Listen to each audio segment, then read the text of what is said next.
Hi, welcome back guys. This is your sensei, back with another fanfiction. This is the first part of What If Naruto Had Sealed Kunai and Got Harem. Now before starting, please give this video a like and subscribe to the channel if you want more videos like this. Now let's get into the fanfic. Prologue. Come on Jiji, let me be a ninja already. Hers and Sarutobi, the Sandaime Hokage massaged his temples as he looked down at the little blonde boy who had a determined look on his face. He had been visiting the boy in order to give him a monthly allowance and help him shop for groceries as he lived alone. It might be odd that a little boy like this lives alone, instead of with his parents or in an orphanage, but the little boy held within him a massive little deterrent that kept most from wanting to care for him. Naruto Uzumaki held within him the ultimate Biju, the Kyuubi no Yoko, the same demon that had attacked and nearly annihilated Konoha no Sato, the village in which this story takes place. Naruto, I can't let you enter the academy. Naruto's face scrunched up, trying to decipher why. But Jiji, you told me other kids ninja as young as me training as ninja, why can't I? Hers and did have to admit to that nugget of truth. Clans in Konoha such as the Uchiha and the Hyuga trained their children from around the time they could walk to become shinobi. Kakashi Hatake had graduated from the academy at the age of 5 and even been promoted to Chunin at the age of 6, same for other prodigious ninjas such as Itachi Uchiha. Hers and knew it was somewhat hypocritical of him to deny Naruto the same chance that they received. But the people of Konoha would never accept the demon spawn training in the ninja arts right in front of them. This was more for Naruto's safety. The worst thing to him was that he couldn't even tell Naruto why he couldn't allow him to join.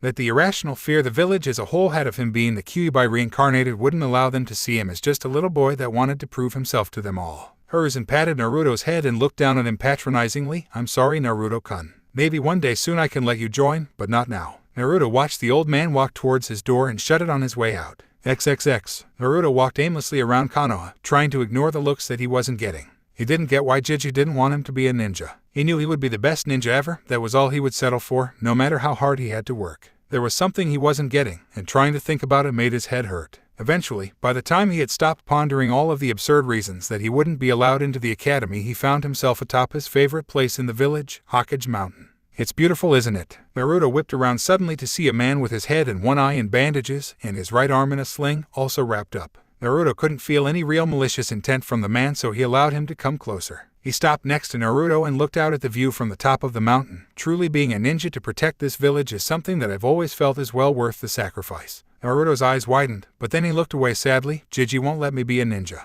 I don't know why though. I mean I'll work hard, and I know I'd be good at it. The man made a noise as if he was thinking of Naruto's words. You would really work hard. You would do whatever you had to in order to become the greatest ninja you could be. Naruto grinned widely at the man. Not just the best ninja I can be, the best ninja ever, Databeo. The man had a small smirk upon his lips. Well then, I think I'd like to take a hand in training the greatest ninja ever. How would you like to be a ninja for me? Naruto's grin could have split his face as he latched onto the man excitedly. Thank you, thank you. I can really be a ninja. The man held Naruto off of him. Little boy, the first thing a ninja should know is to never show emotion. I can understand your excitement, but when we begin training I do not want to see that from you. Do you understand? Naruto cowed himself and nodded. Ano, I don't even know your name. The man turned and motioned Naruto to follow. You may call me Danzo. XXX. Underground the sounds of contact were made. The sounds of physical combat were common in this place. Sparring was intense and brutal to condition the ninja to field conditions. An unnamed teen hit the ground hard, groaning as his eyes flicked in and out of consciousness. The blood caking his face was just another sign of the intensity of the session. Standing over him was a blonde boy sighing in relief at the conclusion of the spar. Takshi. You hit way too hard. The blonde slowly walked away from the room, checking himself over. He scratched at his fists, flaking off the dead skin covered in dried blood. He checked his mouth and sighed before digging into the back of his mouth and pulling out a molar, dropping it on the ground as he walked away. He didn't care too much about it. It wouldn't be the first time he lost teeth down here, and they always grew back. Thank you, furball. As the boy clad in black practice clothing entered the hall, he came face to face with the man responsible for training him. Danzo Jiji. Good to see you. Danzo frowned at Naruto's disrespect. Boy, if you weren't so damn good at what you do, then I'd have you go back through emotional conditioning again. Naruto gave him a cheeky grin, but that's just it. You know I'm too damn good to waste going to do that crap, and besides, you know I can turn it on the second the mission starts. I can be as blank as everybody else when you say go. Danzo let a ghost of a smile appear on his face. He remembered putting Naruto through the paces to rid himself of his emotions. No matter how bad he had Naruto beaten and conditioned, he would still keep a spark of his old personality, even after several months of that treatment that had broken everyone else Danzo had trained for decades until that point. Danzo motioned for Naruto to walk with him. I have a mission for you, solo this time. Naruto went into business mode upon hearing those words. What do you require of me, Danzo-sama? Danzo would never openly admit it, but he did rather like the fact that Naruto could turn his ninja mode on and off at the blink of an eye. It made training a bunch of emotionless tools more bearable if one of them had enough self-awareness to actually speak to him with even a hint of cordiality. They weren't necessarily close. Naruto was well aware of the fact that Danzo saw him as nothing more than a tool, a weapon to be brandished to protect Konoha. But people have shown that they can value objects and tools above many things in this world. Plus Naruto's childish streak got a kick out of making Danzo twitch. You've got to enjoy the little things. This one is probably going to be suicide for anyone else other than you. Even you will find it rough going, I would say. Naruto nodded as a sign of his hearing the advice. If this even hints at going under, you get yourself out of there, failed mission or not. A shimmer of his eye revealed from Naruto to Danzo that he was affected by those words. Danzo just couldn't tell if it was because he gave the very rare order for him to retreat if necessary or if it was because he was offended for suggesting that Naruto might fail this mission. Naruto looked up to Danzo, icy blue eyes lacking the solid feeling they were full of just moments ago. Your orders, Danzo-sama. Danzo smiled. I think that he might just be the greatest weapon I have ever had. Training Naruto had not been even a chore. When it came time to learn how to fight, how to kill, how to win, Naruto had shown himself a quick study. Danzo relied on Naruto for more of the higher class missions that he knew many of his other operatives couldn't handle, because the kid seemingly didn't accept anything short than a successful mission. That made him invaluable, and he'll only continue to grow in strength. I would probably rely on him before I thought of backing one of Sarutobai's soft elites. Oh my old friend, how did you let this gem of a shinobi go? Danzo continued his briefing as he and Naruto had arrived at the armory. You will be infiltrating Ta no Kuni. There have been reports of a new hidden village based out of that nation rising to prominence. Naruto quickly changed from simple practice clothes to gear reminiscent of Anbu armor, clicking the chest protection shut. Hi Danzo-sama. Danzo continued, you will find the location of this village and if possible get inside and keep tabs on what you can see and find. When you believe that you have sufficient information to determine whether or not this village is a threat or not, you are to return to base and debrief. You may leave on your own mark. This will be a long-standing assignment. Naruto packed himself with kunai, shuriken, flash tags, exploding tags, smoke bombs, anything that he might need, and he packed to the brim, sealing whatever he couldn't carry in a scroll. He didn't know whether he would need to restock on this mission or not.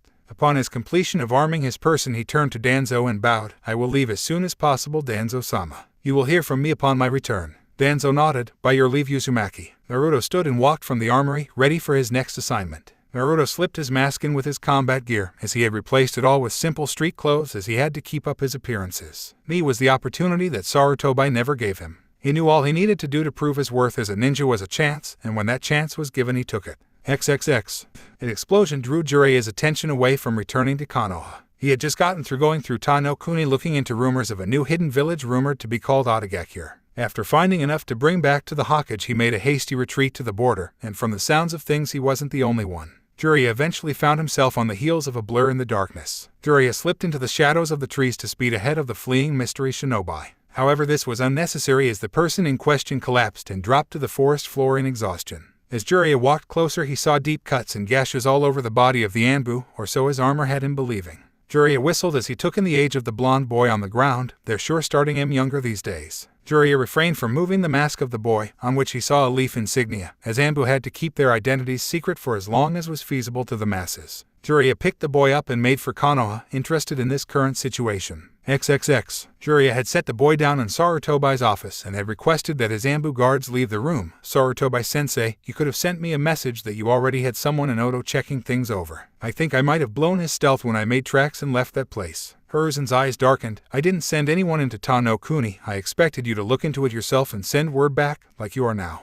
This Anbu isn't mine. I would never allow a child this young into their ranks, never again, not after Itachi. Jiraiya scratched his white mane. Well, I kind of figured that, but I thought you might have made an exception or something. Sarutobai rose from the desk and walked over to where the masked boy lay. He narrowed his eyes at the kanji he found right by the leaf symbol on the forehead. Danzo. Me again. Jiraiya sighed. I thought you handled him in that group of blank faces. He's still doing this. Jiraiya shrugged. Well, at least he also recognizes Oto as some kind of unknown quantity. Hiruzen reached down and pulled off the mask. What he saw almost gave him a heart attack. In Naruto. Jiraiya ran over, looked down, gaping at the sight. Kami, he looks just like Minato. Wait, Sarutobai, is this Minato's child? Hiruzen settled himself somewhat. Yes, Jiraiya. This is his child. Danzo must have gotten his hands on him. I should have known. When I went to see him, he was becoming progressively more aloof and secretive. I stopped getting reports about him around town completely. I figured he must have just been keeping a low profile, but I never would have guessed. Jiraiya looked angry. Danzo turned Minato's son into a mindless drone. I'm going to. Jiraiya, wait. Jiraiya turned to face his teacher with an angry look. The council wanted him to be trained under Danzo's watch anyway. They'll see him in the right if this gets out.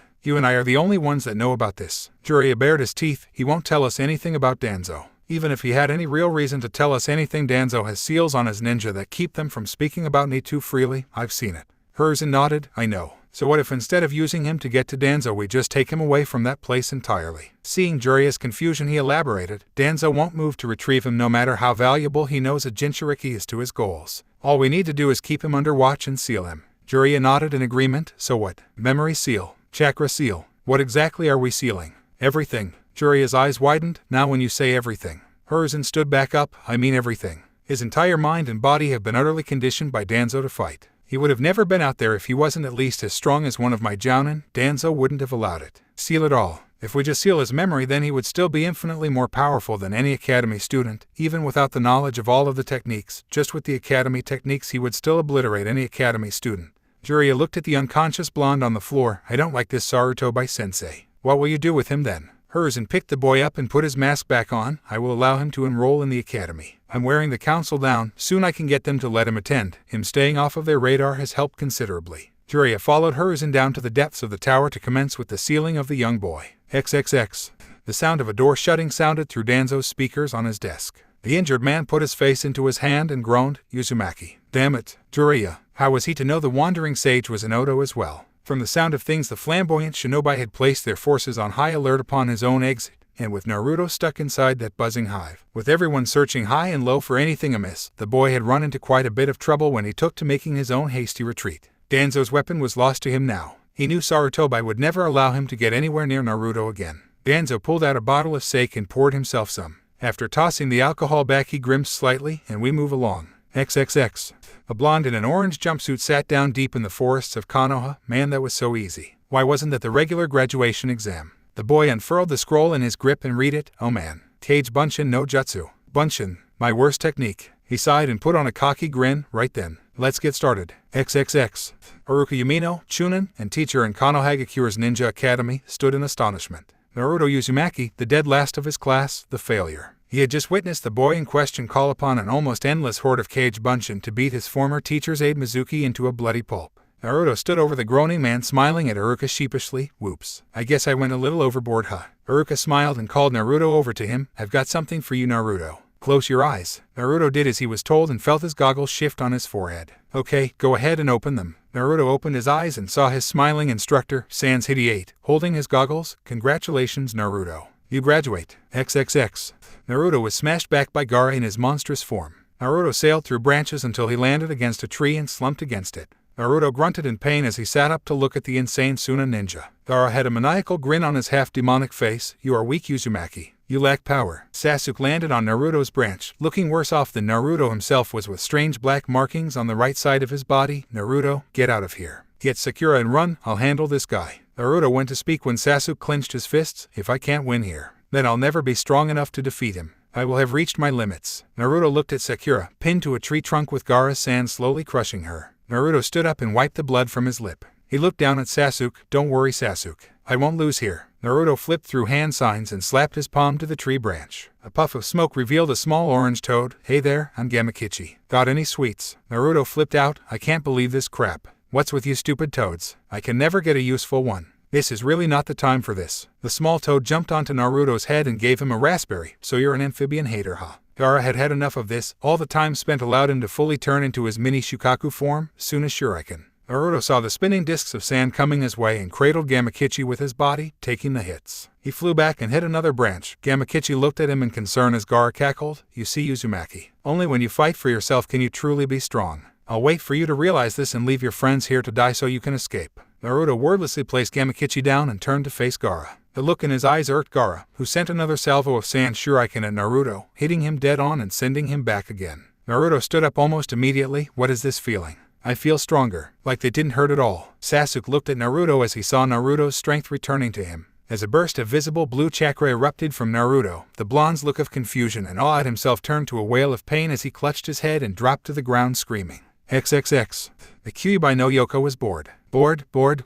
It had been bored for years, ever since Naruto's memories and skills had been sealed away. There wasn't any action for it to watch, or even partake in as Naruto was wont to do from time to time. When the boy finally made his return during his month of training with Jiraiya, he was noting like the Naruto that had earned his respect in his childhood. This Naruto was loud and brash, with no true talents to back it up with. The old Naruto wasn't nearly as loud, and while he had his moments of being a loudmouth, he always had the talent to go with it and the drive to do better. The seal had handicapped him in his thinking for 4 years. The Kyuubi really couldn't even say that the new Naruto had potential. The old one had potential, and he had started achieving it, then it was taken away, and no one can have potential twice in their lifetime. As it pondered how exactly it was going to break out of its rotting prison, many markings appeared on the outside of the Kyuubi's cage. At first it was confused, until it remembered the exact same patterns appearing 4 years ago right before everything turned to shit. Oh, it's about time. Took you long enough, Ninjin. Focusing its chakra into a line, it pushed it out from the bars of the cage slowly so as to not upset the Shikifujin. Finally, the chakra made contact with the walls and began to cover the lines, following them straight to the source. As the Kyuubi watched the lines turn red and rush off down the halls of Naruto's mind, it allowed itself a triumphant smirk on its vulpine features. Welcome back, kid.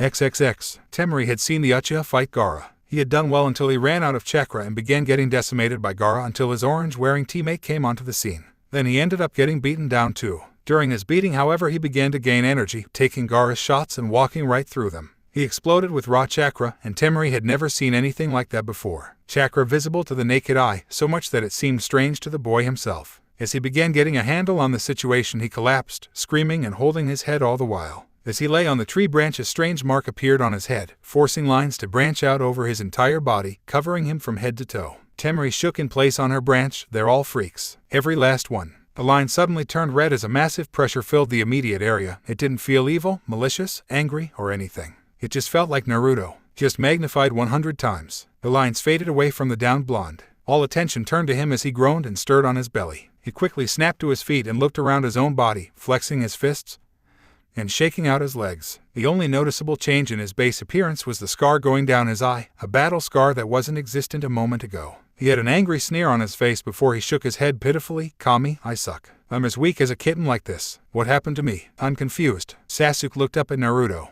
It was the same kid that had been there a second ago, and yet it wasn't. He looked like Naruto, but he didn't move like Naruto. He moved like he was coiled and waiting to strike, as if he expected an attack coming from anywhere. His eyes were the same bright blue like Naruto, but now they had more in them than just the infinite brightness they usually held. It was still there, but there was more that Sasuke couldn't quite see. He was as calm as they came. You wouldn't even know that he was preparing to get into a fight from looking at him, and he looked out at Gaara without fear, anger, interest, or anything, and he accentuated this by sighing and speaking his next words. All right, Gaara. I don't know what the hell is going on with me right now. I have an idea, but I need some damn answers. But to do that I need to go back to Konoha. I need to go back and end this invasion, and you're in my way, so it's time to get you out of the way. Naruto's head was splitting. The rush of memories returning to him in that instance gave him the mother of all migraines, and the dueling memories of his time in Ni and the memories that he assured himself were implanted somehow weren't helping at all either. After hearing the confidence in Naruto's voice ring out in the forest, Sasuke spoke up. Naruto, what happened to you? What's going on? Naruto looked down at Sasuke with one eye and back up at Gaara. You know, I'm not entirely sure myself. Right now, I feel like crap, but compared to the way I've been feeling for the last 4 years, I feel amazing.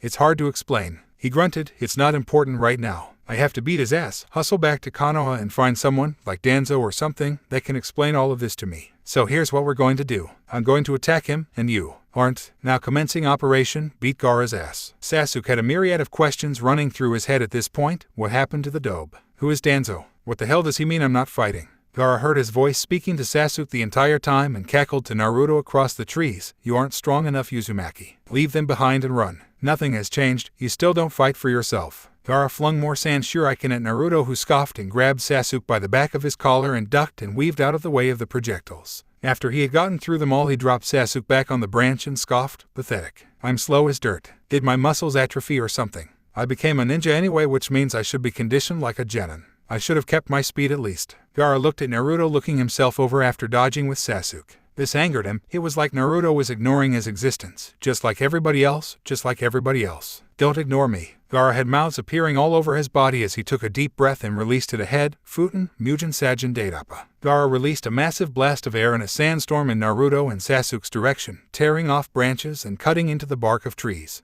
As the wind died down, Gaara couldn't see Naruto or Sasuke, no sign of either. It's a shame. Gaara turned around to see Naruto standing behind him right before Naruto's fist lifted him off of the branch and sent him crashing to a lower level. Naruto crouched on the branch and watched Gaara try to stand. You had a defense that only the fastest could bypass and only the strongest could breach, and what do? You cast it away for raw power when things get a little tough. Raw power can only overwhelm skill and finesse in extreme qualities. Naruto pointed at Sasuke, who was over by Sakura, Pakun, and Gamakichi. You beat him in this form because he was already burned out when you transformed. He used Chidori twice here, once during your fight in the stadium, and I'm sure he tested it one time when he and Kakashi were late. If he had more shots then you wouldn't have won. He smirked down at Gaara. I don't know what happened to me all of those years ago, but I'm not the kid that just had Cage Bunshin flying all over the place anymore. I could beat you like that, but that wouldn't be very fun. After all of this time, I can finally fight like I used to, if only a little bit. I'm still not fast enough to avoid taking hits, but I can almost assure you that however hard you hit me. A feral grin came onto Naruto's face. I'll hit you twice as hard. So let's see who can still stand up when this is all over. Naruto's hand moved unconsciously to his back before he pulled it down, clicking his teeth. Damn, that's right. I don't have a sword. Seriously, what happened to me? These phantom urges to fight like I was trained to are going to get me killed if I don't get it together. Gaara stood with a growl. You aren't stronger than me. You fight for the Uchiha. You fight for the pink-haired girl. Fighting for others makes you weak. Naruto scoffed. That's the stupidest thing I've ever heard.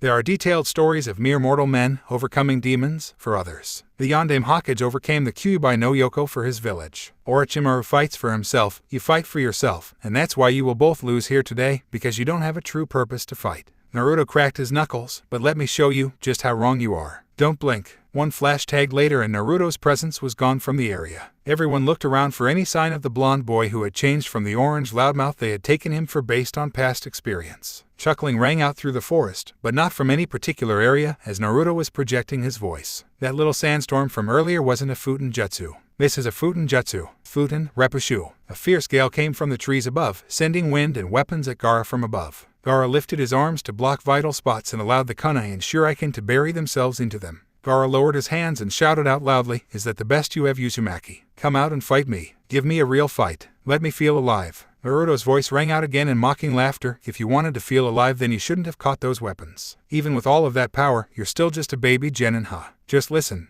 and tell me what you hear. Everyone silenced themselves in order to listen for Naruto's warning. Temari's eyes widened. Too late to help. A hissing noise coming from Gaara was being muffled by the sandy appendage he had caught the mishmash of ninja tools in. Gaara no. Temari's shout of warning did no good. It was too late for him to cast them out as a massive explosion took place in the trees, and the fireball that used to be Gaara fell to the forest floor. The others could only look on in amazement as the goofy boy in orange was systematically decimating the strongest person out of them all. Naruto's voice rang out again. Damn it, I should have just killed you. Gaara was like a puddle of melting sand on the ground as Naruto spoke. I guess my fake self has more influence over me than I thought. I should be down there killing you right now. But for old time's sake I guess I'll hit you with an attack inspired by him. Suddenly several Narutos rushed out of the foliage and kicked Gaara into the air, one after another. Hyo, Zu, Ma, Kai. As Gaara was stuck hanging in the air, a wave of orange revealed itself from the leaves above. Countless Cage Bunshin from Naruto descended with their fists and feet cocked to strike. Naruto Nisai Renden. Naruto's Bunshin dropped an obscene amount of physical offense on Gaara's prone form, driving him back into the ground hard.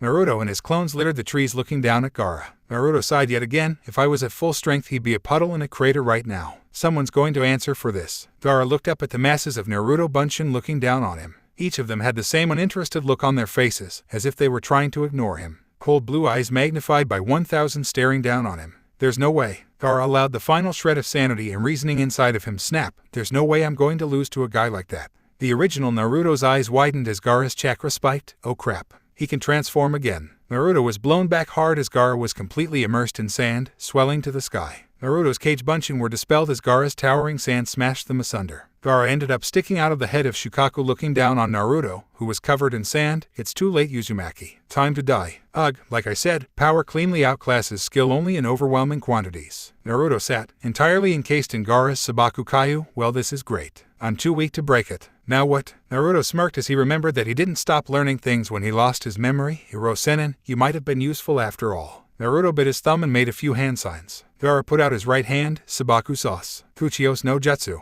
In a massive burst of smoke, Naruto found himself seated atop the head of Gamabunta, smirking out at Gaara. You didn't think it would be that easy, did you? Naruto looked down at Gamabunta. Hey there, Boss Toad. You want to help me out and take this jerk down with me? He's a little too big for me to handle alone at this time. Gamabunta directed his gaze up at Naruto. Something feels different about this Gaki. Like he isn't as frantic and spastic as he was the last time I saw him. Gamabunta huffed out smoke from his pipe. Ikabai no Shukaku. No can do, kid. Why would I want to go out of my way to fight a guy like that? Naruto deadpanned the giant toad a look. I thought summons were supposed to help their summoners fight in situations like this. Naruto pointed out at Gaara. Shukaku, look at that thing. If you don't help me then I'll end up a bloody smear on the bottom of its foot for sure. Gamabunta laughed, tough. We haven't even had a drink yet. I can't accept you as my summoner until we share a drink together. Naruto glared down at him. You better be the one supplying then, because my genin ass can't afford enough liquor to get you even slightly buzzed. Gamakichi then appeared and landed on Naruto's head. I'll help him out, Pops. I like this kid. Gamabunta looked at the smaller toad in surprise. Gamakichi, what on earth are you doing here? Gamakichi looked at his father sheepishly. I just wanted to come out and see the outside world, you know. He pointed over at Gaara, Shukaku, and then that guy tried to bully me. Our boy here kept me alive and started kicking that guy's butt, but then he cheated and got all big, and now here we are. Gamabunta glared out at the sand spirit. All right then, Gaki. You helped out my son, I appreciate that.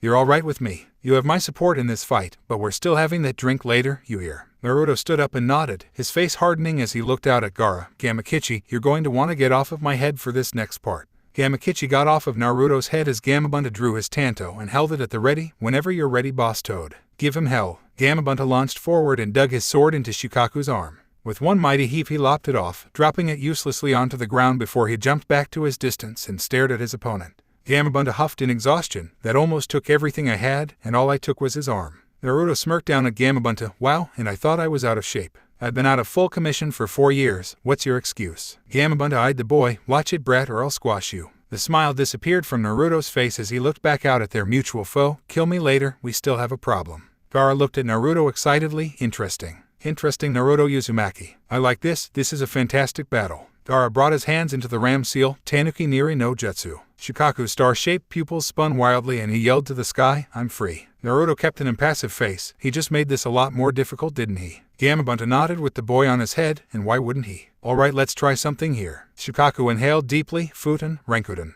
He launched a massive airball at Gamabunta, who prepared his own attack. Suten, Teppadama. Naruto flew through his own hand signs. Let's give you a boost, Boss Toad. Futen, Daidappa. Naruto let out a massive crushing wind that sped up Gamabunta's water bullet, forcing it to obliterate Shukaku's attack on contact. It continued on to collide with the demon itself, knocking it off balance and sending it to the ground. XXX. Sasuke was watching the fight with envy. Naruto had seemingly hit some mental switch in his head and now Gaara couldn't even touch him. What kind of power is this? This Naruto is completely different from the one I've been working with for so long. Temari was completely overwhelmed. She had left to find Kankuro after Gaara had fully transformed and returned, thinking that Gaara had killed Naruto and moved along towards Konoha. She wanted to bypass him entirely and avoid his killing spree. When she returned, she was shocked to see that Naruto was not only still fighting, not only forcing Gaara into a full Passesian, he was winning. She and Kankuro had to check to make sure they weren't dreaming. This boy, he isn't normal. How can he keep pace with Gaara? XXX. Naruto looked down at Gamabunta. So how do we end this? Gamabunta was impressed by Naruto boosting his attack. He knew it would have been a stalemate otherwise. This really isn't the same kid from last week. Gamabunta remembered that Naruto had asked him a question. We need to wake up the host. The boy on his head, you need to wake him up. Naruto frowned and grunted. Killing him would be easier. Way easier. We can just pepper him with big attacks until Gaara's a big red blotch on his forehead. He's totally exposed. Gamabunta chuckled. That's ruthless, Geki. It's an idea that would give us more problems than answers, though I'm afraid. Killing the medium in the midst of a full possession could end up with the demon being freed. It already has a form to go with its soul, so it wouldn't need the host in that instance. The blonde nodded. Okay, so wake him up it is then. He furrowed his brow and thought, but all of my attacks that I could launch from here can kill him. I need you to get in close so that I can wake him. Gamabunta looked at his hands. These webbed hands of mine aren't much for grabbing a hold of things. How do you suggest I get him? Naruto scoffed. I said get close, I didn't say grab him. I can reach him myself, don't you worry. Gamabunta prepared to charge as Shukaku reached an upright position once more. Naruto closed his eyes to get in touch with his inner demon. XXX. Naruto appeared in the sewer of his mindscape in front of the Kyubai's prison. Naruto looked around and shook his head. Kami, this place is a dump. I didn't leave this place looking like this. Demonic laughter rang out from behind the bars in front of him. No, you didn't, Ninjin. Whoever placed the seal on you messed with your mental functioning and reverted your mind into a dump, as you can plainly see. Naruto nodded. So will it get better? Because this is seriously depressing. Wait, seal. There was a seal on me. Yes, Kit. If your mind goes back to the way it was before 4 years ago, then your mindscape will return to its former state. The Kyuubi turned serious at this point. There was a seal placed on you after your disastrous mission to Otagakure. I can't tell you who did it because I was unconscious from using so much chakra to heal your wounds and keep you going until you reached the border. I woke up here. Again, needless to say I wasn't too happy. Naruto laughed slightly. So that's why you were so pissed off when I showed up here last time. You tried to freaking eat me, you know. Why didn't you say anything? Kyuubi huffed and sat down on its haunches, letting its snout touch the floor. First of all, would your other self who had been taught to mistrust me believe me in the first place? If I had tried to tell you about it I would have been harmed by the seal, as would you. It was a memory seal. Whoever placed it on you placed many others on with you that coincided with one another. You forcibly broke one, the chakra restrictor, and allowed me to force a chain reaction with the rest of your mental seals to free your mind. Naruto smiled at the massive kitsune. Well, I guess I owe you one soon then. But right now could you give me a shot of your chakra for old time's sake? I need to smack down your comrade Shukaku without killing his host. The ground in Naruto's mind rumbled as the Kyuubi jumped to its feet, tails waving behind it excitedly. Really? You need my help again after so long? Alright then, Kit. Why not? I just wish I could experience the fight through your eyes and other senses like I used to. Naruto smirked as the red chakra engulfed his body. Well, after we survive this I'll set up my mind the way it used to be so you can. It's the least I can do. I miss being so badass. Naruto slowly faded from his mindscape as the Kyuubi lay back down on the ground. I did too, Kit. I did too. XXX. Naruto's eyes shot open as his body filled with the Kyuubi's chakra. Almost simultaneously, Gamabunta charged at Shukaku. As the two massive creatures got closer, they both shot off their projectile attacks again. Naruto judged the distance just as the smoke from the collision of attacks rose. This is close enough, I guess. Naruto crouched deeply and propelled himself high over Gamabunta's head, leaping over the explosion and posturing himself above Shukaku's head. Naruto hovered overhead for a second before forcing wind chakra out through his hands, accelerating his descent. This is going to be amazing. Naruto fell at high speed aiming for Gaara, who was stuck sleeping on Shukaku's head. Wake up, you pasty bastard. Naruto delivered a double stomp right to the top of Gaara's head, driving him completely through the Shukaku figure, forcing it to collapse on itself as they crashed to the ground amid a deafening roar as the sand crashed around the trees. Gamabunta stood slack-jawed at Naruto's vicious, reckless attack on Shukaku. The kid jumped from the relative safety of his head, 30 feet higher than he already was, towards a crazed homicidal demon. The more amazing thing was that it actually worked. He hit Gaara with the force of his body weight focused into his feet from 30 feet above his head, making the impact more intense by using wind chakra to send him down faster. After the attack, he softened his landing considerably after he destroyed the Shukaku as he landed in sand that had been tenderized by his previous attack. Gamabunta was broken from his musing by his son. I like that kid, Pops. He's insane. Can I hang out with him more often? Gamabunta chuckled. If he allows it, Gamakichi. Jiraiya sure picked an interesting one this time. I'll be watching you, Naruto Uzumaki. Naruto stood up and shook the sand off of his body, dragging Gaara out with him and dropping him on the ground, watching him look up at him in fear. Stay away from me. I don't want to die. Naruto slapped Gaara across the back of his head. Act like a shinobi, damn it. We deal in death for a living. Besides, I'm not going to kill you. You're a weapon like me. He dropped Gaara onto the grass and walked away slightly. You're a weapon that I broke already. And while you can be repaired, most of the time a repaired weapon is easier to break a second time around. He turned back to look at Gaara. His cold blue eyes turned back to their formerly bright nature. I'll beat you down every time you try to harm me or anyone in my village. Because only when you fight to protect and defend others can you be powerful and find the strength to push beyond your limits. Naruto looked up to the trees. Sasuke. The Uchiha in question landed by his side. Is Sakura-chan safe? Was I fast enough? Sasuke nodded. Yeah, Naruto, you saved her. Naruto looked back at Gaara just as his siblings landed and prepared for a fight. Naruto shook his head at the two Suna ninja. I just beat the guy that terrorized you since he was 6 and I still have enough chakra that I'm gonna sprint back to Konoha and finish up the battle there. You both already got your asses kicked by this guy in Shino and he looks like he's ready to go another round. Do you really think you can beat us if you were stupid enough to attack us? Kankuro and Temari bristled at Naruto's nonchalant threat as he shrugged. Fine, be that way. We'll just knock you out and drag you to the village, and by we I mean them. Naruto pointed behind them as two Kage bunched and bashed them in the back of their heads with the blunt end of their kunai. Naruto looked back at Sasuke. Alright team, go get Sakura-chan and Pakun and we'll get out of here. We still have a battle to fight. Sasuke went to gather up Sakura as Naruto took to tying up the Suna ninja and hoisting them up on his and his bunchin's shoulders. As they set off through the trees, Naruto mentally berated himself. How could I let myself be caught? Damn it. If I had never been sealed, then I would have been able to warn Danzo that Orochimaru was planning an invasion and amassing forces. I hope things aren't as bad as they seemed at the stadium. XXX. Jiraiya stood atop the head of his massive toad summon as he watched Kanoha forces engaging the Suna and Odo forces. Despite the fact that they had driven the enemy out of heart of the city, the enemy had been putting up a dogged fight. Suddenly Ibiki landed atop the toad's head. Jiraiya-sama. Jiraiya put up his telescope and turned to face him. Ibiki, report. Jiraiya-sama, our forces were caught in several ambushes as they chased the enemy forces out of the village. They ended up getting caught in a crossfire by some of Otogakure's ninja they had held back. Jiraiya groaned. They would win, but such an unnecessary loss of life was unsettling. Just as he was about to try and switch the topic, he saw Ibiki smile, but when they were closing in on our forces, they ended up getting sacked by a lone ninja of Kanoha. Wearing bright orange, if they saw correctly, he was moving too fast for some of them to catch. Jiraiya's eyes widened. There's only one kid I know that is colorblind enough to run around this place in orange. Ibiki nodded. At the same time, a cage bunch of Uzumaki and Sasuke arrived at the hospital with their female teammate. And on the other side of town, he delivered the children of the Kage to a makeshift POW site, in good condition too. Ibiki scratched under his bandana. I saw how good the kid could be during his fight with the Hyuga, but I never would have guessed that he was good enough to take down a squad like that. Ibiki, you shouldn't talk about me like I'm not there. They both whipped around to see Naruto tapping his foot impatiently, although I guess you didn't know I was here. Geez, if I was an assassin, you'd both be dead. Jiraiya looked at Naruto oddly. He couldn't sense his usual restless aura, and he had snuck up on him. Gaki, what happened to your jacket?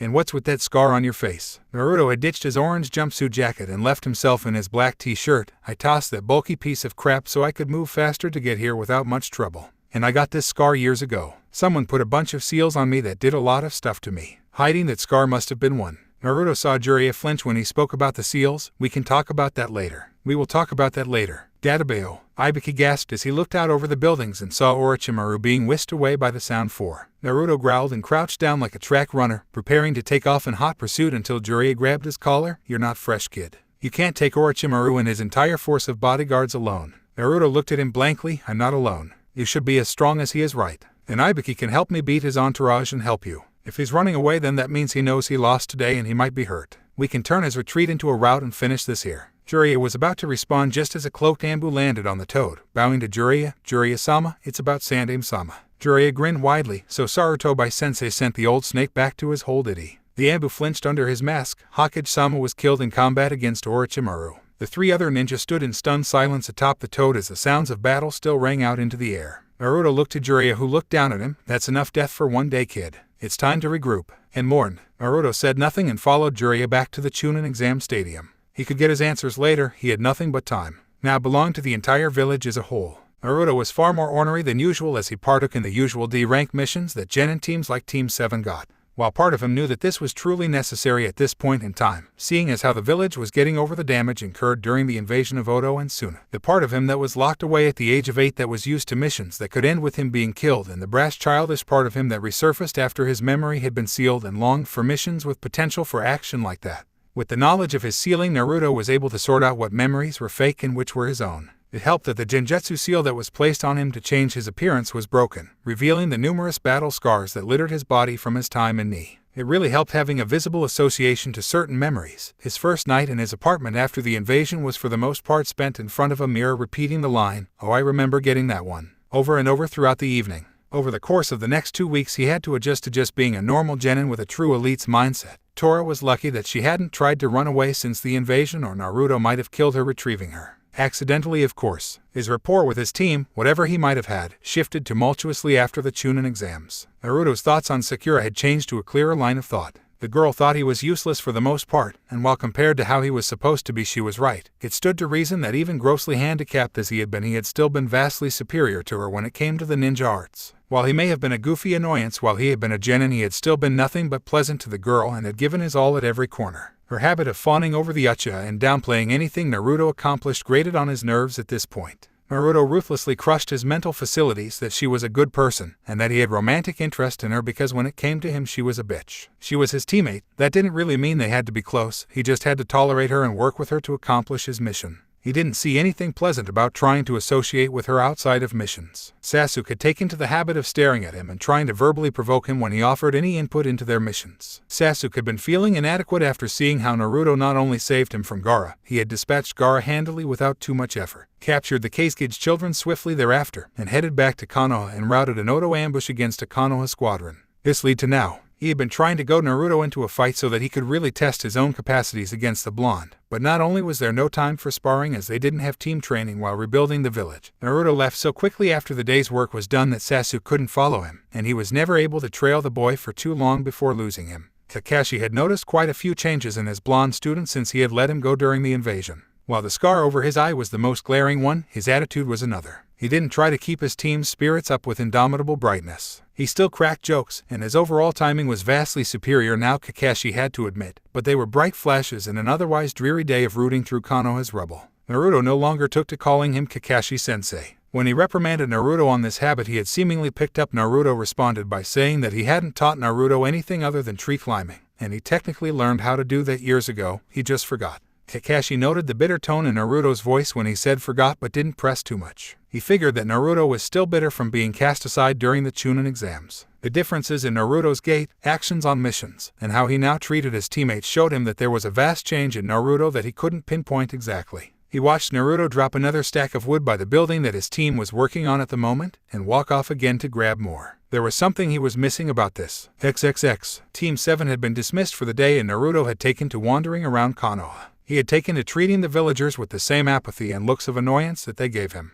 He didn't care about them, he was in a bad enough mood as it was. He had been unable to find Danzo since the invasion ended. In his haste to track his trainer down and report back to them, as he technically never failed or completed his mission, he had found that the older base for Ni had been abandoned. Cursing the old cripple out in his head, he realized just how difficult it truly was to find Danzo when he didn't already know where he would be. You'd think there would only be so many places that you could hide a group like Ni in this village. Naruto understood things from both sides of the fence. He understood how Sarutobi disliked a secret branch of the military that he didn't directly control running rampant under his nose. It wasn't good for a supposed military dictatorship, as Kanoha was supposed to be, to have something like that among them. It was unnerving to say the very least. But Naruto knew that if he truly knew that honestly, Danzo only had around 20-25 well-trained ninja, including himself. Compared to Konoha's forces it was simply a drop in the bucket. And while Konoha's true forces had a never-ending supply of recruits and potential, only certain types ever had a chance in Ni, and they weren't readily replaceable. He took Konoha's dirty missions. The jobs that somebody had to do, the kind of stuff that stepped on people's toes on the large scale of things, but if they never took place then it would expose Konoha's back to the lions. The killings that Konoha couldn't be caught having any hand in, the alliances that could substantially benefit Konoha but that had less than moral basis. There was a reason that the seemingly most powerful village in the nations didn't have too many problems regularly compared to the others. Sarutobi directly chose not to accept certain missions for the sake that they could be seen as an aggressive move on Konoha's part. Danzo took these missions for Ni. Ni had to be better than the majority of other ninjas simply for the sheer difficulty that their missions entailed.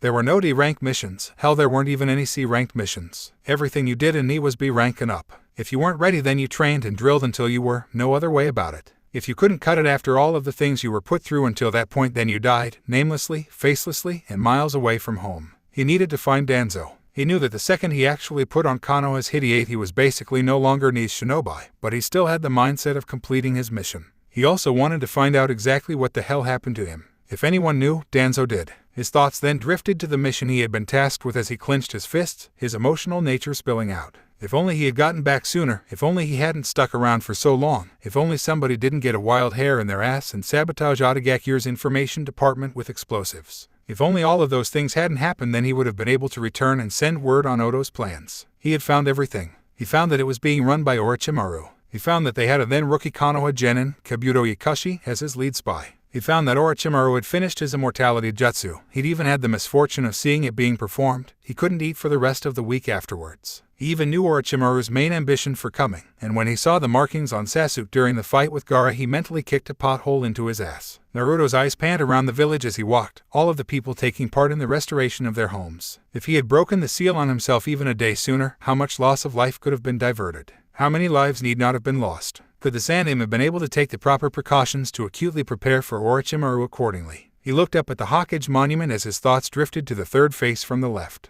He had gotten much closer to the old man after he had been sealed. His mind had almost reverted back to its 4-year-old state and he reached out to the only person he really knew. Even trying to bury his emotions, he still felt a faint sting at his eyes that he had to push back. He had to put his thoughts on the back burner for now as he saw Jiraiya leaning against a fence looking at him. Naruto strode up to his side and spoke coolly. "So what do you need from a lowly little genin like me, Rosenin?" Jiraiya pushed himself off of the wall. "I want you to come with me to find someone." Naruto raised his eyebrow. "Aren't you the Hokage now?" Jiraiya let out a short laugh. "Those old goats wanted me to take up the spot, but I have too much on my plate to just do so like that." Naruto headed past him towards his apartment. "Then I'm not going. I'm not some escort or bodyguard, I'm a shinobi. If this isn't an order for my higher-ups then I'm not volunteering for this. I can spend my time better by helping to rebuild, getting back to my old level of skill, and finding out who put those goddamn seals on me." Jiraiya caught up with him quickly and placed a hand on his shoulder. "Well, the other genin can help rebuild. And I was going to teach you a jutsu that makes Chidori look like child's play. And those seals, I might know something about that." Naruto looked at him. "Okay, you've got me on the rebuilding. And did you hear what I said? I need to get back to my old skill level. I don't need a jutsu. I have enough of those, I just can't use them right now. I need to get back to my old speed and strength first and foremost. I felt weak like an infant and moved like a snail during the invasion. Naruto's eyes shone as he absorbed the last of what Jiraiya said. And you're damn right you know something about my seals. You're telling me whether I choose to go or not. You're just lucky that it would probably be easier to just go with you, that and I'm bored around here. Jiraiya grinned at him. Well, let's go and get you packed. We'll leave immediately. Naruto pulled out 4 scrolls. I already have everything here. I always keep supplies for a long mission on me at all times. You never know when you'll get called away. He placed them back into the pockets of his jacket. This big, bright piece of crap is good for something, I suppose. Jiraiya laughed loudly. If you hate it, then why wear it? Naruto's eye twitched. When I went home after the battle to look for clothes, this was the closest thing to shinobi gear I had in my closet. What the hell did they do to me? I wouldn't be caught dead in this. How did I live for as long as I did wearing this eyesore? Jiraiya laughed again, getting his chuckles out of seeing the boy tear himself down. Jiraiya reached into his pocket and placed some bills in Naruto's hand. I'll tell you what, Gaki. I'll give you 2 hours to go and get yourself outfitted. Meet me at the main gate then and we'll take off. Naruto let a smile cross his face as he turned to head back towards the market district. He waved back at Jiraiya and pocketed the cash. XXX. Naruto wandered through the market district looking around. While the Naruto that had become a genin would simply enter a shop and hope he didn't get ripped off. This Naruto was sick of being broke all of the time and was running through his head all of the shinobi shops that had done it to him. That place did it, that place did it, that place won't even let me in to do it. Naruto had gotten his tools from old scavenging habits. It amazed him how many tools were wasted by ninja just during training even back when he was little. He cultivated his pack rat habit back when he was first being trained by Danzo, storing all of the usable things he could find for himself as a sort of surplus and handing the broken and unusable stuff to Neji's armory to be melted down and remade. Apparently he continued that little habit when he had been sealed as well, because he still had tons of weapons sitting inside one of his closets in the apartment. Naruto stopped at a rather plain-looking shop, and having no memory of ever being in there, he opted to give it a shot. XXX. Tenten yawned as she sat at the counter of the weapons shop her family owned. She wasn't having a good overall month. She had gotten destroyed in the preliminary rounds of the Chunin exam by that Suna Konoha Temari and was forced out of contention. She had decided to help her teammate Neji train for the final exam for the month in between tests, and had even gone to the competition to watch him mop up the competition. Things don't always work out like that, huh? She then had to watch him be utterly beaten by the unassuming blonde kid that was on the same team as the Uchiha, the dead last of the class under hers. He cut down his Juken and not only got up from Neji's best techniques and shrugged them off, he reopened his Tenketsu after they had been sealed off. He even had enough strength afterwards to run around the stadium in celebration after he won. Then she ended up being put under a genjutsu that engulfed the stadium and missed the invasion of Oto and Suna. After the invasion was over, she spent more time at her family's shop, seeing as her sensei was spending a lot of time at the hospital with her green-clad teammate Rock Lee due to his grievous injuries. But it wasn't busy, seeing as how there weren't a lot of ninja that needed to stock up for missions, as they were helping with the reconstruction, so here she sat, bored. Yep, not a good month overall, one could say. The bell to the store rang, signifying a potential customer. Hello, welcome to. As Tenten's eyes drifted to the door, she saw the very same blonde kid that had beaten her teammate looking around her shop. Hey. Naruto turned to face her curiously. Realization spread over his face. Oh, hi there. Tenten right. As she looked at his inquisitive face, she noted the scar sitting over his right eye. Huh, that's new. She pointed out at him accusingly. You're the kid that beat Neji. The tone of her voice stated it like he had committed some kind of crime. Naruto tilted his eyebrow. My name is Naruto, and don't look so shocked. Was I supposed to let him win or something? Tenten was taken aback by his calm answer. She was conditioned from seeing him throughout the exams to expect a loud, hot-headed response. It's not that, it's just that you really weren't expected to win then. Damn idiot persona. It just had to wreck his standing in the eyes of the many. Oh well, he liked to be surprising anyway. Naruto sighed, and that is why you have to learn to expect the worst in most cases, because then you can only be pleasantly surprised. Naruto remembered Danzo or other elder operatives saying that to him a lot back in the day, then they would usually hit him or something. Stupid emotional conditioning. Tenten noticed the scar over his eye and found herself curious. How did you get that scar? Did you get it during the invasion? Naruto waved off her question. It's a long story that I'm not even sure of and that you wouldn't believe if I told you. Don't worry about it. Do you sell shinobi clothes here? She nodded and pointed over in the correct direction. Naruto thanked her and went on over. Tenten watched silently as he walked over to the clothing section of her store and rifled through the selection. Apparently he was getting rid of that sense-offending jumpsuit on his back. He nodded as he pulled out a set of shirts and a few pairs of pants. He went into a changing room and came out a moment later in a dark blue muscle shirt and dark blue loose pants tied at the ankles with wraps. He set the extras on the counter and went back into the accessories section and grabbed some black bracers that wrapped around his forearm entirely. As he walked back to the counter, he stopped as he came across the swords. He stared long and hard for a moment until he pulled down a ninjato and unsheathed it, looking it over and testing the balance before shrugging and walking back to the counter with a grin. He set the sword down and looked up. Do you have something to secure this on my back? Tenten nodded and reached down behind the counter to grab a strap for him to use. So how much is all of this? He seemingly gave her a appraising look as she tallied it up. Tenten looked over what he bought and looked at him. That will all come to 68,500 ryo.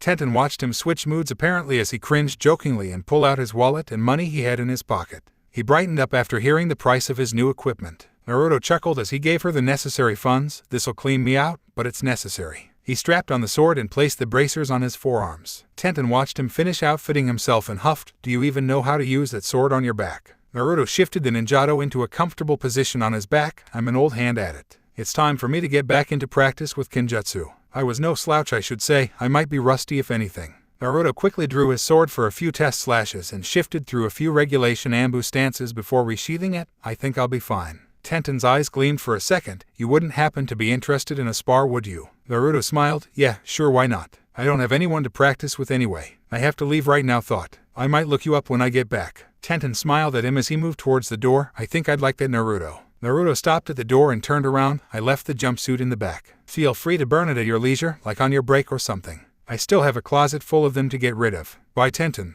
Tenten waved goodbye as he left the store. She furrowed her brow and thought, how can a guy change like that in 2 weeks? XXX. Jiraiya noticed a familiar mop of blonde hair heading towards the main gate. As he got closer, he whistled at Naruto's appearance, looking dapper kid. Naruto looked up at him and grinned. It's easier to get girls if you don't blind them when they look at you. Jiraiya patted him on the back as they began walking through the gate. Well said, Gaki. As they walked on, Naruto eventually sighed and looked up at Jiraiya through half-lidded eyes. All right, we're far enough from Kanoha that if I don't like what you have to say, I can kill you and no one can stop me. Tell me what you know about my seal. Jiraiya tried to be funny. Well, the Shikifujin is meant to hold back the Kyuubi. Naruto gripped his sword as he glared at him. Don't be an ass about this, I'm serious. What happened to me? Jiraiya sighed. Okay, but if I tell you this, then you have to wait until I'm through explaining before you try to gut me. Deal. Naruto kept up his glare but nodded. Jiraiya began. All right, you know your little trip to Ta no Kuni. I'm the one that found you. I was there too, investigating rumors on Otagakure. When I left, I decided to torch their files, stuff on Orochimaru's bloodline research, jutsu development, things like that. Naruto's eyes widened. He unsheathed his sword and took a swing at Jiraiya in anger, forcing the man to jump back. Hey brat. I said wait until I was done. Naruto pointed at him angrily. You dumb old bastard. You were the one that turned the heat onto me. Don't you know the first thing about infiltration? Never let the enemy know you were there. Jiraiya rubbed the back of his head sheepishly. Hey, in my defense, I didn't know you were there. Naruto growled menacingly. That was the whole point. Jiraiya got back on track as Naruto sheathed his sword. Anyway, when I got you back, me and Sarutobi-sensei found that you were a part of a group of ninja led by a man high up in Konoha's politics. Naruto nodded. Yeah, me, led by Danzo. Jiraiya pulled a double take to look at Naruto. You're admitting it exists. Wait, you're talking about it. Naruto sighed. Yes, Oro-senin. I swear, I kept telling Danzo it was the second worst kept secret, almost as bad as me being the Kyuubi Jinchuriki. The fact that Sarutobi Jiji and you both knew about it proved that. And Danzo never put any seals on me. I was too much of a high-profile figure to make into a mindless drone. I mean, at first he tried, but he quit after a while. Jiraiya looked at him oddly. Wait, so you always had your sense of self. You weren't a mindless drone. He just trained you. Naruto looked up at the man. Yeah. And anyway, I couldn't tell you anything currently relevant about me even if I wanted to anyway, seeing as how I haven't been there in 4 years. The old cripple probably cut his losses and let me go. It's all he could have done. Trying to get me back and break the seal might have been too risky. Jiraiya looked down. We never had to seal him. He's right. As long as we kept a tight watch on him, he couldn't have gone back to Danzo. Jiraiya gulped. So about the sealing. Listen, Naruto, when me and Sarutobi-sensei sealed you, we thought you. Naruto's blue eyes snapped up at Jiraiya's face. You and Sarutobi-sensei. You and the old man were the ones that sealed me. Naruto didn't wait for a response. You asshole. You could have waited for me to wake up and explain what was going on to both of you. Instead, you left me with the mindset of a 4-year-old. I was mentally behind everybody else by 4 years. Jiraiya already knew that they had messed up back when they first sealed him, but it still sucked to have it thrown back at him. We didn't know what you would do when you woke up. We didn't know how you would react. We were just running damage control as quickly as we could. Naruto shook his head angrily. There was no damage control to run. All this time, I'm a shadow of my former self. My chakra control is shit. I have a fraction of the speed I used to have. Why? I still trained hard even after I was sealed. I should have kept that speed. Jiraiya rubbed the back of his head sheepishly. I kind of put a gravity seal on you too. Sorry. I knew it. I knew I couldn't have been that slow naturally. Kami, I felt like I was wading in jelly. Naruto undid his hideate to reveal his forehead. Take the seal off, damn it. Jiraiya made a few hand seals and placed his hand on Naruto's head. Fuinkai. A glyph of a seal appeared and faded from Naruto's head. He tested his body's functions with some short motions. Okay, I feel better now. Jiraiya felt the need to keep explaining. Naruto just kept walking. I don't want to hear any more right now. I don't think I can take much more of this story before I feel the need to hurt you. You guys almost killed my career, you know that. Come on, let's get to a town. XXX. Jiraiya and Naruto had gotten a hotel for the night in a town not far off. Upon arriving, Jiraiya had gone off gallivanting after some woman who showed a little interest in him. This suited Naruto just fine, as he didn't really want to be around Jiraiya at the moment anyway. Naruto took himself up to their room and laid down on one of the beds. He had a whole new set of things to think about.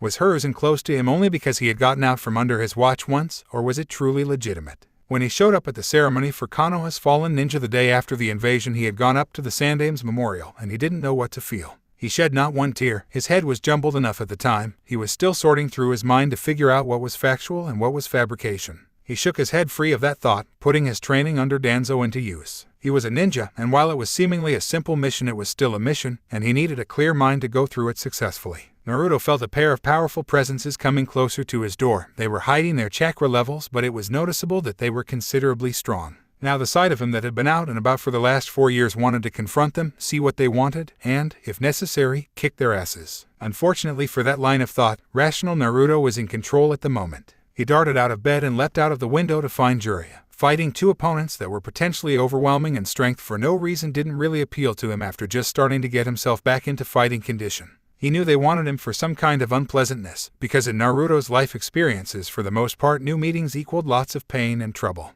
Naruto dashed along the rooftops until he reached the outskirts of town. Naruto bit his thumb and summoned a toad. Not even giving it time to speak, Naruto belted out an order: go find Jiraiya. Tell him to find me as fast as he freaking can, or I'm screwed. Okay. The toad nodded and ran back into town to find Jiraiya. Naruto sighed and turned around slowly. I know you're there. Come out already. Save us all some time here. Two figures in black cloaks with red clouds appeared, both donning straw hats. Naruto sighed at the sight of the familiar red eyes signifying Sharingan. Of course it would be a guy like Itachi Uchiha after me. The other figure chuckled and removed his hat to reveal a blue-haired, blue-skinned man. It looks like you're still famous in that village of yours, Itachi. Naruto smacked his forehead. In Kasama Hoshigaki. What a fantastic day. The hits just keep on coming. He set himself into a ready stance. Who else do we have coming? You guys happen to have another S-ranked cameo coming from the woodwork. Kasama scoffed at the sight of Naruto's small frame. Who knew the Kyuubi Jinchuriki would be such a runt? Itachi, should I cut off one of his legs to make sure he can't run away again? Itachi stepped forward, red eyes spinning. Please come with us, Naruto-kun.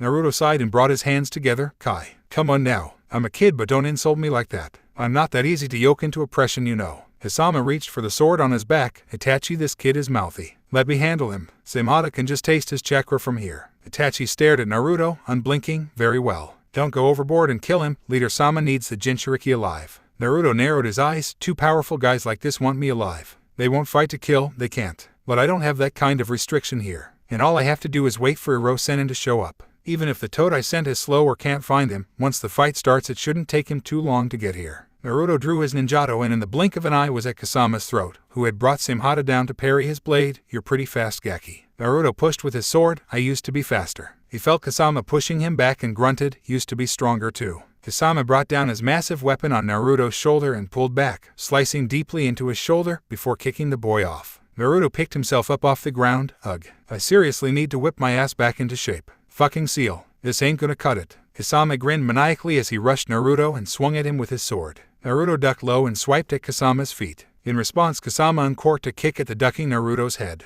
Naruto saw it coming and rolled out of the way. Man, I'm glad Hirosenin had the common sense to at least take the stupid gravity seal off of me. I'd be dead meat otherwise. Naruto sheathed his sword back into the scabbard on his back, going blade to blade with one on the 7 swordsmen of the mist. Label me the idiot of the day. Itachi walked a few steps up. You're better than our intel anticipated, Naruto-kun. It was said that you were a dead last genin level shinobi. You've shown much surprising skill. Naruto huffed as he ignored the dripping wound spanning his shoulder. Yeah. Well, there's no such thing as perfect intel. Indeed, Itachi removed his own hat to look at Naruto. This battle is unnecessary, Naruto-kun. Just come with us. You cannot defeat us both at your current level. Naruto glared at the rogue Uchiha and the shark like Kasama. They're right. I couldn't beat these two like this. If they were here to kill me, and I don't even have to win, all I have to do is last long enough for some help. Naruto smiled as he felt his wound begin to pulse with a familiar sensation. Apparently breaking the seal inspired the Kyuubi to stay awake more often again. Good. Now if only he had found the time to set up his old arrangements with the powerful Kitsune, then he could just have Kyuubi help him rampage on their asses and be done with it. There was time to think about that later. He had a tall order ahead of him here. Kasama and Itachi covered each other's weaknesses extremely well. What Kasama lacked in long-range ninjutsu, potent genjutsu, and tactical finesse and patience, Itachi more than made up for. Vice versa for Itachi and his close-range skills. Naruto didn't think he could win in close with Itachi anyway. That damnable Sharingan would give away his every move. Unless, Itachi walked ahead and called Kasama back. "Kasama, I would like to test Naruto-kun for a bit. Stay back for a moment." Naruto would have grinned from ear to ear if it wouldn't have looked so suspicious. Itachi and Kasama both think he's weak. Itachi will probably let the genin in close to humor him. That's where he would get his chance. He needed to abandon all logical reason and just flow. The only way to bypass the Sharingan was to simply move faster than the body could adjust to. As if that would work on someone like Itachi. However, if Itachi could anticipate his movements, then what would happen if even Naruto didn't know what he would do next? It would be a pain to try, fighting his own muscle memory and his own instincts just to attempt a new strategy on the fly. Ugh, sounds like something his jumpsuit-wearing self would try. But then again, why the fuck not? Even an idiot can come up with some masterful gems of ideas every once in a while, right? Naruto ran and ducked, looking to jump when in range of Itachi, but as he crouched, spontaneous inspiration came to him. Instead of jumping high as he had crouched to do, he tumbled forward and rolled through. This random act got him inside of Itachi's guard. Now what? As he saw Itachi move his arms to react to any action he could take from this point, in a split second Naruto once again listened to the most random thing he could think of. He tilted his head up and spit directly in Itachi Uchiha's face. Now at this time, if he wasn't 1. Already in a fight that he knew wasn't going to be pleasant if it dragged out, and that's if he actually believed he had a snowball's chance in hell of actually winning said fight in the first place. 2. Flying by the seat of his pants too fast to take into account what he was actually doing. After all, if he wasn't a bloody mess on the ground yet, that had to count for something, right? And 3. Primarily trained to not show any emotion or feeling in combat against any enemy, even if pressed with insurmountable odds. If it weren't for all of that, then he might have had the logical inclination to shit his pants when he saw that Lugi make contact right on Itachi's left brow. And it worked too, because from the look on Itachi's face, he damn sure never saw that as a viable option against him in the middle of a fight.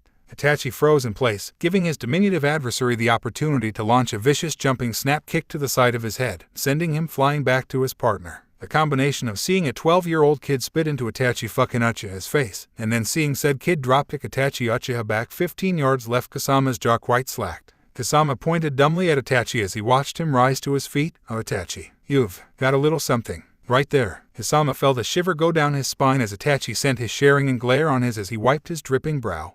"You got it." The adrenaline from Naruto's little improv session wore off as he got distance and waited for Itachi's response. Naruto attempted a little denial therapy. "Maybe he isn't as pissed as I thought. He's a former Anbu. Those guys get bodily fluids on them all the time. A little spit didn't even faze that guy." Itachi turning a downright murderous look at him, spinning Sharingan enhanced of course, perished the thought that he was getting out of this alive without missing some important body parts. Being the highly trained professional he had been raised to be in his formative years, Naruto prayed to the skies above for even the slightest diversion. Anything that could tear Itachi's attention away from him for even a moment would be a gift from Kami herself. Itachi Uchiha. Naruto turned to find Sasuke standing shortly away, eyes affixed on his older brother. "You've told me to live my life with hatred in order to get strong enough to kill you. Well, that day has come. If he wasn't such a highly trained warrior, and if he wasn't in the middle of a serious, high-tension situation, Naruto could have broken down and cried in sweet, sweet relief. Those two reasons, combined, were the only reasons he didn't. Naruto knew there was no I in team. But sorry Sasuke, someone had to take one for the team today. And on this day, Naruto was more than willing to spell team with an I. Naruto slumped against a tree and sat down as he saw Jiraiya talking to Mato Guy, with Sasuke over his shoulder. Itachi had really done a number on that kid and Naruto knew it was mostly his fault, but defended himself with the fact that Sasuke either didn't notice or didn't care that Itachi was in such a pissy mood. And what kind of genin tries to stay and fight Itachi Uchiha by choice? Itachi looked pissed off when he beat Sasuke too. Naruto called his bad on that. Naruto had gotten his ass saved by Sasuke's assistance and he knew it. It had given Jiraiya enough time to find him and drive the nuke nin duo off before they could refocus on him. Thank goodness the old sage could back up all of that posturing with skill. "Yaki, come over here." Naruto stood and walked over to Jiraiya and Guy. While he was pissed off at Jiraiya, he had to admit, without his timely interference he would have gotten turned into hamburger. Guy gave Naruto a blinding smile as he got close. "Yash Naruto-kun, you have certainly shown yourself to be quite flushed with the power of youth today. Holding off those two like you did." Naruto looked at Guy strangely. "Thanks Guy-san. I was useless though. They could have killed me whenever they wanted, they needed me alive." Guy shook his head, smile still in place. "And you are alive, are you not? And that means you have another day to get stronger. Another day to prepare yourself and make sure this doesn't happen again." Naruto smiled faintly. You're right. I need to worry about getting ready for the next time something like this happens. Naruto clenched his fists. There's no way that guys like that are going to get the drop on me ever again.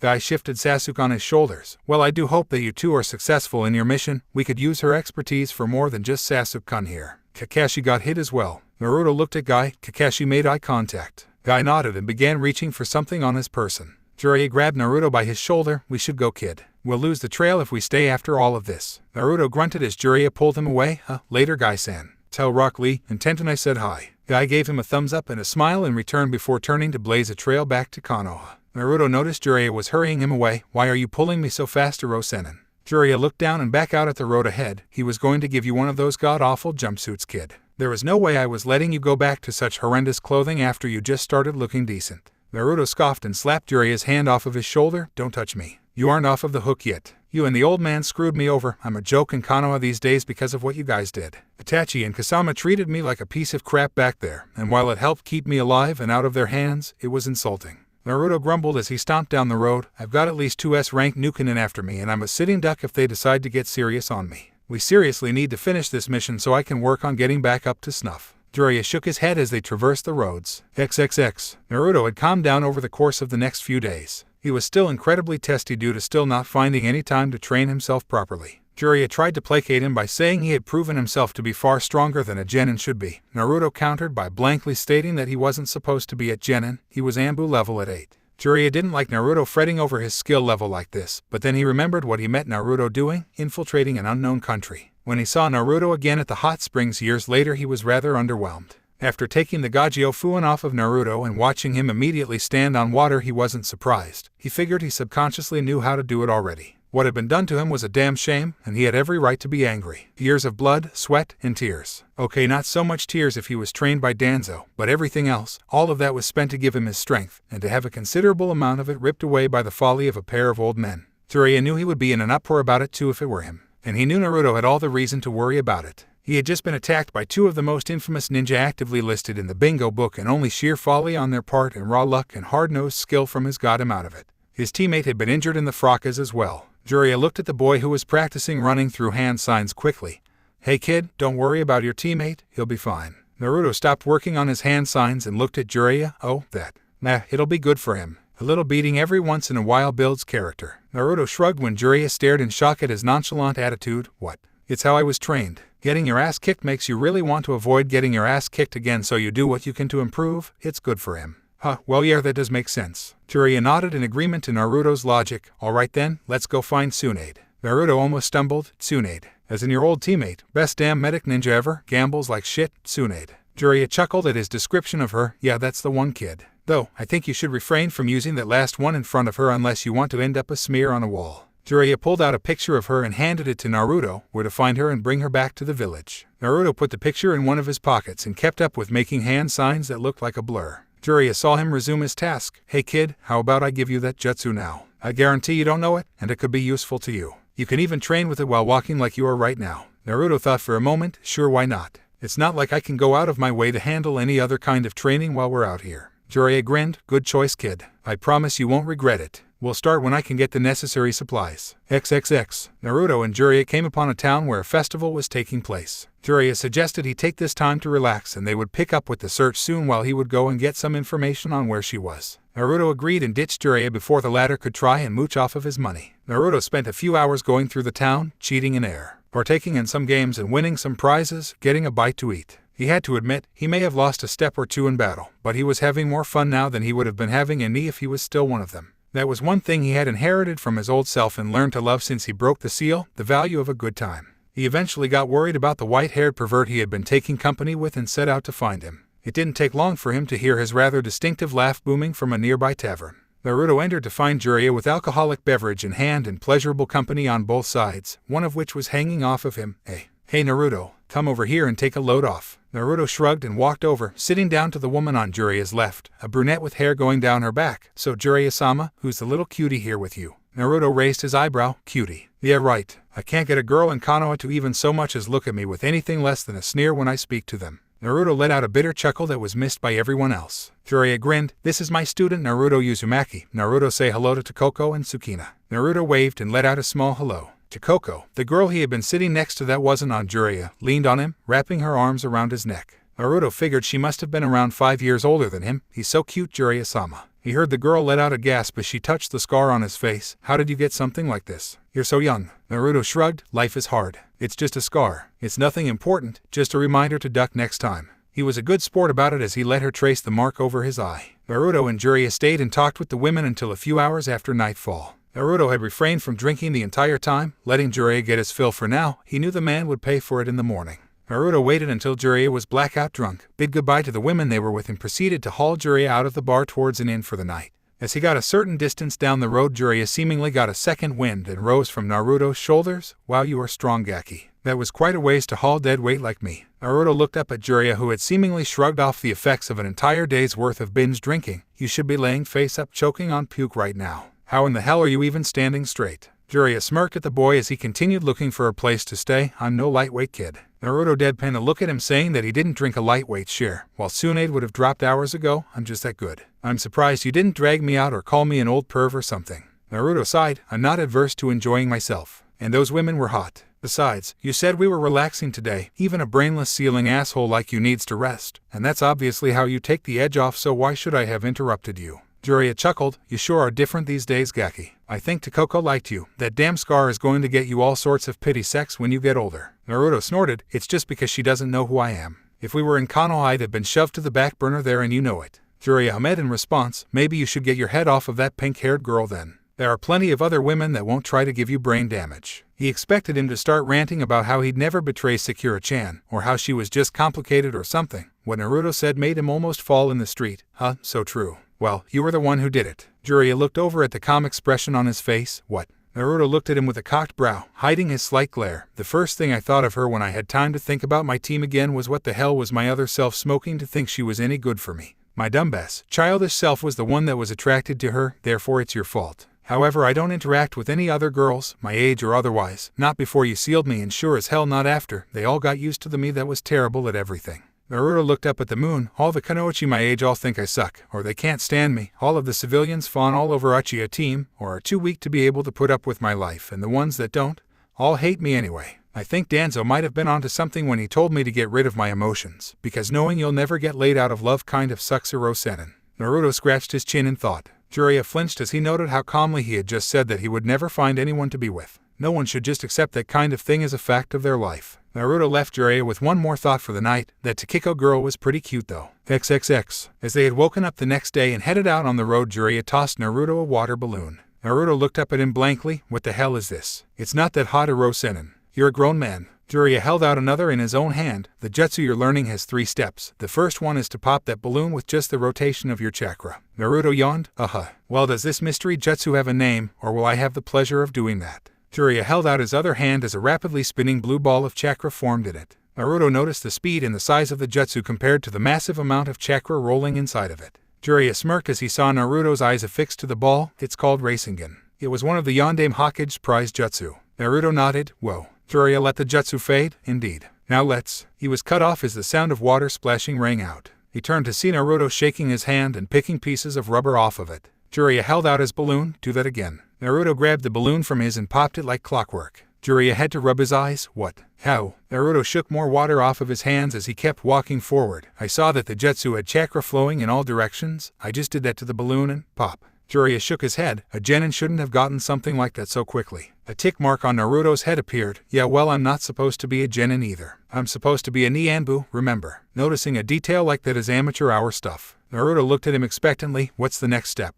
Jiraiya dumbly held out a rubber ball. Pop this with your chakra. It should be the most difficult step. It has to do with just power. BLAM. Naruto's hand snapped to his ears as the rubber ball exploded in his hand. Damn it, why was that so loud? Jiraiya almost had a seizure out in the open road. How did you get it that time? Generating a consistent amount of power like that takes time. Naruto dug into his ear, and I have what's sealed inside of me again. I've been dealing with powerful chakra since I was little. My own naturally got stronger. Danzo had me spamming high-level jutsu all over the place by the time I was 8. Jiraiya opened his mouth but nothing came out. I'll show you the final step later. I need to find something new to start you on. What about your elemental affinity? Wind. And I have several jutsu for that element. I just need to relearn the big ones again. Naruto walked along with a bored expression on his face. Where's Tsunade, damn it? Did you find out anything in that town we were in? Jiraiya ceased his thoughts on Naruto's training and answered, I did actually. She was heading up towards the edge of the country. She'll probably wind up in Tanzakugai, so that's where we're going. Naruto grunted, tell me the third step so I'm not wasting time on the way. If I can't get my conditioning, and then I'll have to work with this jutsu until we get somewhere where I can actually work on it.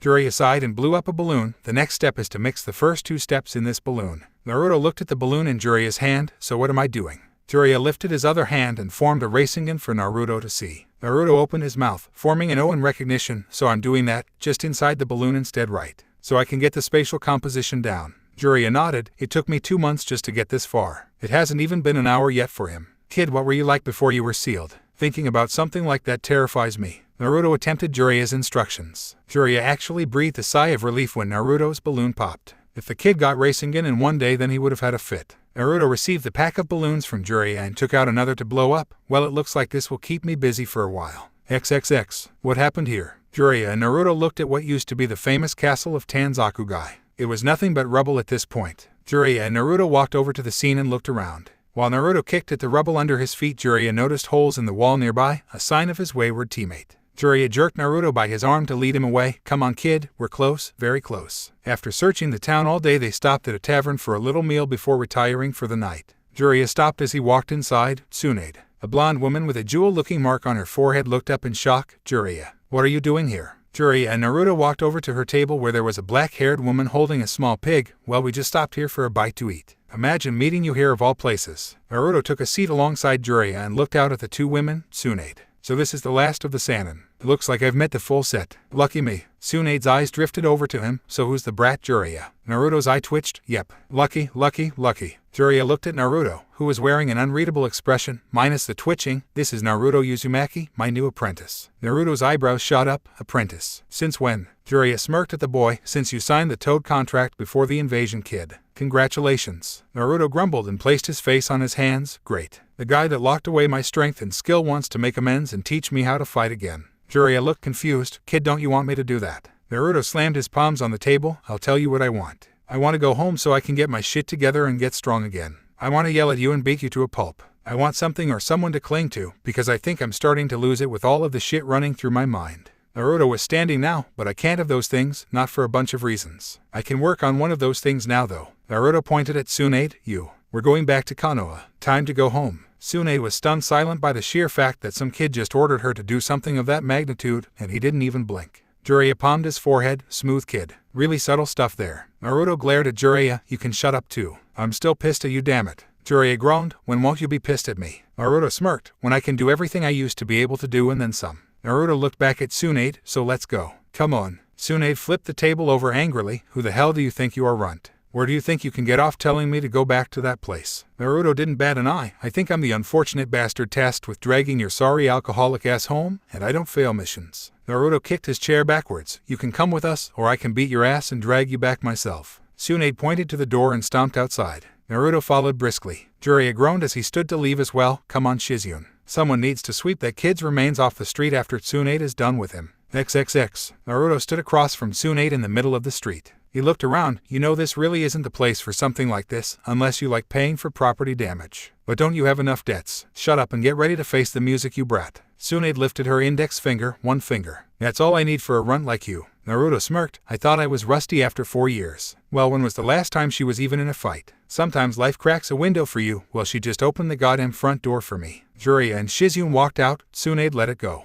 We can talk about this. Tsunade glared over at Jiraiya. Shut up, Jiraiya. He has this coming. Brats like this need to know their place. Naruto glared over at Jiraiya also. Yeah, shut up, Orochimaru. Old ladies like this need to learn how to deal with their problems before they turn old and gray instead of just running away. Tsunade growled at Naruto. Give me your best shot, brat. You won't get another one. Naruto's eyes went cold as his face went blank. If I do this right, then one shot is all I'll really need. His eyes narrowed. You'd better hope I miss. A slight shiver went down Jiraiya's spine as he saw the look in Naruto's eyes. Tsunade. You might want to use more than. Tsunade snapped at him again. I said shut up, Jiraiya. Naruto kept his stone-cold eyes leveled on her. Looks like the crabby old lady needs an attitude adjustment. Yelling at her old friends like that. Tsunade had enough of Naruto's mouth and charged at him. Naruto's body tensed as he counted the steps until she was in range. Shouldn't a Sannin be faster than this? I guess she really is rusty. Tsunade attempted a backhand swipe, but Naruto swatted it away, leaving her guard wide open. Tsunade was shocked as Naruto moved far faster than she expected a kid his age to be able to, ending up with him sinking a fist into her ribs. Jiraiya had to let a small smile come on his face as he saw Shizun's jaw drop. Shizun's grip on the pet pig, Tun almost squashed the poor thing as he saw a child get the first shot on Tsunade in a fight. Jiraiya-sama, how can that genin land a blow like that on Tsunade-sama? He hit first. Jiraiya shook his head. Just because he's a genin doesn't mean he has to fight like a genin, does it? Tsunade ran green glowing hands over her torso and glared at Naruto, who had simply reset himself in his stance. So you can move with some quickness. You're still a brat. I still only need one finger. She won't even acknowledge when someone is a threat. This is going to work out better than the fight with Itachi. Naruto formed a cross seal and formed several cage bunshin. You got disoriented by just one of me? How are you going to handle 8? Scatter. Naruto's clones blurred around the street, looking more like an angry hive of bees rather than a group of boys. Tsunade's eyes kept themselves on all possible threats. She ended up blocking a few preemptive strikes with just one finger, per her boast, and kept looking for a prime target to hit. The sounds of something swirling made Tsunade turn her head to see Naruto forming a blue ball that Tsunade could label from a mile away. Realizing just how damaging that move could be, she chopped at the ground with her finger, disrupting his footing and forcing him to break the attack and fall down.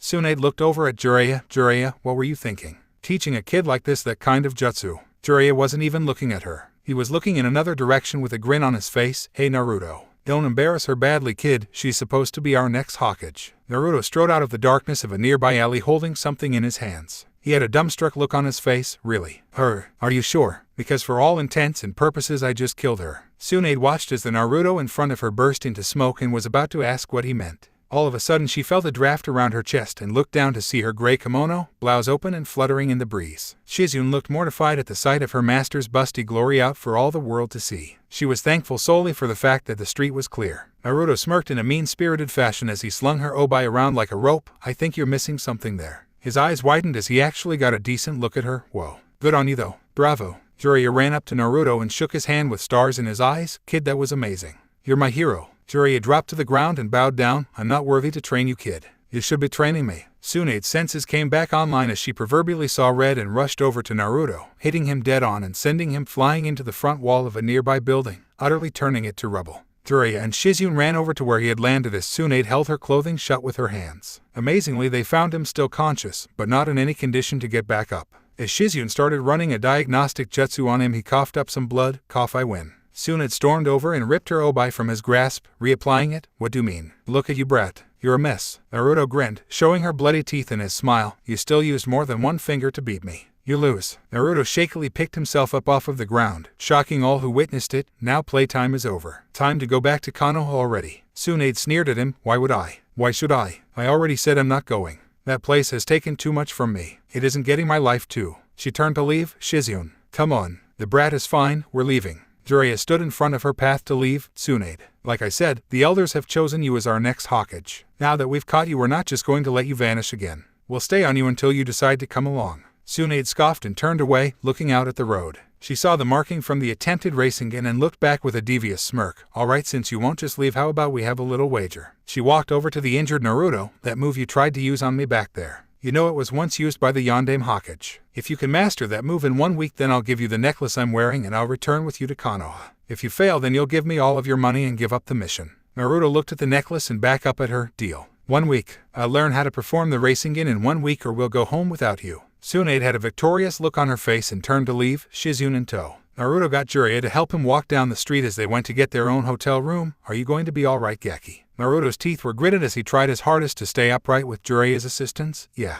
I just need to sleep it off for the time being. I'll be fine in the morning. I'm okay. Jiraiya rolled his eyes as they hobbled down the street. You know, I kind of wasn't kidding back there, kid. You're my hero today. That sight you gave me? Absolutely glorious. I've wanted to see that again for over 15 years and I finally have. The best part, I didn't even get beaten up for it this time. Jiraiya finished with a lecherous grin on his face. Naruto's sweat dropped. That's great, Oro Sennin. Glad I could help, I guess. XXX. The next day, Naruto was awakened from his deep slumber by a knock at his door. Lumbering over to the door, he opened it to find Shizun. Shizun-san. What is it? She came inside and looked him over, noting the fact that he was shirtless and had scars littering his body. Are you sure you're okay from last night? Tsunade-sama has liquidated men using less force than she used on you. Naruto sat on his bed and stretched. I'm fine, I've had worse. So what do you need? I need to go train for this bet already. Shizun rubbed her arm awkwardly. That's what I want to talk to you about. I don't want you to think of Tsunade-sama as a bad person, she's just bitter. Naruto nodded, because her brother and lover were killed during wartime. I know. Shizyun's eyes widened in shock. How do you know that? Naruto shrugged. The guy that trained me made me learn all kinds of stuff about Konoha's famous ninja. Shizyun looked at him strangely. The academy in Konoha sure goes over some classified things these days. Naruto chuckled darkly. No they don't. I didn't learn that in the academy. I learned things of that nature elsewhere. Shizyun recovered admirably. Well, if you know that, then you must know that that necklace is cursed. It will kill anyone who wears it other than Tsunade-sama. Naruto stood up and walked towards the door. Well then I guess I'm next. Because I'm winning this little bet of ours. So tell her to get all of her affairs in order and get ready to go back to Konoha. I'll see you later, Shizyun-san. Naruto left Shizyun sitting in the room as he left the hotel entirely. Naruto made his way to the outskirts of the town where he found Jiraiya sitting against a tree waiting for him. He had a smirk on his face. Kid, you must have the biggest set on you. You made a bet like that with Tsunade. Naruto smirked at him. Well, I have a week to train my body back up to normal. It won't be even a drop in the bucket to what I need, but free time is free time. Jiraiya looked at him strangely. Kid, you need to work on the Rasengan and win this bet. You can wait to do everything else right now, finish the jutsu and then do everything else. Naruto looked at him mischievously. Oh, you mean this Rasengan? Naruto formed the perfect blue ball in his hand and pushed it against the tree Jiraiya was sitting against, forcing it to explode in a shower of bark and wood chips. Jiraiya looked at him stunned. You finished it. Naruto grinned widely. Deception is just another tool of the game. When I fought her last night, I used it as a distraction. I just needed to get her attention so my clone didn't really focus on the attack. I can do the Rasengan, but showing her that I could last night would have done no good. She would have just made another impossible bet that I would have had to actually work at. Jiraiya was still confused. Well, why didn't you just show her last night? Naruto gave him a dry look. Hirosen and I was seeing sextuple last night. She gave me a concussion. I still feel my head pounding even today. There was no way I could focus to show her the finished product last night after the bet was made. Naruto stretched out as he prepared to work. I'll just milk this for the week of training I can get in and show her on the last day. I don't have to tell you to watch her, you know she's a flight risk. Jiraiya looked at Naruto seriously. Yeah, there's a good chance Orochimaru is here as well. Naruto stopped stretching to look up at Jiraiya. Really? Well then that's all the more reason for me to get to work now, isn't it? Jiraiya turned to head back to town with a grin on his face. Damn, Brad is going to be stronger than all of us one of these days. XXX. Over the course of the next week, Naruto threw himself into training as hard as he could. Regaining intense control of his chakra was his primary concern. He trained in this facet by way of mass kunai balancing. He attempted to reacquaint himself with the movements of swordplay once more, but until he could get in some decent sparring there was only so much he could remember. He still needed weights to get his speed up, and he figured his strength was alright for now. Not being able to activate his true levels for years did a number on his muscles. Contrary to popular belief, gravity seals aren't really a form of training. The seal weighs you down by connecting to your chakra and manipulating how much you would be able to pump to your muscles, decreasing the greatest amounts that you attempt to generate. Depending on the nature of the seal, it could seal away any percentage of your maximum. The difficulty and obscurity of the seal gave rise to the rumors of it being used as a training method. Jiraiya had been using the seal in combat for decades since he had discovered its uses. When Jiraiya came across a powerful or dangerous ninja that he didn't necessarily want to kill, he would sometimes place the seal on them to make sure they couldn't challenge him again. Most of them, however, never realized this and went the rest of their careers lagging in their physical skills unknowingly until they were later killed in battle. Naruto had to sigh in relief when he realized that Jiraiya had placed something like that on him. Who knows what may have happened if he had kept it on. With dangerous ninja after me and me lacking the ability to get faster or stronger, I would have been a dead man. At least he still had enough speed to deem manageable against most opponents for now anyway. He found that he was as fast as Rock Lee with his ways off. Naruto chuckled when he thought of the boy. Now that would be a hell of a spar. He then realized that Lee had been crippled by Gaara during the exams, and that stoked his resolve further that Tsunade wasn't going to get out of this bet with him. If anyone can help Lee get better, it's her. Just another reason to drag her back, kicking and screaming if I have to. Naruto rubbed his hands together as he felt a familiar presence at the edge of the woods. Okay, kill two birds with one stone. Train this jutsu of mine and rattle her with my training. Serves her right for trying to spy. Naruto made a massive hand signs and drew his hands apart as wind whipped around them. He turned to a boulder and thrusted out his fists pushed together at the thumb and index finger, Futen, Fujin Seiken. A fierce wind pushed from his fists and impacted hard against the boulder, leaving the imprint of his two fists the size of his entire body. Naruto smirked as he felt Tsunade leave the area of her hiding. Alright. Finally, 1 down, 8 more to go. I'm getting all of my jutsu back. Just wait till I bust out the big ones. Jutsu list. Futen, Fujin Seiken, B-rank ninjutsu. Mid to close range. Forces the user to direct wind chakra around their hands in the blunt shape of their fist and thrust it out at their target. The impact is equal to the amount of chakra pumped into the attack. However, the control must be adequate in order to use the jutsu at such a high level. Violent backlash can occur if the control over the amount of chakra is not satisfactory. Theoretically, the attack can be used to crush an opponent into paste against a solid surface, or can throw an enemy an unmeasurable distance with blunt force trauma. Naruto awoke with a groan. Ugh. Okay, I guess I still can't use all of my jutsu yet. The previous night Naruto had exhausted himself trying one of his more upper-tier ninjutsu. Waking up in his own bed he realized that Tsunade must have been spying on him again. Naruto chuckled, heh, I wonder if she saw that one. Naruto jumped out of bed and tripped over a black bundle at the foot of his bed. As it groaned he realized who it was, Shizune-san. What are you doing here? Shizune's hazy eyes opened and widened as she jumped up, surprising the blonde, Tsunade-sama. Where is she? Naruto grabbed Shizune to calm her down. Hold on a second, just wait. You're saying she did this to you? Shizune stopped stirring and rested in his arms, though he felt her breathing was still frantic. Naruto sighed and let her go. Shizune immediately made for the window. We have to find Tsunade-sama. It might be too late to stop her. As Shizune left through the window, a kunai buried itself to the right of her head into a wall. They both turned to see Jiraiya standing on the ledge uneasily. Where's Tsunade?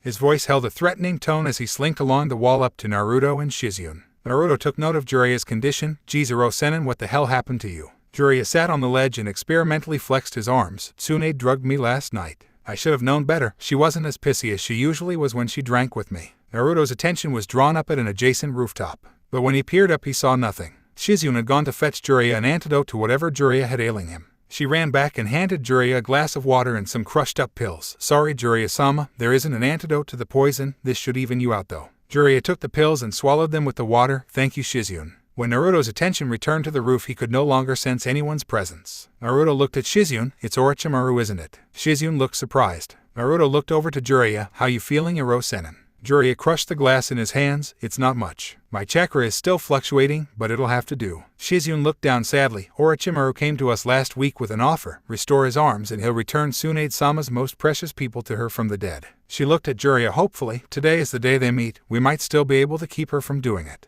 Jiraiya stood. So how are we going to find her? Shizune grabbed Tun-Tun and jumped to the ground before placing the small pig onto the ground. We need your help, Tun-Tun. Can you find Tsunade-sama for us? The pig oinked as it sniffed at the ground. Jiraiya and Naruto dropped down around them just as Tun-Tun began oinking wildly at Shizune. Shizune turned to the other two with her. Tun-Tun has her scent. Come on, it's this way. XXX. They returned to the area of the ruined castle and found even more signs of destruction, though they were newer. Naruto smiled at the sight of the pulverized wall. It looks like the old bat turned him down. Jiraiya nodded. Yeah, that might not be so good for her though. Come on, we still have to find her. As they ran into a field they found Tsunade being beaten by Kabuto. Shizune shouted for her mistress as she ran over to her side. Tsunade-sama. Naruto and Jiraiya waited close by as Shizune took out a handkerchief and wiped blood from Tsunade's face. Naruto looked at the scene in confusion. Hiro-senin, what's going on here? Is it a genjutsu or something? Jiraiya shook his head in the negative. Tsunade has hemophobia. She's afraid of blood, kid. Even the sight of it messes her up and makes her like that. Right now she's utterly useless. Naruto looked out at Orochimaru, whose arms were wrapped up, but Naruto could see faint traces of blood coming through.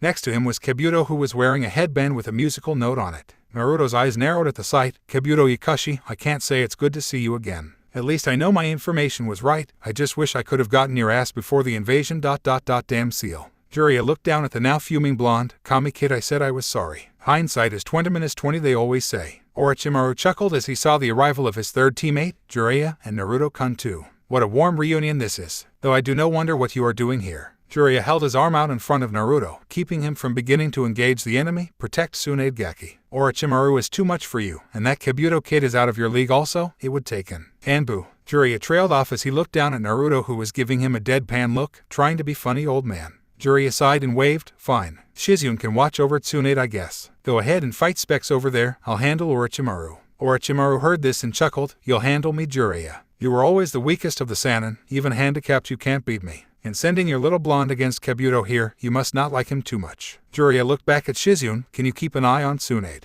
Me and the Gaki will handle the snake and his flunky. Shizune nodded and returned to trying to calm Tsunade down. You ready, brat? Jiraiya looked over at Naruto, who smiled up at him angrily. This one's for Sarutobi-sensei. Naruto snorted. You can make it for the old man if you want. This one's for the Hebai douche sixing those 5 souped-up cursed seal assholes on me when he chased me out of Odo. That son of a bitch with the bones wasn't a joke. I've still got a gripe with him. Kabuto now. Kabuto pulled the bandages off of one of Orochimaru's arms and ran his own blood down the summoning tattoo on it, Kuchio's no jutsu. Kabuto and Orochimaru then stood atop 3 rampaging snakes, heading towards Naruto and Jiraiya. Jiraiya went to summon himself, and in a small puff of smoke Gamakichi was revealed. Oh, hey. Good to see you again. Naruto's sweat dropped. Seriously, I could do better than that. Come on, this is serious. Gaki, room. Naruto moved back as Jiraiya made a set of hand signs and slammed his hands on the ground. Daten, Yominuma. The ground in front of him turned into a dark, murky substance, trapping the snakes within, disabling their movement. Jiraiya audibly cursed. Damn it. It isn't very deep at all. I must still be under the effects of Tsunade's drug. Naruto shook his head. Man, Orochimaru, you sure do suck today. Come on, we don't need any help right now anyway. Naruto turned to Gamakichi. Go over to the lady in black and the blonde woman and stay put. This won't be a nice battle. Gamakichi hopped off as the battle stalemated. Jiraiya and Naruto both launched out at their chosen opponents, who broke off to confront them separately. Jiraiya began assaulting Orochimaru, who was noticeably unable to attack using his arms, instead lashing out with kicks and slipping away from Jiraiya's assault. Jiraiya decided to tease his former teammate. Man, it must be hard to use jutsu with no arms, eh? That must suck for a guy like you, Orochimaru. Orochimaru gave a superior smirk. I don't even need my arms to destroy you, Jiraiya. I saw your weak jutsu, you're just as bad as me. Jiraiya barked out a laugh. I guess that's true as well. I guess we're just going to have to wait for our retainers to finish off their little speck of business before we can really get to the main event. Orochimaru laughed slowly. The Kyuubi child Jiraiya. I've seen what he can do. Against Kabuto he has no chance. The boy has absolutely no skill as a shinobi. Jiraiya gave a big grin, and that would be my fault. But don't worry, Roki, I fixed him up before we even got to this town. I'm letting him fight Kabuto down there because I know he'll win. Consider this his coming out party, so to speak. Orochimaru looked befuddled. I fought him, Jiraiya. Even going as hard as he could, Kyuubi's chakra and all, he didn't come close to impressing me. Now the Uchiha, what strength. A true genius. Jiraiya broke down in laughter. I guess the standards for a genius are seriously declining these days. If just being a genin at the regular age makes you a genius, then I don't know what the hell to call Naruto. Orochimaru gave a cruel grin. How about failure? Loser, cannon fodder, frontline trash. Take your pick or make a few more of your own. Jiraiya had a placid smile on his face as he just stared at Orochimaru. Ah, that's a good one. Orochimaru contorted his face in confusion. What are you talking about? Jiraiya gave him a hard look. That face of yours just now. I want to remember it for later, just so I can compare it to the look on your face after you see what the Gaki can really do. XXX. Naruto faced off with Kabuto a distance away from where Orochimaru and Jiraiya were currently in conflict. Kabuto crossed his arms, a decided superior smirk on his face. You might want to leave this place before things get messy. You're a little out of your element here. Orochimaru-sama, myself, Jiraiya, Tsunade, even the woman with Tsunade. All of us are high-level shinobi. I myself am on par with Kakashi Haddock. And you're just a cute little genin that's out of his place. Naruto started chuckling, but then chuckling gave way to full-blown laughter. Haha, man, I'm glad I didn't end up broken like everybody else in knee, because hearing that little threatening rundown was too much. You, comparable to Kakashi Haddock. I'll believe it when I feel it. Naruto pointed back in Tsunade's general direction. I already beat Tsunade the other day. I could have killed her if I wanted to. Knowing she's got hemophobia would have easier than it was. He pointed in the direction of the trapped snakes. Orochimaru is crippled. It wouldn't be too much of a stretch for me to beat him too, especially if he's underestimating me like you. Kabuto laughed loudly. To be naive genin. Believing that you can fight and defeat anyone. Naruto scratched his head. How to get you to understand. Okay, you obviously remember 4 years ago when one of Otagakure's bases got sacked and Orochimaru sent out his elite bodyguards to handle the intrusion. Kabuto nodded. Those fools were punished for allowing the intruder to escape. A spy like they could have been detrimental to our efforts. They haven't failed since. Kabuto's eyes snapped open wide. Wait, are you really saying? There's no way, you would have had to have been 8 years old. Naruto grinned widely. Ding ding ding ding ding. Got it in one Kabu team. It was me. I'd have gotten away clean too if it wasn't for Iro Sennin's love for dramatic bullshit. Who blows up the information depot during a reconnaissance mission. Honestly, how is that stealth? Kabuto pointed at him accusingly. No way. From what I've seen and from the information on you, you're nothing. A low-level genin. Naruto chuckled. Well, that's what the Konoha record said on one Kabuto Ikashi also, if you'll recall. We all know how that turned out, right, Mr. Spy? If you were capable of it, then why wouldn't I be? I didn't even have to join any ranks and keep suspicion off like you did. All I had to do was not get caught. Naruto tapped his finger on his head. I had the plans for your invasion all up here way back then. Every move you had planned out over the long term was all up here. All of your bases, the info that was listed on your cursed seal, the true nature of Orochimaru's immortality jutsu, it's all here. The only reason your invasion had even half of a chance of even getting off of the ground was because of some unfortunate business that ended with me getting my memory and abilities sealed off before I could tell the necessary people. Kabuto tilted his glasses and scoffed. Well then, Naruto-kun, please show me these skills of yours that allowed you to breach our defenses. I'm in need of a new form of entertainment after all. Naruto nodded sagely. I see. I guess it would get boring being Orochimaru's ass muppet after a while. Playing hide the trouser snake would get dull even for a flaming fruit like you, I assume. Kabuto gritted his teeth in anger. Do not slander Orochimaru-sama like that. What could you possibly know about his power? Naruto grinned. Hey, being a pedophilic creep doesn't mean he's weak, and from the way you're defending him it sounds like a fucking lie to me, boy. And don't think I didn't notice how you refrained from defending yourself either. Kabuto rushed in at Naruto, who set himself in a defensive stance. Kabuto's hands glowed blue as he neared closer. Naruto dodged his first attacks and kicked him back to get some distance between them. Chakra scalpels, I see. You're medic ninja. Letting you in close wouldn't be too favorable as long as you're using that. Kabuto chuckled. Try to keep me away then, Naruto-kun. Kabuto rushed back in and engaged Naruto close up once more. Naruto ducked out of the way of Kabuto's attack, choosing to slip under and around his punches rather than block, lest his muscle tendons and other internal things in his arms be cut.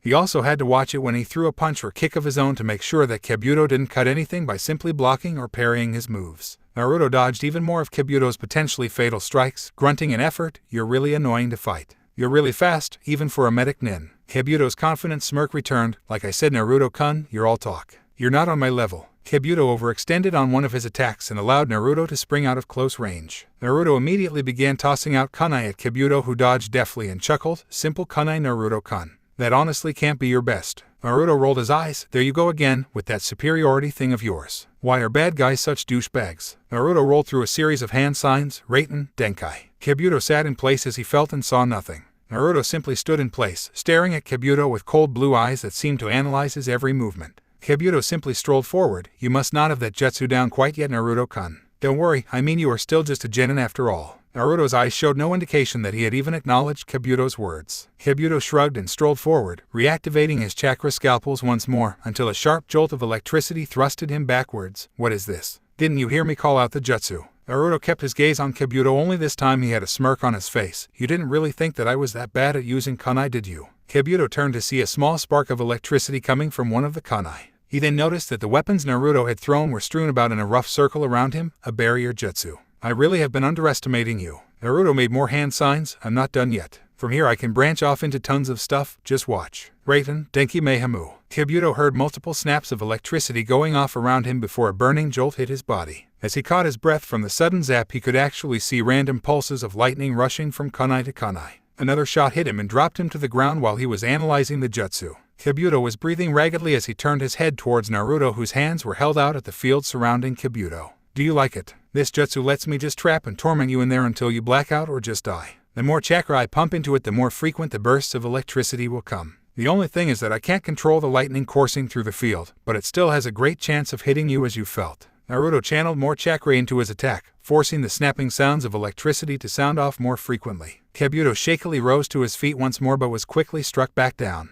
Before he could even try to rise again, he was hit one more time. Kabuto growled to himself and sunk into the ground before another bolt could hit him. Naruto simply stood in a position to move quickly and jumped aside as Kabuto's hands emerged from the ground to grab at his legs. Naruto landed and formed 3 Kage Bunshin, who swarmed around Kabuto, launching attacks up close. Kabuto had somehow recovered enough from being electrocuted to fend off and dispel the Bunshin without too much trouble. Kabuto looked at Naruto, who was once more giving him a cold stare. That was a pretty effective jutsu, Naruto-kun. If I couldn't dig my way out, I don't know how I would have escaped it. Kabuto's hands glowed green as he ran them over his torso to heal himself. You're quite a troublesome opponent. Naruto tapped his foot impatiently while Kabuto healed. Well, while you're doing that. Naruto made more hand signs and thrusted his fists out at Kabuto. Futen, Fujin Seiken. A visible ripple of air flew at Kabuto and hit him like a high-speed cart, sending him flying back, rolling head over heels bonelessly until he came to a stop. Naruto smirked as he saw Kabuto cease his backwards movement. You still alive over there? Kabuto stood up once more with blood trailing down his chin. That was a solid hit there, Naruto-kun. I was right, you are a troublesome opponent. Naruto scoffed at Kabuto's pseudo-praise. Oh really? I thought I was just a genin that was out of his element. If all it took to get your praise was an ass-kicking, then when I go back to Konoha, I guess I'll have to start dealing them out en masse. XXX. Shizune had cleaned the blood from Tsunade's face quickly but found that she was still lacking response. She had taken to watching Naruto fight Kabuto, seeing as how Jiraiya and Orochimaru were too far away to find, and that she didn't know whether or not Naruto would require her backup. Much to her surprise and delight, however, Naruto was capable of handling Kabuto handily. Were it not for the fact that Kabuto was a medic ninja, she was sure that the accumulated damage of Naruto's attacks would have beaten him. Tsunade's eyes had been affixed straight ahead ever since Kabuto had splattered her with blood, so she actually had been watching Naruto fight Kabuto the entire time. Watching him fight off the silver-haired medic, she realized that she had been extremely wrong in her first impressions of him. He shot his mouth off when they first met, not because he was too confident in his own abilities, but because he found her pathetic. He truly did. Someone with such a famous name, such a famous lineage, and such talent and legend known around the elemental nations was so bitter and disenfranchised. so much so that she let her skills fade enough for someone like himself to get the better of her. That shouldn't have happened, no matter how dangerous he was. When she had seen him train for the entire week, she had been amazed. His attempt to use a range of high-level techniques was something she had never seen from a boy so young. After he was done with one, he would move right on to the next one. If he couldn't get one to work, he would attempt it until he could force it or until he dropped out of exhaustion. The spark she could see in his blue eyes while he trained was the antithesis of what could be found in them in battle. In training, he would laugh, chuckle, crack jokes at himself, and show his spirit and emotion. In battle, he kept things bottled, only choosing to take snide verbal shots at his opponents to get the upper hand. She had to rub her eyes a few times as she watched him train, because his actions and training reminded her so much of her deceased younger brother Nawaki. Gamakichi hopped on her shoulder and looked out at the fight excitedly. Man, my bro is kicking ass out there. She unconsciously clenched her fist around her necklace as the battle carried on. Maybe, just one more time, she could believe in someone. XXX. Kabuto pulled out a hooked kunai. As enlightening as our little skirmish has been, Naruto-kun, it's time I put an end to this. Orochimaru-sama is a busy man, we all have work to do. Naruto nodded and pointed back at Tsunade. Yep, I agree. Right now I have to go drag Bachan back to Konoha. But I also have a bet to win. Luckily for me, you're going to help me with that. Naruto snapped his fingers as two pairs of arms shot up from the ground and grabbed Kabuto's legs and arms, holding him in place. Kabuto tried to shake them off, but the grip was iron.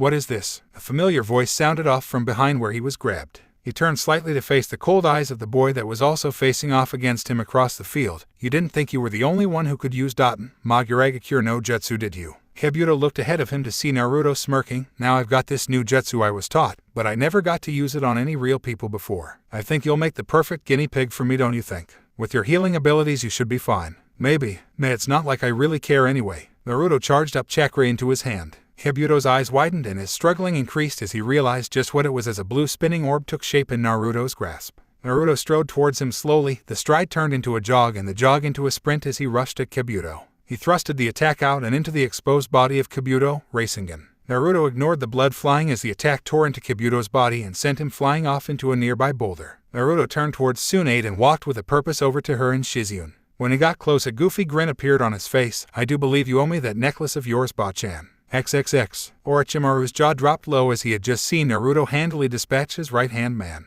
A clicking sound brought him back into awareness as he saw Jiraiya holding a camera. That's a good one. Orochimaru gritted his teeth. Such power. He's too dangerous to leave alive. I have to kill him here before he gets too strong. Orochimaru flew off of the snakes at Naruto. Jiraiya tried stopping him but was tossed aside. Tsunade's drug had yet to wear off. As he launched himself at Naruto, his sword, Kusanagi, emerged from his mouth. Naruto's back was turned to the murderous Sannin as he closed in, sword out and about. As he was talking to Tsunade, his senses went off and he drew his sword, turning around in the nick of time just to block Orochimaru's strike. Naruto's eyes widened as he realized just who he was crossing blades with. Orochimaru team, nice to see you again. He noticed the arms of Orochimaru. The old man really did a number on you back in Konoha, didn't he? Orochimaru hissed at the boy as he pushed against him. Just die, boy. You'll ruin my plans for the future. He pulled back and began slashing at Naruto, who held up his defenses, slowly backing up due to his surprising strength. Naruto tried to strike back, but Orochimaru showed traits reminiscent of his summons as he dodged Naruto's attacks. Naruto had to take great care as he slipped around Orochimaru's strikes. Even a scratch from the legendary weapon could poison him, a tactic that Naruto had to somewhat respect, a good way to ensure victory for sure. And Orochimaru knew how to use it, even from his mouth. As the clang of steel on steel went on, Orochimaru landed a kick to his body, sending him flying back next to Tsunade.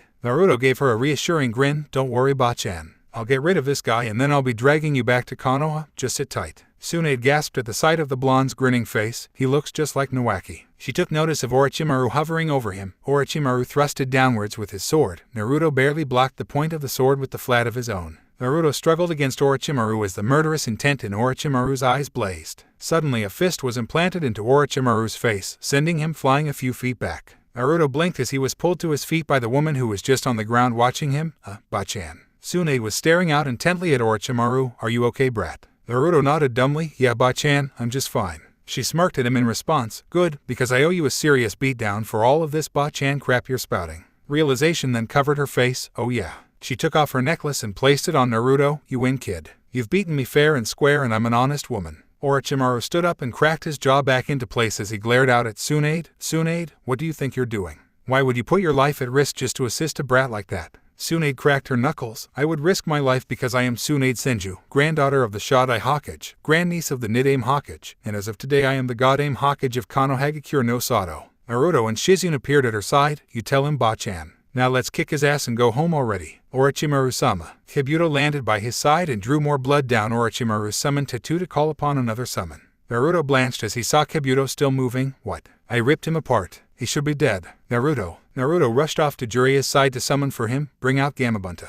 Naruto nodded and summoned for him and Jiraiya. Tsunade followed suit and summoned her own boss creature. As 3 massive puffs of smoke went up across the landscape, the smoke cleared to reveal a massive snake, slug, and toad, all looking at one another. Gamabunta let out a puff of smoke from his pipe. Well, if it isn't Manda and Ketsuyu. How long's it been since I've seen you two? Jiraiya looked down from where he and Naruto were standing on his head. Bunta, we need your help for this one. So are you in? Gamabunta let out another puff from his pipe. Sure, why not? I guess now I can finally get that snakeskin wallet I've been wanting. Naruto smirked. What would a giant toad want with a snakeskin wallet anyway? Naruto looked over at Kabuto standing on Manda next to Orochimaru. I swear that Rasengan should have killed him. I hit him dead on. I splattered his innards all over my face and everything. Jiraiya looked at Naruto momentarily. If he's anything like his master, then he's a bastard to kill. Don't worry, kid, we're settling up right now. Tsunade looked out at Orochimaru from atop Ketsuyu. This is it, Orochimaru. After this there will be one less Sannin in the world. Orochimaru simply chuckled while Manda hissed under him. Orochimaru, what do you think you're doing summoning me out here? Kabuto tried to calm the massive snake down. Manda, we just... Silence, whelp. I won't bother speaking to a flunky like you. Manda turned angry eyes to the top of his head. When this is over, I'll be expecting over 100 sacrifices. Orochimaru smirked. Of course. Nothing less for you, Manda. Kabuto let out a breath he didn't know he was holding. Thank goodness. If Manda knew Orochimaru-sama couldn't use jutsu, he might just eat us. Jiraiya patted Naruto on the head. Alright, kid, it's deadly serious now. Stay out of things unless I say otherwise. Even if you think you see an opening, it's probably a feint. Naruto snorted and slapped Jiraiya's hand from his head. I'm aware of the level of this fight, Orosennin. And I'm also not stupid enough to fall for any half-assed feints. As far as I'm concerned, I'm your trump card if anything. Jiraiya looked at Naruto in a confused manner. How so, Gaki? Naruto smirked. Think about it. Orochimaru can't use his arms to use jutsu. Kabuto and Shizune don't really have any long-range jutsu. You and I are the only ones that can fire stuff from a distance, and I can make an ungodly amount of cage bunshin, making tons of cannon fodder, potential attackers. I'm your ace in the hole here. Jiraiya chuckled. Well, I guess that's one thing about you that didn't change. You always want to be in the fight. Naruto scratched his head. Yeah, I guess it's in my blood or something. Jiraiya patted Gamabunta on the head. Let's go, Bunta. Gamabunta drew his tanto and rushed at Manda, who slithered away rapidly, surprising Naruto. Damn. That big-ass snake is ridiculously fast. Manda moved to Gamabunta's blind spot and attempted to bite down on him, poisonous fangs glistening in the sunlight. Gamabunta jumped aside in time to dodge the strike and hopped away. Ketsuyu moved in and launched acid from her mouth at Manda. Once again showing deceptive speed, Manda slipped away and rushed Gamabunta. The boss toad lifted his sword to block Manda's bite, but with a swing of his tail he knocked the sword out of Gamabunta's webbed hands. Ketsuyu launched more acid out at Manda, but he dodged before it could hit. Manda rushed over to Ketsuyu and began constricting her. Tsunade noticed her boss summon in dire straits. Ketsuyu, separate. The massive slug did as commanded and broke off into tons of smaller forms, disorienting Manda, who had been wrapped around her at the time. Jiraiya and Gamabunta decided to take advantage of the momentary advantage given to them. Gamabunta jumped back to gain some space while Jiraiya on his head went through hand signs. Gamabunta, give me some oil. Gamabunta spat out a glob of oil as Jiraiya held his fingers to his mouth to make a fireball. Katten, Gamayu and Dan. The massive fire stream that followed engulfed Manda, seemingly melting his figure. However, it revealed to simply be a snakeskin. Manda then burst from the ground behind Gamabunta. Naruto, who had been sitting back the entire time, saw this and whipped through hand signs. Futen, Fujin Seiken. Naruto shot out a double-fisted punch at Manda, who recoiled with the markings of fists on his face. Manda hissed as he coiled himself up, the stinging marks still evident. Little fucking brat. Jiraiya grinned at the shot Naruto had taken at the powerful summon until he blinked. Wait, where's Tsunade? Right on cue, Tsunade flew at Manda, holding Gamabunta's tanto, and slammed the blade through his mouth, pinning him to the ground. Naruto's eyes widened at the feat of strength. Orosennin, remind me to never pull the crap that I tried when I first met Ba-chan ever again. Jiraiya patted his head. Well, first of all, calling her Ba-chan is just asking for it. Naruto scoffed. That's pushing it. If I won't stop calling you Orosennin, then how can she stop me from calling her Ba-chan? Super strength beatdown be damned.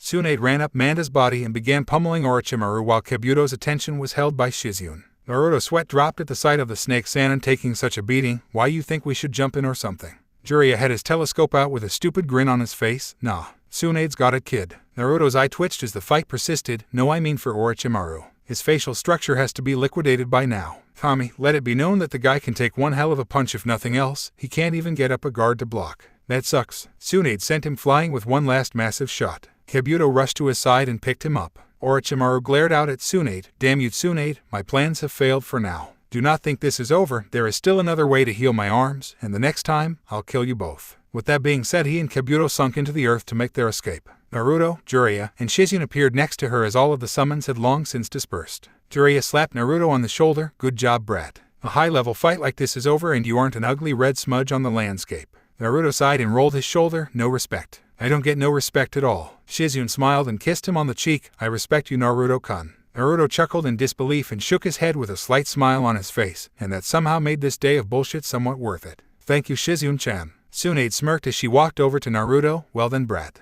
You won the bet, got the necklace, and now we're going back to Konoha. What are we going to do now? Naruto stood still in thought for a moment before turning on his heel and heading back to town. He waved over his shoulder as he walked away. We just got through fighting Orochimaru and I've been training non-stop for about a week. I'm going to go sleep like the dead. You guys can go do whatever the hell you want. The amassed adults had a chuckle as they heard Naruto grumbling about Kabuto's blood being all in his clothes. Tsunade shook her head at his retreating figure. He's going to be a fine man one day. And perhaps a fine Hokage too. Jiraiya put a hand on her shoulder. You don't know the half of it. A lecherous grin came upon his face. Now that that's all done, a woman like you can't be seen in clothes with blood all over them? That's a travesty. It should be a dress or nothing. Luckily for you, I happen to have no dress back in my room. Naruto could only shake his head as the sounds of a solid thwack followed by Jiraiya flying overhead towards town rang out. Jutsu list. Raten, Denkai, C rank ninjutsu. Mid to close range. Requires contact points that can conduct electricity. Metal obviously works best. A field of electric chakra surrounds the intended point, keeping an adversary trapped within. If the foe attempts to physically breach the field, a powerful force will push them back within, keeping them inside. Raten, Denki Meihamu, C rank ninjutsu. Mid to close range. A branching technique from Raten, Denkai. Sends random bolts of lightning between the conductor points. The more chakra used, the faster and more frequent the jolts will be. Futen, Fujin Seiken, formerly Futen, Kazunakami Ken no Kami, B rank ninjutsu. Mid to close range. Forces the user to direct wind chakra around their hands in the blunt shape of their fist and thrust it out at their target. The impact is equal to the amount of chakra pumped into the attack. However, the control must be adequate in order to use the jutsu at such a high level. Violent backlash can occur if the control over the amount of chakra is not satisfactory. Theoretically, the attack can be used to crush an opponent into paste against a solid surface, or can throw an enemy an unmeasurable distance with blunt force trauma. The walk back to Konoha had been entirely uneventful, and this is what terrified Jiraiya more than anything else. Naruto had said no more than 5 sentences to him over the course of the trip home. And whenever he did, it was simply business. He spoke to Tsunade and Shizune on a regular basis. He had gotten along quite well with Tsunade's dark-haired attendant, go figure. But whenever Jiraiya would try to jump into the conversations, Naruto would either end them or simply box him out. Apparently he had been telling the truth and no just shooting the shit when they started. He would be professional because they were on a mission, and now that it was all but over, Jiraiya was starting to see just how Naruto was feeling about him. Upon their arrival in Konoha, they all headed up to the Hokage Tower to get Tsunade introduced and situated, grilling by the Sandame's old advisors included. Konohamaru didn't really take kindly to someone replacing his grandfather's position, so he holed himself up inside the office, barring entry with traps and blocking the door. Somehow he ended up keeping people out all day long. Upon being informed by Konohamaru's friends, Udon and Mogi, Naruto just walked up. Sparta kicked the heavy oaken door off of the hinges, sending all of the stuff behind it flying, walked through the office using the door to block all of Konohamaru's traps, and dragged the kid out by his collar. He chose to do this himself because he knew Tsunade would have done roughly the same thing if she really wanted to get into the office, and she might not have been so nice about it. Naruto took Konohamaru to the top of the Hokage Tower and sat him down to talk. So, what the hell is wrong with you, kid? Naruto got a tick mark on his head when Konohamaru clammed up and pulled his knees to his chest. Okay, you can either tell me and we can talk this out, or I'll just do like my trainer did for me when I was a kid and beat the crap out of you until you forget why you're all mopey in the first place. Konohamaru paled when a mild amount of killing intent began leaking out of Naruto. What happened to you, boss? You've been different since the Chunin exams. Naruto sighed. It's a long story, and because I know what's wrong with you, it might make you even more pissed off than you already are, for one reason or another. Now don't change the subject. What's your malfunction today? Konohamaru snapped at him. I thought you already knew. Naruto answered back snippily. I do, I just want to hear it from you. Facing up to your own problems is the first step towards moving past them. Konohamaru looked up with tears in his eyes. What if I don't want to move past them? I don't want to move past my grandfather, boss. Naruto stayed silent and let Konohamaru speak. Everyone is moving on, going forward with everything.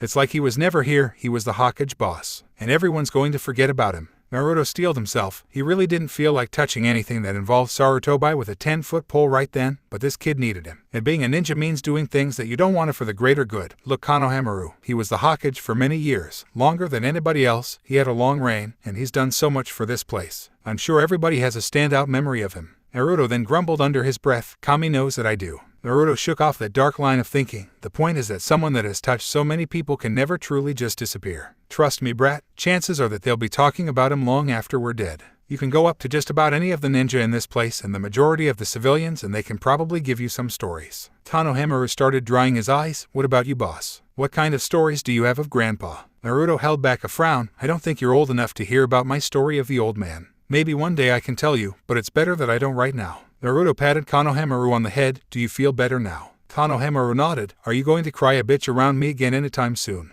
Konohamaru shook his head. Good. Naruto picked the kid up and sent him off on his way. He made his way back to Tsunade's office where she had a massive chunin picking up the mess left by Naruto going hard on the door. Seated behind what was soon to be her desk, she smirked upon seeing the young shinobi enter. Nice mess, Gaki. Why did you kick my door? Naruto raised an eyebrow. 2 reasons. You would have done it yourself eventually and honestly I've wanted to do that for years. That just gave me an excuse. Naruto took a seat as the last of the mess was cleaned and the door was put back. Tsunade took on a business face when the door was shut. So what's going on with you and Jiraiya? You weren't speaking to him at all on the way back. Naruto locked eyes with the older blonde. Are you sure you want to hear this? It's not something really vital for you to know. And I'm also pretty sure it's a village secret, probably above me being the Kyuubi Jinchuriki. Tsunade's eyes widened momentarily before she smirked. Well, I'm going to be Hokage now, right? What's a village leader without a few dark little secrets? Naruto chuckled. Get comfortable because you're going to be sitting there for a while asking me questions and stuff. Tsunade frowned and pulled a bottle of sake from the desk. Naruto's sweat dropped. Wow, you certainly stashed that quickly, didn't you? Tsunade scoffed as she pulled out a cup. It's not mine, smartass. Sarutobi-sensei left it there before I ever even got here. Naruto sharply inhaled breath. That's right, the old man did train you 3 twisted Sannin, didn't he? That might make this an uncomfortable conversation. He snapped his head around. No Anbu guards. Tsunade shrugged. I'm not Hokage yet, kid. I still have to get through coronation first. It's just us for now. Naruto kept silent as he thoroughly checked the room before he looked at Tsunade once more. So did Hirosenin tell you anything about me? Tsunade nodded. What do you know? Tsunade poured herself a cup. Other than the stuff that I already knew, he let me in on your base character and stuff. Apparently he left out the scary battle phase part.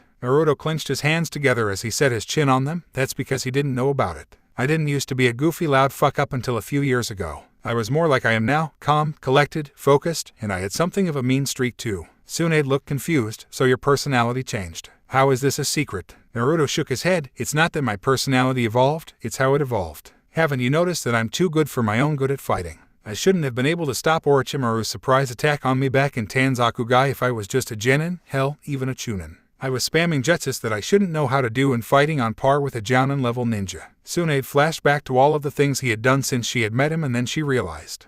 Tsunade's eyes drifted over to him. So who's the brat Jiraiya? Jiraiya looked at Naruto, who was wearing an unreadable expression, minus the twitching. This is Naruto Uzumaki, my new apprentice. Naruto's eyebrows shot up. Apprentice? Since when? Jiraiya smirked at the boy. Since you signed the Toad contract before the invasion, kid. Congratulations. Naruto grumbled and placed his face on his hands. Great. The guy that locked away my strength and skill wants to make amends and teach me how to fight again. XXX. Kabuto pointed at him accusingly. No way. From what I've seen and from the information on you, you're nothing. A low-level genin. Naruto chuckled. Well, that's what the Konoha records had on one Kabuto Ikashi also, if you'll recall. We all know how that turned out, right, Mr. Spy? If you were capable of it, then why wouldn't I be? I didn't even have to join any ranks and keep suspicion off like you did. All I had to do was not get caught. Naruto tapped his finger on his head. I had the plans for your invasion all up here way back then. Every move you had planned out over the long term was all up here. All of your bases, the info that was listed on your cursed seal, the true nature of Orochimaru's immortality jutsu, it's all here. The only reason your invasion had even half of a chance of even getting off of the ground was because of some unfortunate business that ended with me getting my memory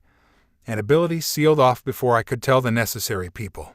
Tsunade looked at Naruto and locked eyes with him, taking note of the scar over his right eye and how he was patiently waiting for the point to hit her. There was something done to you back then, and Jiraiya was the one who did it. Naruto smiled faintly. You're half right. Hirosenin was the one who sealed me, but it was ordered by another. Sarutobi-Jiji really screwed me over back then. Tsunade's jaw was hanging. Sarutobi-sensei. Why? What happened to force him to seal you off? Naruto's eyes blazed over angrily. Nothing happened to force him to seal me. I was injured during a covert mission. Hirosenin said he found me and brought me to the old man where they found out it was me. Apparently they thought I was some kind of threat, too strong for my age to be left alone. They didn't even wait for me to regain consciousness before they took me and locked away my strength and speed, my skills, my jutsu, my knowledge, everything. Tsunade was enthralled with the story. So what happened then? Why did the seal break? Did one of them take it off? Naruto shook his head. I had my mind regress back to the time when I was 4 years old for all intents and purposes. I had to learn things like how to read all over again. I was mentally behind everybody else in the academy and everything. I broke the seal during the invasion, and since then it's been a matter of picking up the pieces and relearning everything.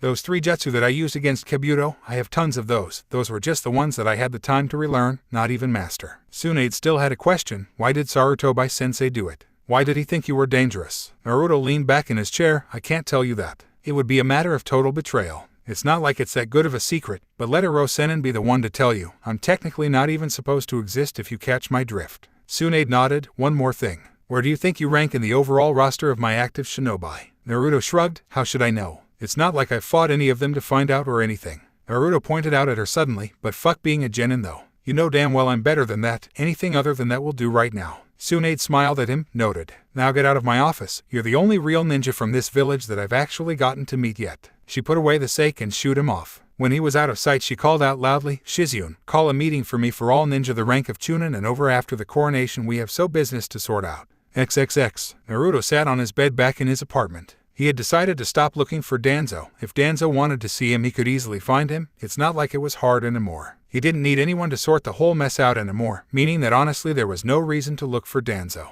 His original goal was to be a ninja for Kanoha. Sarutobi had proverbially blocked one path with a boulder. But instead of complaining that the way had been blocked, Naruto had followed the path the boulder had taken to find a completely new destination, to find his own way towards becoming one. Danzo had never made it a secret that he thought of Naruto as a tool, an expendable soldier. While Naruto had more value than most if not all of his other operatives, when your house burns down you don't grab the stuff inside. You just run, and when Naruto was caught on the job and exposed, Danzo had to wash his hands of him. It was all he could have done. Give them Naruto and cut your losses. The only thing a man like Danzo doing the things he was doing had as an option. He knew Jiraiya would be confronted by Tsunade about sealing him. He knew he'd tell her what he and Sarutobi had learned about Ni, and try to color her opinion. But honestly, loyalty only went so far as Naruto was concerned, and being blacklisted by Ni pretty much got rid of his loyalty. If you don't want me, I don't need you, was the way he saw it. The best Danzo would get from him at this point was him keeping his mouth shut about Ni, which was all he was going to do in the first place. Jiraiya's arrogance and his own ability to gather information kept him from ever asking Naruto what he knew about Ni, thinking that Naruto had been a young flunky and didn't have much information.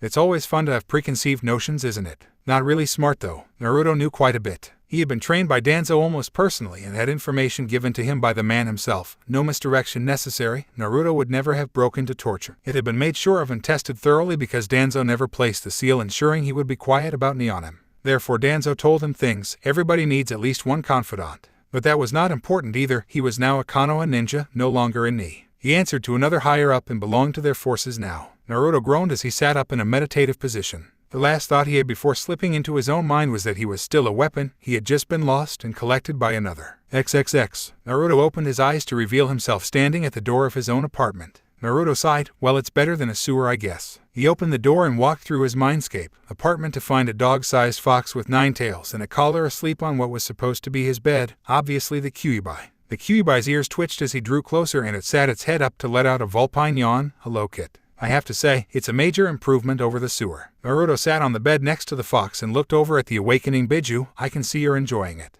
It's still not as cool as it used to be though. If I want to see my own apartment then I sure as hell wouldn't come in here. The fox growled in comfort as Naruto shook his head with a faint smirk. So is my mind good enough to broker out the old deal again or what? Kyuubi cracked open an eye and stood to walk over to Naruto. Well, since I can make physical contact with you again we can do this right now. Anything you want to add? Anything you didn't like? You want to get rid of the trigger? Naruto raised his eyebrow. No, I like the trigger. Hell no, we're keeping that. That was always cool. Keep that. Also, you can still see and feel everything I do. You can talk to me, but I can still mute you. Spoil sport. Kyuubi butted Naruto with its muzzle. Naruto kept reeling off deals. I get to retrain using your chakra, and I have to get ridiculously strong again, per the first agreement. I still have to kick the guy that helped the Yondaime come up with the seal that imprisoned you and me in the balls, and I think I'll enjoy doing that more than you will. Am I forgetting anything? Kyuubi scratched behind its ears. No, not really. If you want to make another deal or something, I'm always open to negotiations. Remember that, kit. And don't wait too long to use the trigger. You know I always like that move. Naruto stood up and let the Kyuubi lay back down on the bed. Alright, I'm gone. Later, you lazy-ass fox. Kyuubi batted one of its tails in acknowledgement as Naruto left the apartment. Mindscape.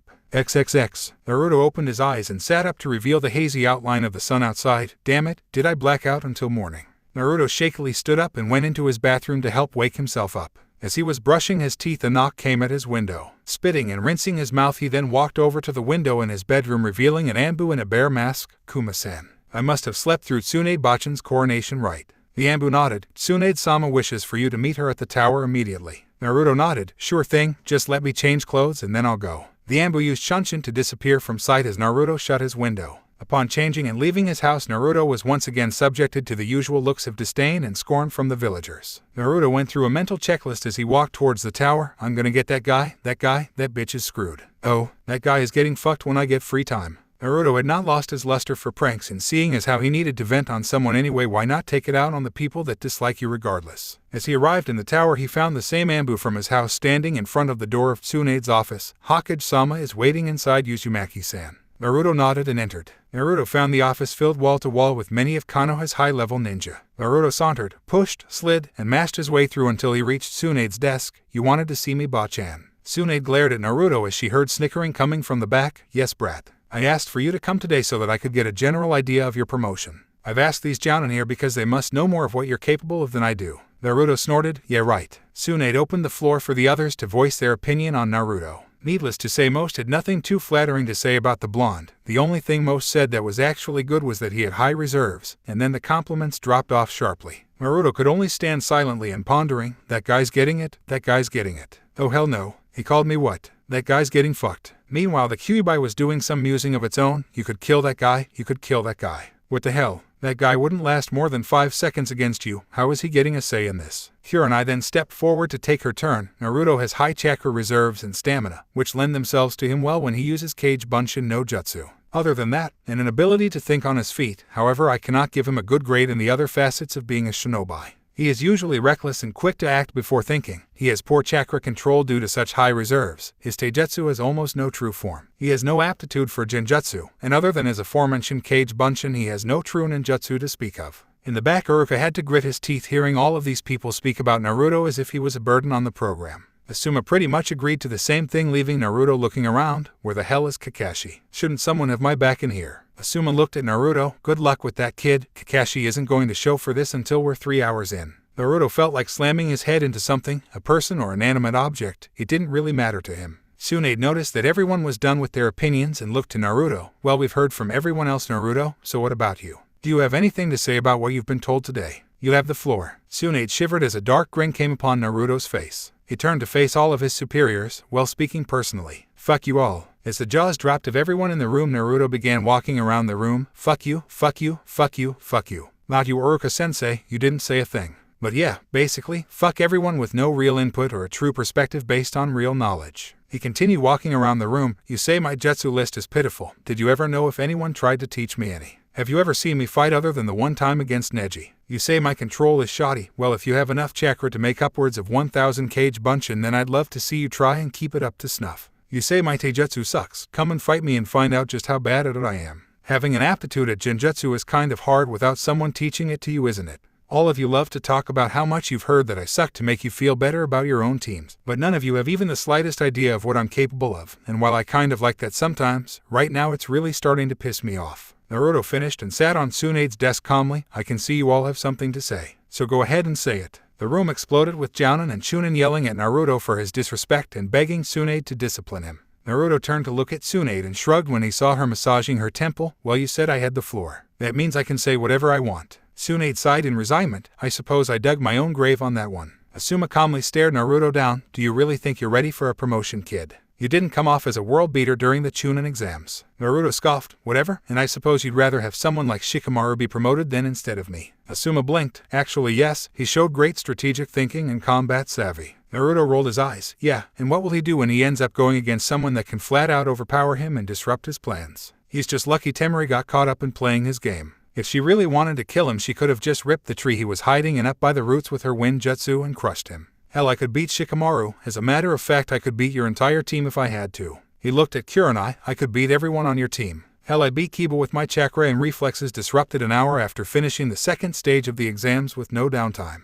Naruto shrugged. "You know what? As a matter of fact, I could probably beat Guy's team too. I already beat Neji. Rock Lee's hurt, and if he ever recovers, will need rehab before he could step to me. And Tenten, I'll beat her the way Temari did if she hasn't learned anything new. And don't even get me started on my team. Those teams are apparently the best, which means that there isn't a single goddamn genin in this entire village that can beat me. Tsunade spoke up before they all broke into another uproar. That's quite a statement, brat. Care to back that up with action? Naruto smirked at Tsunade. Do you really want me to put 10 of your genin in the hospital? You sure you can spare that kind of manpower? Tsunade couldn't help but return the smirk Naruto was giving her. Fine then. In 1 week you will fight Asuma's, Kurenai's, and Gai's genin, in addition to the ones on your own team. If you can adequately impress, then you'll be promoted to Chunin. She spoke again as Naruto opened his mouth. We'll handle anything further if you can get a promotion from this test. Kurenai spoke up. Hokage-sama, you can't be serious. I don't know of any genin that can take on 3 other genin teams, let alone a rookie and the dead last of this year's graduates. Asuma nodded in agreement. The kid has never shown anything special. What makes you think that something like this is necessary? Ibiki stepped forward, having kept silent the entire time. This dead last, as you so eloquently put it, captured the Kasuke's children and took out an entire squad of Odo shinobi that had our own forces pinned down during the Suna-Odo invasion.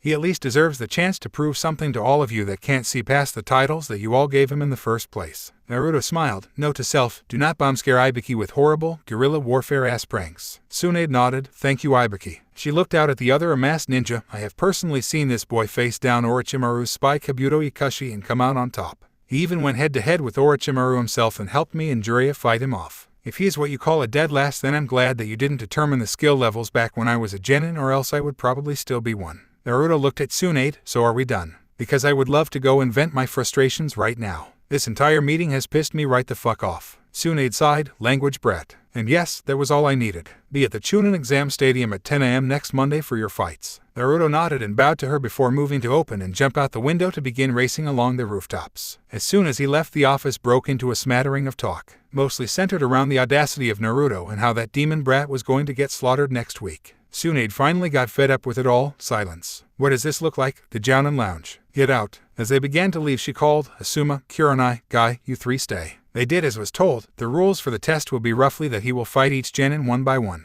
The other rules will be given on the day of the test. You can all get together to determine the order in which you want them to fight. You all need to inform your teams of my decision for next week. Prepare them well. Trust me, they'll need every bit of training they can get. Asuma looked skeptical. It's just 1 genin, Tsunade-sama. Even if we don't train them, he couldn't possibly beat more than 2 in a row. Tsunade gave up and shrugged. It's your team, Asuma. You can do whatever you feel you should with them. They're your responsibility. You're all dismissed. XXX. Naruto ran along the rooftops back to his home when a familiar presence landed behind him. Sasuke team, you're out of the hospital, I see. Sasuke glared at Naruto's back. Fight me, Dobe. Dobe, huh? Naruto didn't turn to face him. You can fight me in a week like everybody else. Sasuke looked at him in confusion. Like everybody else. What are you talking about? Naruto shook his head. Go find Kakashi and ask him. And while you're at it, tell him I'm not going on any missions with you all until the week is up. Maybe. Naruto disappeared in a swirl of leaves, leaving Sasuke alone on the roof. He knows Shunshin. What have I been missing while I was in the hospital? How strong are you, Dobe? XXX. Naruto once again sat in his apartment meditating silently when his eyes snapped open and he flung a kunai just in time for a poof to go off in his house. Ma, Naruto, you should really be more careful with these things. Kakashi appeared holding the kunai as the smoke faded. You do know that we need to talk, right?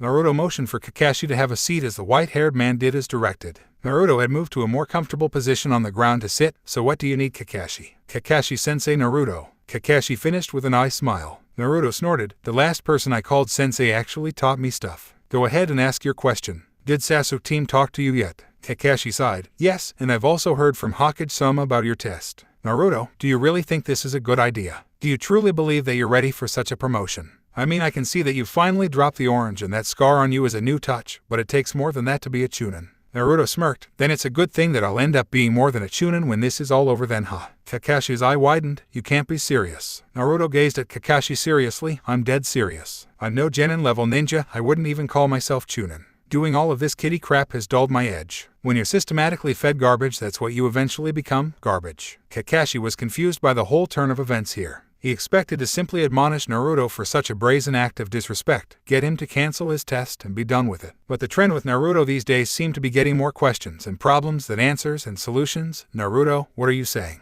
All genin have to go through missions like the ones you take? We've been over this. Naruto chuckled. Go and talk to Ba-chan or even Iro Sennin about my skill level and listen to what they say. They've both got the closest inkling to what I can really do more than anyone, and the truth is, I'm not even as good as I should be. At first I thought it was just a work in progress, that if I just trained like I used to that it would come back to me, but I recently realized something. Naruto clenched his fists. I realized just how fucked up I am when I fought Kabuto when we went to go get Ba-chan. I was talking to the guy, instead of just running through him and moving on to more important matters. I was casually engaging him like it was a game, like we weren't both there to kill each other instead of me running through him like a buzzsaw, which was what I should have done. I should have been kill first, ask questions later. I realized this when I noted that he had gotten back up from the Rasengan. Naruto pointed out the window at Konoha. It's this place. When I was little that never would have happened. I would have just killed him and moved along. This place's arrogance rubs off on you. The academy stresses stealth, but apparently stealth isn't good enough for a Konoha ninja once they graduate, seeing as how I've yet to actually meet one that actively uses it in fights. Kakashi took offense to that. Naruto, Konohas will have fire stresses protecting your fellow villagers and comrades above all else. The way you speak of combat, someone would be left out and could get injured. Do you not remember my first lesson to you?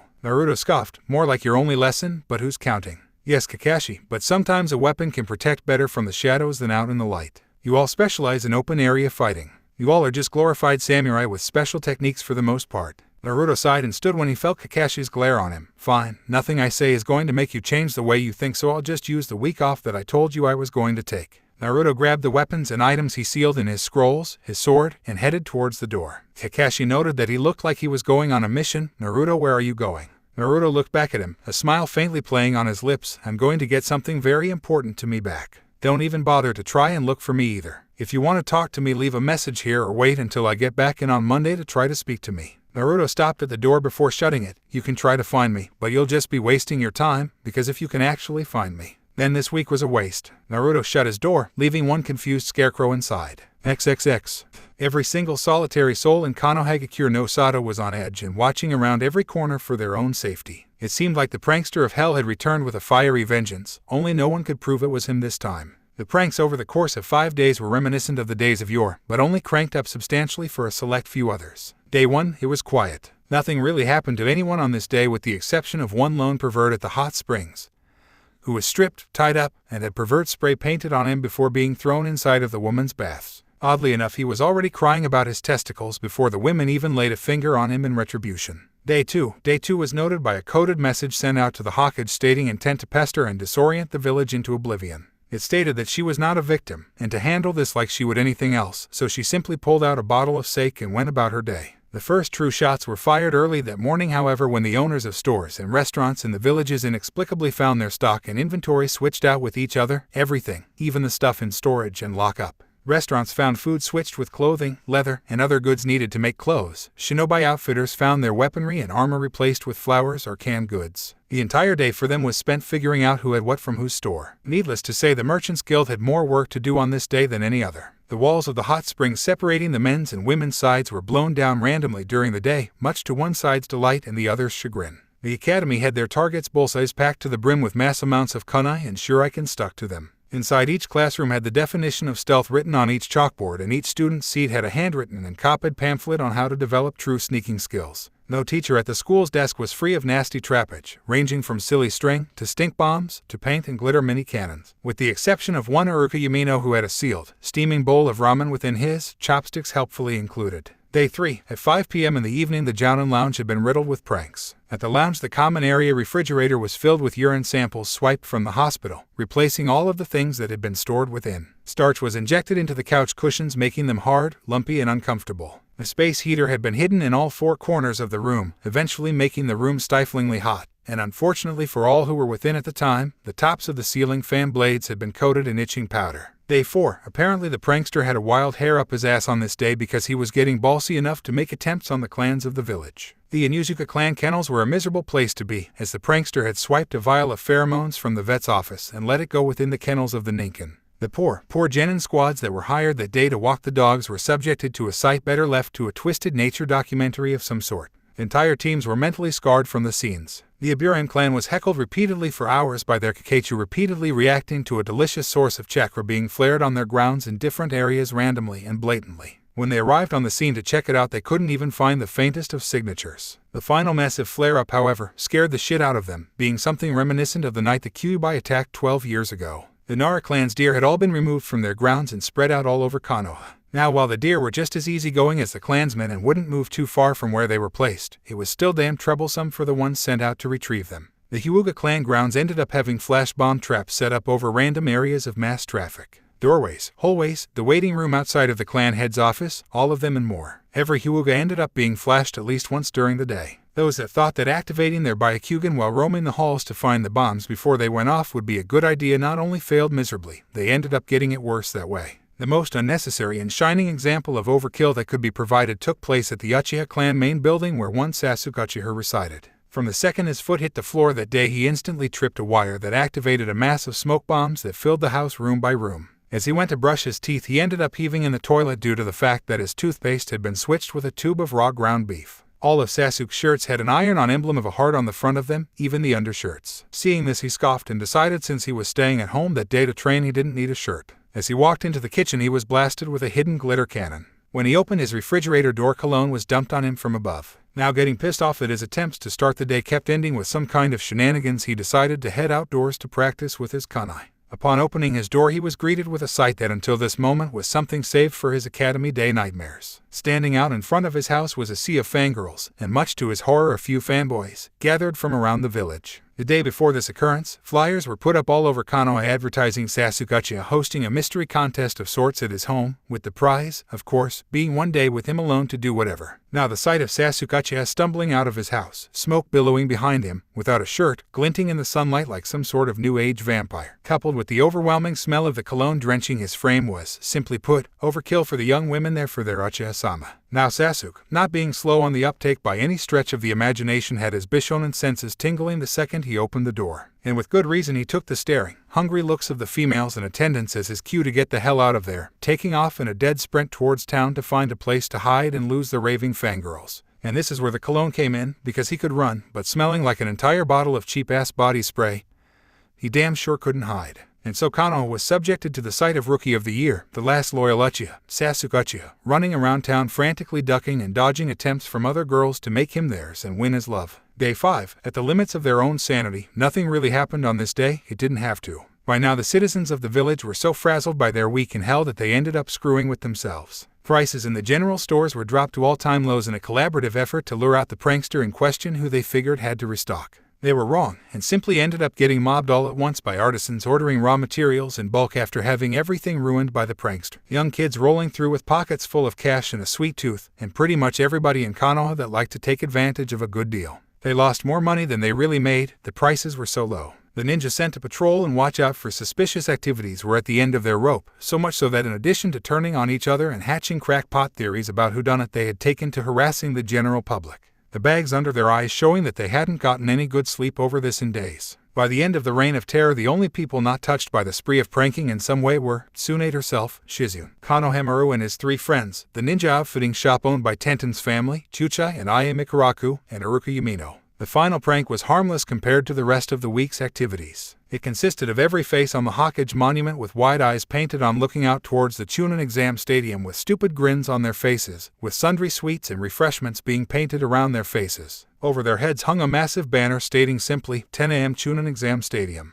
The people that wandered into the Chunin exam stadium for the test they were informed was going to happen were surprised to see one Naruto Uzumaki, already sitting down in the center of the arena, decked out in a dark red muscle shirt and pants, hideate as a belt, seemingly in a meditative state. As more and more people filed in a smattering of comments regarding why the demon brat was here and what the test was exactly, Naruto was seated under the tree in the arena currently resting. The 5 days of pranks prior to this were him actually training himself. He had been neglecting the basics of his ninja arts in exchange for power and jutsu, something he blamed on his other side. After fighting Kabuto and remembering how he used to be, he remembered the words told to him in his formative years. The ninja with stealth and surprise on his side should be able to win without ever using a single jutsu. He had spent the days progressively stepping up the difficulty of his pranks, and much to his delight he had never been caught once, even when deliberately provoking a response that alerted others of his direct location. Except for the pranks on Sasuke, no test was intended. That was purely for him, it was just sheer fun. Around 9 o'clock the familiar bare-masked Ambu of Tsunades arrived next to him. Naruto stood up to properly greet the man. "Hello Kuma-san. Bachan sent you to get me again." The Ambu nodded. "Yes, Hokage-sama would like to know if you would like her to tell you the rules of engagement prior to the beginning of your test." Naruto shook his head. "No, she'll just end up explaining it to everyone after they all arrive anyway. There's no need to make her do it twice, so I'll just wait." Kuma nodded and shunshined out of Naruto's space, leaving him to continue meditating until he would inevitably end up being interrupted again. The next interruption occurred at around 9:30 when Kunai led her team into the arena. Naruto's focus was broken by Kiba loudly bragging, "Oh man, we're all fighting Naruto." What did he do to piss the Hokage off like that to get this to happen to him? Kunai looked over to Naruto, who waved back at her in indifference before returning to his meditation. She looked down at Kiba. Kiba, do not underestimate him here. He already defeated you once already, you shouldn't do the same thing twice in this instance. Kiba smirked in confidence. He got in a few lucky shots last time. This one won't last nearly as long. Me and Akamaru will knock him out before he can start playing his games. The Kyuubi scoffed in Naruto's mind. What a loud mutt. I hope you fight him first so you can shut him up and I don't have to hear him bark anymore. Naruto smirked slightly. Calm down, Kyuubi. They'll all get my point in a few minutes. Shino looked over at Naruto, who was still seated under his tree. Kunai-sensei, I don't understand why we're all fighting Uzumaki-san in the first place. You said all of the teams would be participating, that is illogical. Why would all of the teams be needed to fight just him? Kunai looked at her sunglasses sporting Genin. The Hokage gave him this option last week during a meeting and he took it. I don't understand just why it's happening in the first place, but all you can do is fight him at your best. Shino nodded. I wasn't planning on doing anything other than that. Kunai looked at Hinata, who was trying her best to look anywhere but at the blonde sitting under the tree. Hinata, you will probably have to fight him too. Don't let anything cloud your mind on this. If you don't fight him seriously, then there is a good chance that he will defeat you. Hinata nodded, but her mind was a wreck. I have to fight Naruto-kun. I can't possibly bring myself to do anything to hurt him. What would I do if I injured him? Would I ever have a chance with him then? Soon after the entrance of Team 8, Asuma brought his own Genin team into the fold, with Shikamaru leading the pack. This is so troublesome. Why are we here? You got all gung-ho today about dragging us to the arena. Asuma took a drag of his cigarette as he brought his Genin over near Kunai. You're here to fight Naruto. He'll be taking you all on one at a time, so it shouldn't be too much trouble if the order works out the way it should. Ino looked over to her fellow blonde sitting under the tree. Naruto. Why would we all be fighting Naruto? What's the point? He might be able to beat one of us, maybe two, but that's pushing it. There's no way he can beat our entire team. Kunai chimed in. He's not really fighting your entire team. He's really supposed to be fighting everyone. Your team, my team, Guy's team, and Kakashi's other kids. Seeing the stunned looks on the faces of Team 10, she glared at Asuma. You didn't tell them this was happening.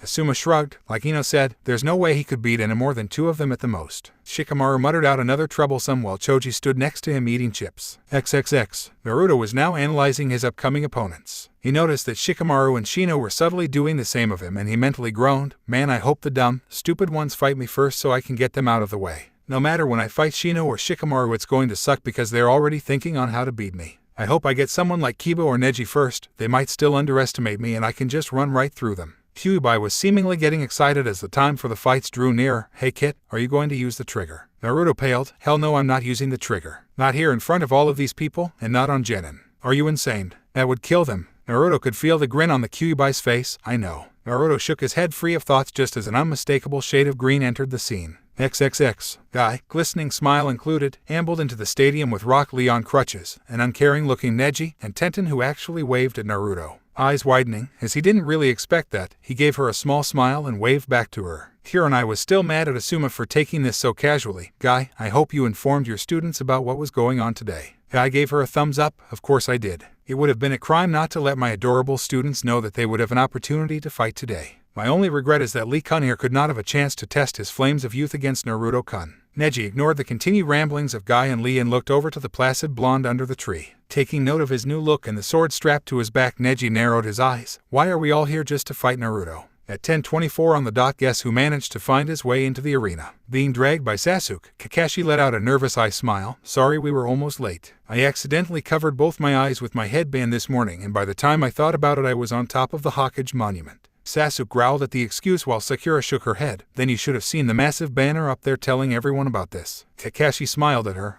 But I did. That's why I found you to remember. Tsunade, with Shizune behind her, arrived with a deadpan expression on her face. This isn't the kind of thing that I'm going to have to get used to with you, Kakashi, is it? Kakashi smiled at her. No, I'm usually much later. After a round of face faults all around, Tsunade straightened up and faced the audience, projecting her voice to be easily heard. Ladies and gentlemen of Konoha no Sato, today we have a special attraction for all of you. You will get to see some of the most prominent genin in this village pitted against one lone genin in today's battles. She pointed out to the tree where Naruto had long since stood up and begun loosening up. The sole genin in question is Naruto Uzumaki. A chorus of boos rang out among the audience until Naruto used the technique Tsunade had used to project her voice. Always shut the hell up. You miserable bastards. Tsunade's sweat dropped at Naruto's dismissal of the crowd. Right. Well then, the rules will be as follows. A one-on-one bout between Naruto and one of the genin to be selected by their sensei. If Naruto can defeat the opponent he is matched with, he will be matched up with the next, and so on, and so forth until he is either defeated or runs through them all. She finished with a smirk. She motioned for someone to walk over. The proctor for the bouts will be Anko Mitarashi. Anko came from the back smirking at the genin whose fight she would be refereeing.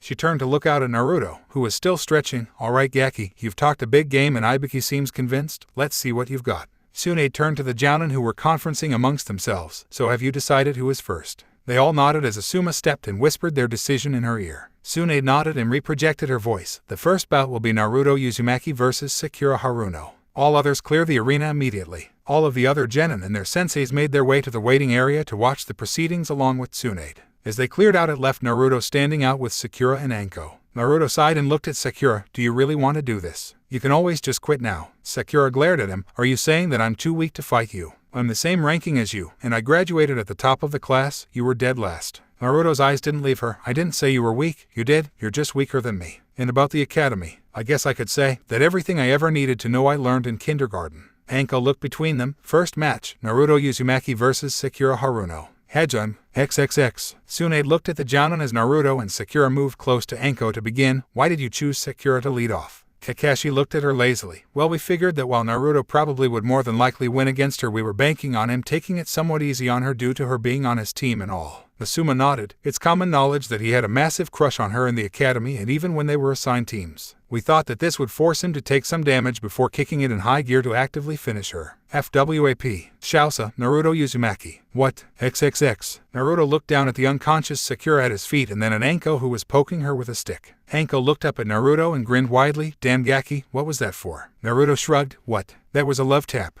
She just came rushing in with that academy cookie-cutter style of taijutsu, and she had her guard so wide open. It was a jab. Who knew she had the chin of a 5-year-old narcolepsy patient? Anko burst out in laughter at the casual way he handled that. Medics came out and carried her off quickly, clearing the arena once more. Naruto shook his head at the results of his first match. He looked up to the jounin with a deadpan expression. What the hell was that? I really hope you've got more for me than that or you can just mark me down as winning this whole thing right now. Anko tried to calm herself down from her laughing fit. Kakashi, that was pathetic. Was she supposed to actually do something out here against him? I don't think she could beat an academy student fighting like that. XXX. Tsunade had to laugh at how easily Naruto dealt with his crush as she saw the jounin looking on in surprise. Kakashi rubbed his visible eye. I didn't think it would be that fast. Asuma chuckled at Kakashi's expression. Why? What happened? I blinked and I missed it. Hiro and I looked at Kakashi suspiciously. Kakashi. That looked like a strictly academy attack. Have you taught her anything since she was on your team? Kakashi thought about it. Define anything. Tsunade sighed. Alright, that was a waste of an introduction. Who's next? Shizu handed Tsunade the order that the jounin had written out. Okay, Ino Yamanaka. Get down there. XXX. Naruto squinted to see Ino coming out to face him next. Naruto grumbled under his breath. So I'm getting all of the weak ones first. Okay, let's deal with that. Naruto hadn't moved an inch from his first fight, so he simply stood and waited for Ino to take her position. Ino looked at Naruto smirking at him. I'm not as pathetic as forehead Naruto. Just give up, you won't beat me. At a glance, Ino realized that Naruto's blue eyes were boring into her own without a hint of response. On the inside, however, one could find Naruto rolling with laughter alongside the Kyuubi. She really thinks she can beat me. Are you kidding me? Hey Kyuubi, are you ready? Kyuubi stopped laughing at the behest of its container in a time kit. Go for it. Anko raised her hand up. Second match, Naruto Uzumaki versus Ino Yamanaka. Hajime. Ino tensed and waited for Naruto to move, but it never came. Aren't you going to fight me, Naruto? Naruto shook his head. There's no point for me to attack you. It would be overkill seeing as how no matter what you did I could beat you in one move. Ino gritted her teeth. Oh yeah. She brought her hands up in the famous sign of her family. XXX. Inoichi Yamanaka, who had come to watch the fights alongside his teammates, felt his heart stop when she made that sign. Ino no. XXX. Shintenshin no Jutsu. Naruto didn't move as Ino let her spirit fly into his own. Upon contact, Naruto slumped over. XXX. Kiba shook his head and laughed as he saw Naruto go limp. He actually stood still and let Ino hit him with that move. He was watching during the Chunin exam like the rest of us. He should know what it does. Shikamaru nodded. I was worried at first. I didn't know how Ino was going to get him to hold still to hit him with it, but he did most of the work for her. Asuma, however, wasn't so confident. Oh Ino, that was not a good idea. XXX. Anko walked over to Naruto's slumped-over body and poked him in the head. Hello. Which one of you brats is in there? Naruto stood up straight. It's me. Ino is in there being entertained in the confines of my mind. Anko shook her head. That's mean Gaki. You know why that isn't safe, don't you? Naruto scoffed as he took out some ninja wire and walked towards Ino's body. Well, it was her own damn fault. No one told her to try and mind rape me, but she did anyway. It's not my problem that the only jutsu she knows isn't a battle jutsu. He began tying her up casually. Call it. Anko nodded. Shausa, Naruto Uzumaki. After hearing that, Ino broke out in a scream as she returned to her own body, babbling about massacres and torture and all kinds of things. Naruto raised an eyebrow as the medic team escorted her off. Kyuubi, what the hell did you do to her? Kyuubi was batting its tails in a pleased fashion. Well kid, you told me not to kill her or maim her, so I simply directed her to some of your older memories. You know, tried to show her just what a real shinobi is. Naruto felt like rubbing his temple. What older memories? Naruto knew the Kyuubi was having fun with this, just all of the fun ones. Like that time at Kuminari no Kuni, for example. Naruto blanched. Kuminari no Kuni. Do you know how many of those motherfuckers I killed back there? You showed her ones like that. I think you might have given her PTSD or something. You know they'll blame us for that, right? Kyuubi chuckled. Well, you did let me do it, so I think technically it is our fault anyway. Naruto ambled back over to Anko. I hate you. Love you too, kid. XXX. The Jounin in the waiting area all had grimaces on their faces. Naruto intentionally allowed Ino to use Shintenshin no Jutsu on him, knowing that he had something of a natural defense for it. Kakashi looked at Ino being carried away. Well, that's 2 down and he didn't even have to do anything to win. Kurenai was a bit more upbeat about the whole situation. Well, at least next match I know he'll have to fight. Asuma looked at the fight order and nodded. There's no way he gets out of this one without some damage on him. Tsunade glanced at them briefly. Send whoever it is down then. Kurenai walked off to fetch the next genin to fight. XXX. Naruto was once again standing by Anko, who was looking at him. You know, Gaki, if you actually want to get promoted from this, then you're eventually going to have to, I don't know, fight. Naruto smirked at her. You're just bored. Anko waved her arms childishly. You're damn right I'm bored. You haven't moved 12 steps since this whole thing started. I expected some action. You've just ended up fighting 2 little girls that I could beat while I was hog-tied. Naruto frowned. Well, yeah, they suck. That's why I didn't try fighting them. Why waste energy beating them when I could let them beat themselves? Anko pouted. I wish someone would come out here to kick your ass so I can enjoy myself. Naruto chuckled. Keep on dreaming, Snake Lady. I'm doing this to prove a point if you didn't know. I'm proving that they can't beat me. That kind of implies that none of them are going to get a good fight out of me. Naruto noticed someone coming from the tunnel for his next fight. XXX. Choji and Shikamaru watched Ino being carried off after Naruto was declared the winner. Choji was watching in shock as Naruto had shrugged off her family technique like it was nothing. Shikamaru, what just happened? Ino hit him with Shintenshin, didn't she? Shikamaru nodded. Yeah, she hit him head on. She was in there good. He must have a strong will like Sakura had to break out of it or something. Choji nodded. But what about all of that stuff she was screaming? Slaughters, tortures, beatings. What does all of that stuff mean? Shikamaru watched Naruto retake his spot. I don't know, but we have a real concern right now. We don't know who's fighting him after this. Look at him. He hasn't had to do anything at all and he's already won 2 fights. Asuma walked up behind them and placed a hand on their shoulders. Don't worry guys, he's fighting Kiba next. Even if he doesn't lose, Kiba will wear him down enough for the next fight. XXX. Kiba was smirking as he set Akamaru down beside him. Finally, time for my rematch, Naruto. You won last time, but you can't do it twice. I'm getting my win back. Naruto said nothing and looked to Anko to start the fight. Match 3, Naruto Uzumaki vs Kiba and Yuzuka. Hajime, Shikyaku no Jutsu. Kiba crouched down on all fours as his features became even more feral. This was all well and good for about 3 seconds until a blue shinobi sandal implanted itself under his chin and sent him flying backwards. Akamaru ran to his master, barking frantically as Kiba slowly pulled himself to his feet. Kiba shakily stood up. Yeah,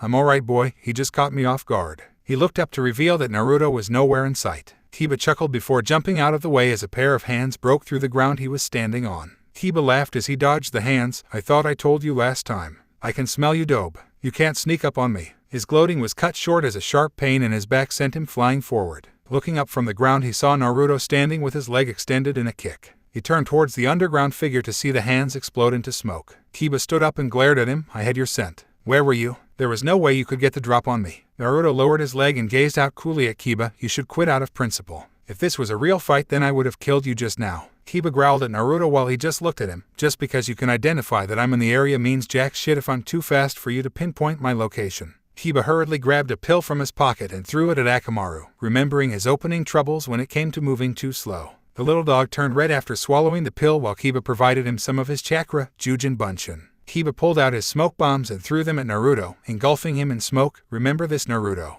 Well, here we go again. Kiba and the transformed Akamaru ran at the smoke and jumped towards it, Gatsuga. After the twin drills tore through the smoke until it dissipated, Kiba and Akamaru stood in the smoke, sans Naruto, dumbfounded, and surrounded by kunai. Naruto came from his spot in the tree over to them. Kiba saw him walking up with his hands in a hand sign and tried to charge and attack him before running into an invisible barrier that threw him back and numbed his body. What the hell is this? Naruto made some more hand signs before stopping halfway through the last one. You should surrender. This is going to suck for you. Kiba bared his teeth at him. Answer me. What did you do? Naruto shook his head. It's not what I did, it's what I'm going to do. Last chance. I'm not supposed to really be trying to kill you guys, and this jutsu has the potential to do it. Kiba and Akamaru just kept trying to break through his barrier. Naruto shrugged and made the last hand sign. Your funeral, Raiten, Denki Hawkeye. The electric prison glowed white within until it was blindingly bright before the sounds of sharp crackling rang out. Naruto held the final hand sign for 10 seconds before he finally released it, revealing Kiba and Akamaru both unconscious and suffering from electric burns. Naruto walked over and picked up his kunai as Anko checked Kiba and Akamaru's vitals. She sighed in relief upon finding they were still alive and looked at Naruto, who was pocketing his kunai. Naruto shrugged. What? I asked him if he wanted to surrender. Did he think that anything I did from that point wouldn't mess him up?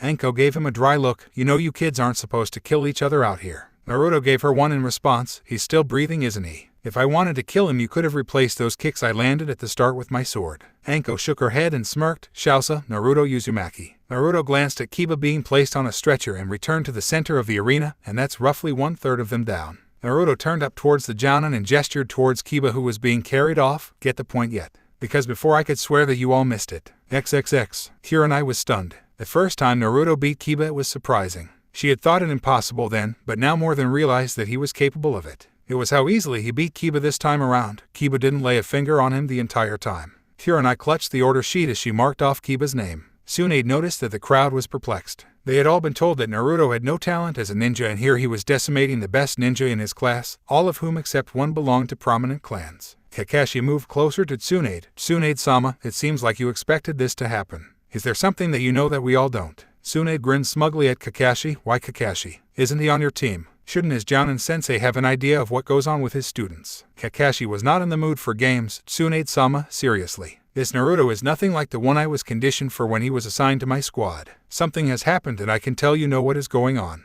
Tsunade turned to Kakashi and gave him a serious look. Listen, Headache. All I am at liberty to really say about the matter is that Naruto has rediscovered his potential. This is the real Naruto. If you want to find out about him, then go and ask him yourself. If this keeps up, he won't be yours to command for much longer anyway. XXX. Naruto immediately put his game face on when he realized who he was to fight next. Okay, Pop Warner, time is over. Time to get serious. Shino walked out calmly from the back with his hands in his pockets as he moved up to Anko in a calculated manner. Anko elbowed Naruto in a teasing fashion. Well now, Wonder Gaki. How are you going to handle this one? No clue. With those bugs on him, I won't be able to hide. I wouldn't be surprised if he had one on me already. Naruto spoke under his breath as Shino drew close. I'll let you know when I figure it out myself. Shino stopped in front of Naruto as Anko looked between them. Fourth match, Naruto Uzumaki versus Shino Aburame. Hedgehog. Shino snapped his arms out in his taijutsu stance, as did Naruto out of obligation. Naruto stared him down intently as he could feel Shino doing the same from behind his sunglasses. Both boys simply waited for the other to move in order to prepare a counter. After a few minutes of no movement, Naruto moved back quickly as Shino released his swarms of insects at him.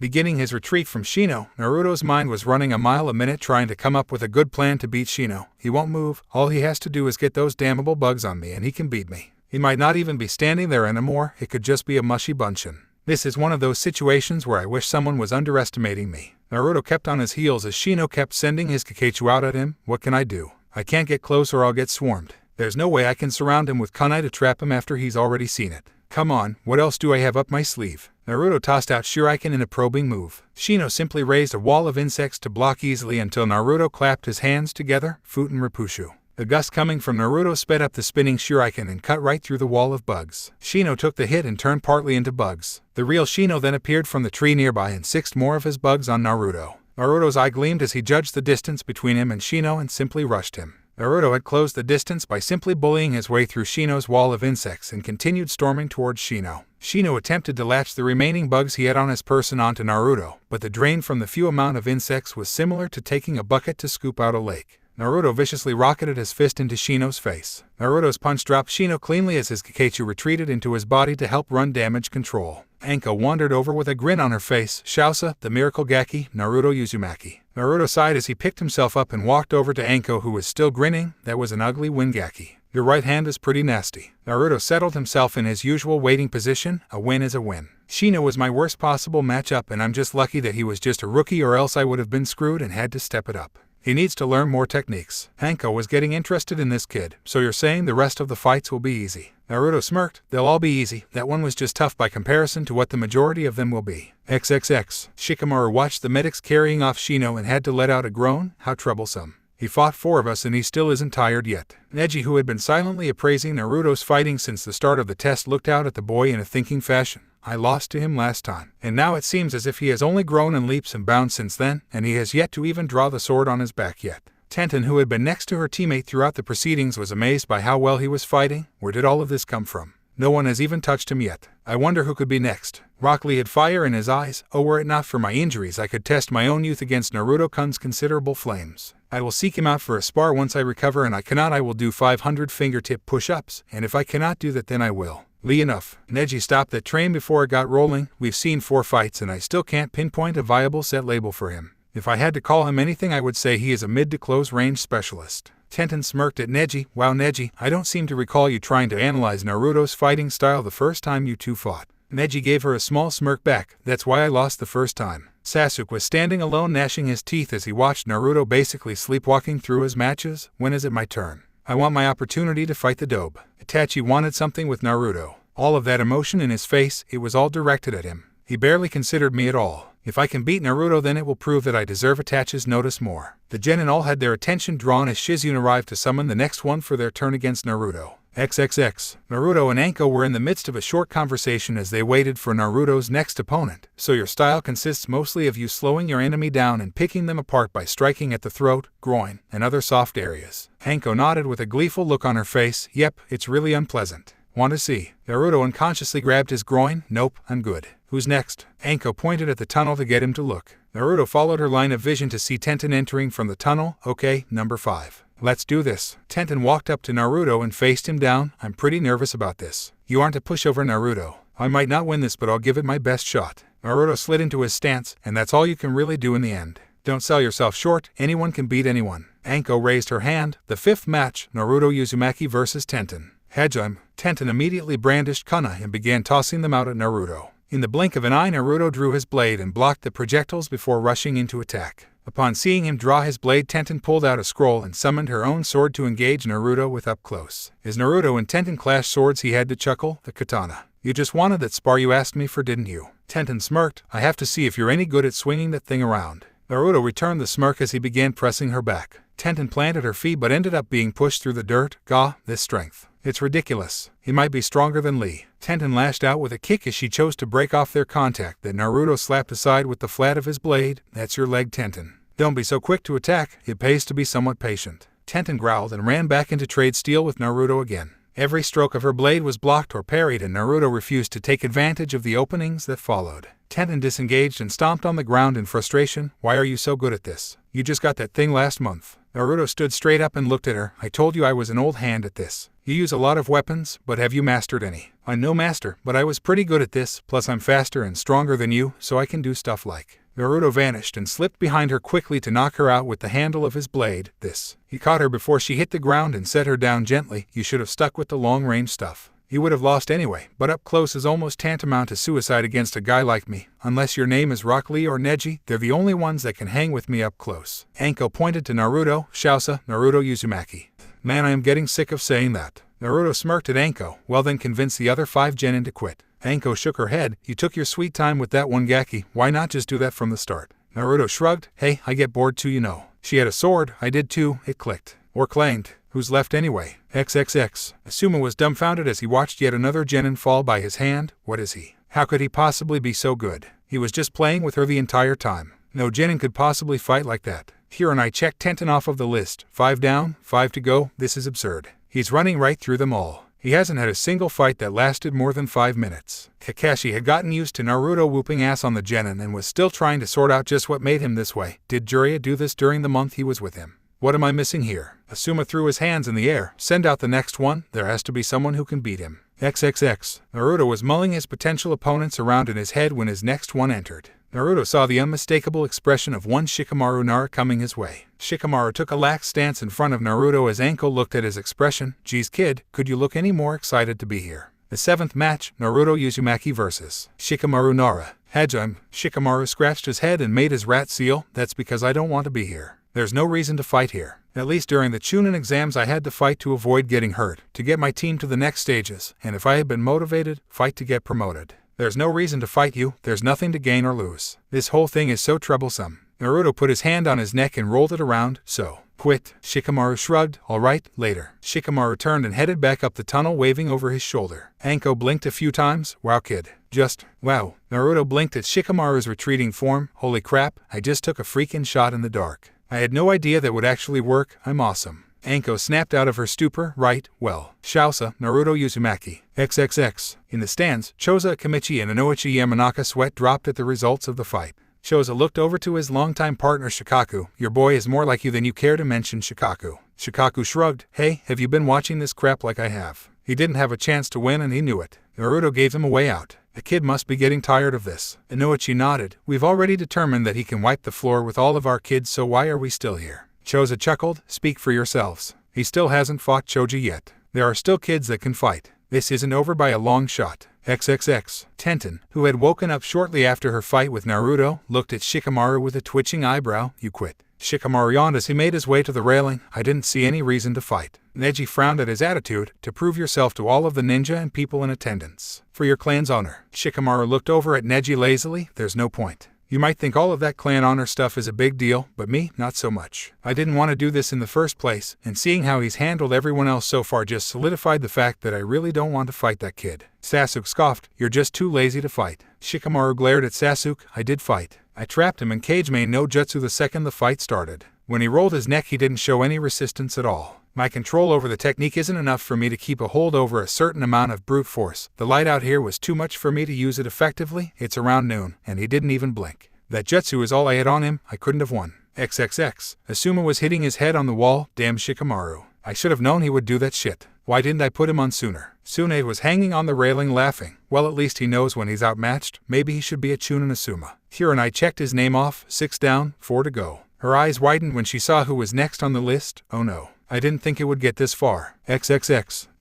10. Pun. Anko pouted at the results. You brat. Naruto slapped Anko's closed fist. It's not my fault you always choose rock, Anko. Anko kissed her fist. A good old rock. Nothing beats that. Naruto's sweat dropped. Yeah, sure. Why not? Naruto growled in frustration. Kami. When's the next fight? I want to finish kicking everybody's ass so I can get my promotion and go home. Anko looked behind Naruto and turned him around. Oh, Hinata's next, I guess. Naruto jumped backwards and set himself in his stance. Hinata shakily set herself in her Juryuken stance and looked out at him. And Naruto-kun. Naruto's eyes hardened. Talk later, fight now. Come on, Hinata, bring it on. Naruto's eyes bored into hers, analyzing everything he could find, stripping her bare. This isn't Naruto-kun. His eyes have never been so cold before. There's none of the warmth there was before, just strength that I can't match. Anko noticed the fidgeting of the girl. This girl is going to get destroyed if she doesn't shape up. This Gaki will be ruthless once the fight starts. She lifted her hand. 7th match, Naruto Uzumaki vs Hinata Hyuga. Hajime. Naruto wasted no time and dashed in to deliver a hook to Hinata's body and a side kick to her head, sending her to the ground quickly. Hinata laid on the ground with her eyes welling with tears. Naruto-kun.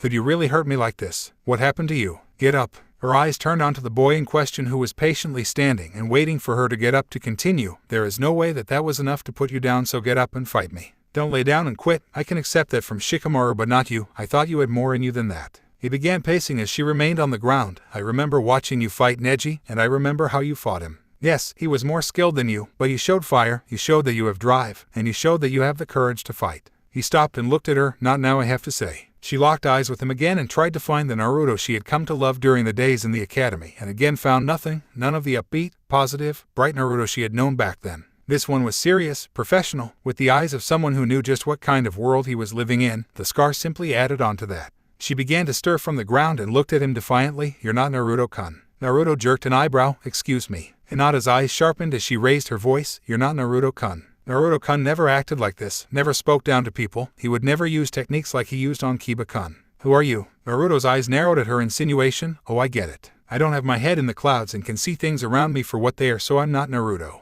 I can find people's flaws and will actually comment on them openly, so I'm not Naruto. I'm actually skilled enough to use more techniques than Kage Bunshin, and they don't put me in direct danger, so I'm not Naruto. Naruto saw her falter with every word he made. I know why you're so upset about it. Her eyes widened. Does he really know? How did he find out? Naruto nodded to himself. You probably saw me as I was in the academy and liked my never say die attitude, how I always got back up and shrugged off what everyone did and said to me. You figured, there's no way anyone can take all of that and still smile and keep on trying. So you thought I was strong. Naruto saw her react as if solidifying his thoughts. Well, that statement would be accurate. No one can keep on going through all of that and keep smiling, unless you're brain dead or something.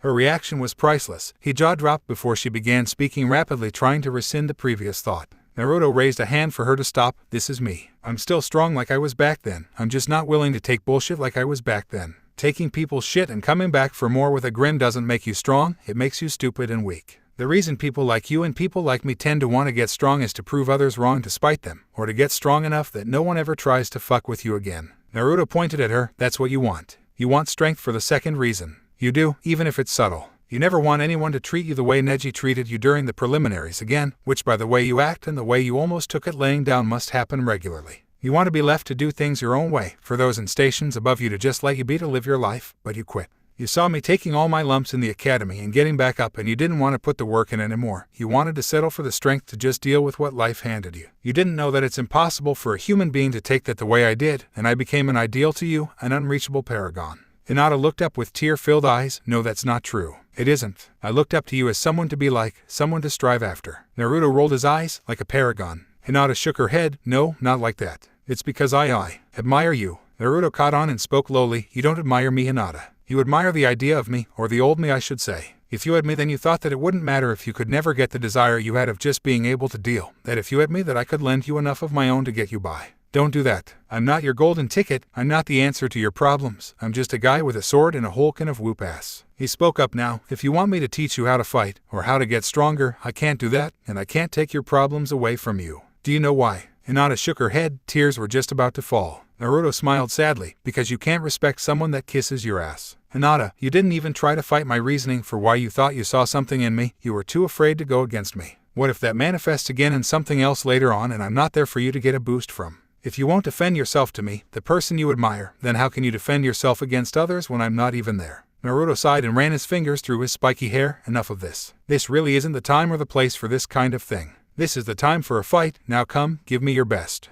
Hinata let tears fall from her eyes. Naruto had yet to slip into his uncaring phase before he saw them hit the ground. Hinata. Her eyes floated up to him once more. Prove me wrong then. Show me I'm full of shit. Take an actual step towards changing yourself and fight me, damn it. Don't just go with the flow. Your life won't let you do that. The things you need and want to accomplish in this world won't just come to you. No one's going to hand you the answers. Everything you want, it's there, so take it. Despite the harshness of his words, she looked into his eyes and saw something, concern, something that she had overlooked earlier. The fox in Naruto's head chuckled. Nice monologue, ninja. You should write movie scripts. Naruto inwardly sneered. Fuck you, Kyuubi, that was serious. She needs to get it together. Life is way harder than this. Hinata looked shocked for a moment before she wiped her eyes and fell into her stance, activating her Byakugan to begin. Naruto motioned for her to come and she ran in quickly and began to furiously engage him with Juuken strikes. He's right. I need to show that I'm willing to change for good, not just when the situation calls for it. I'll show you, Naruto-kun. Despite the potential damage the strikes could deal with just a touch, Naruto was still faster. He was blocking the strikes with the palms of his hands rather than letting her close off his tenketsu otherwise. Eventually Naruto tired of blocking strikes and shot an axe kick to her hand in the middle of a strike. The kick ended up breaking her hand. She drew it back and tried a second attack with her other hand. This time Naruto latched on and elbowed her in the wrist, breaking it.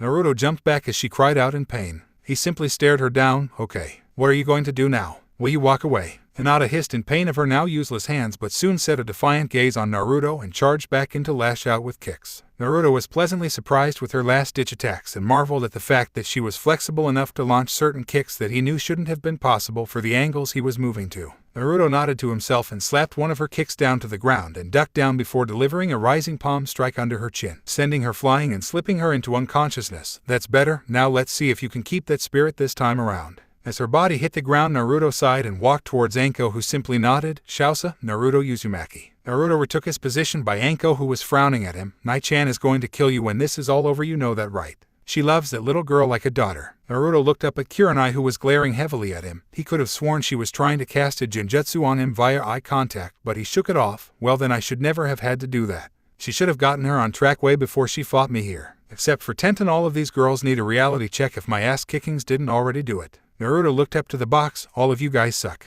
I hope the last three can show something here. I haven't even taken a punch yet. I guess I'm not the only genin that got shafted by their sensei here, huh? Anko looked Naruto over. Getting tired yet, Gaki? Naruto shook his head. Nope, just getting warmed up, Anko-san. Anko grinned at him. None of that sand stuff, Gaki. It's Anko-chan to you. You're one interesting kid. Naruto kept himself limber, waiting for his next fight. Whatever you say, Anko-san. Jutsu list. Raten, Denki Hawkeye. B-rank ninjutsu, mid to close range. A branching technique from Raiden Denkai causes a buildup of electric pressure within the conducting points in the shape of a dome. The pressure pushes down on the victim and combines with the electric nature of the jutsu to compress and shock the enemy. Kunai was gnashing her teeth after watching Naruto's fight with Hinata. He tore her down, goaded her into a fight and then dissected her and kept a straight face about it the whole time. I'm going to kill that brat when this is over. Tsunade glared back at her. Be quiet, Kunai, and be professional. It was a fight. Mind games are supposed to be just another tool that shinobi use. This isn't a primary school where everyone is everyone's friend and you can hold her hand the entire time.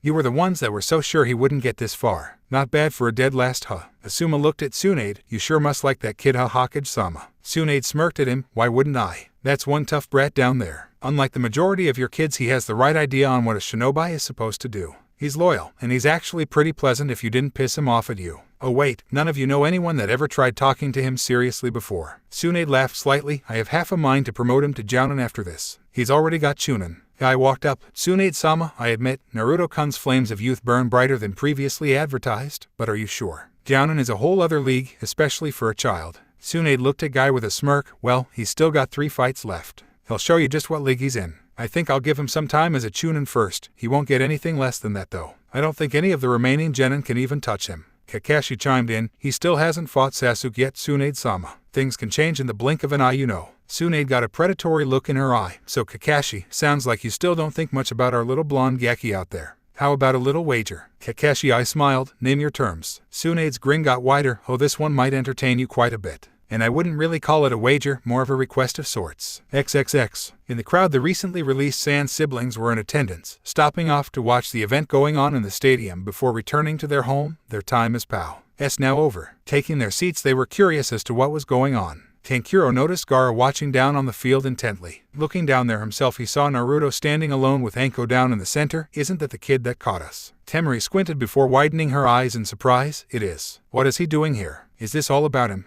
A disgruntled fan snorted. That demon brat is taking on a bunch of the prominent genin in this village. The poor kids. That demon is slaughtering them out there. Gaara blinked and locked eyes with the man. So Uzumaki is killing his genin opponents in the ring. The man flinched at Gaara's gaze and monotone speaking voice. No, not really. But he's running right through them all. I knew he was hiding something for all these years. Temari and Kankuro looked confused. Temari voiced their question. Why does this place despise the kids so much? Gaara simply looked at her and back out into the arena. He is like me. Both Temari and Kankuro was shocked. Like Gaara, he has a demon in him too. Why hasn't he ended up the same way that Gaara did then? These people hate him, not fear him, so he couldn't be killing them. XXX. Naruto yawned loudly back in the stadium. He had been here for over 4 hours and had not been even close to pushed yet. This was more of a light spar to him than anything else, all things considered. Hell, it wasn't even a spar. During a spar you actually get hit.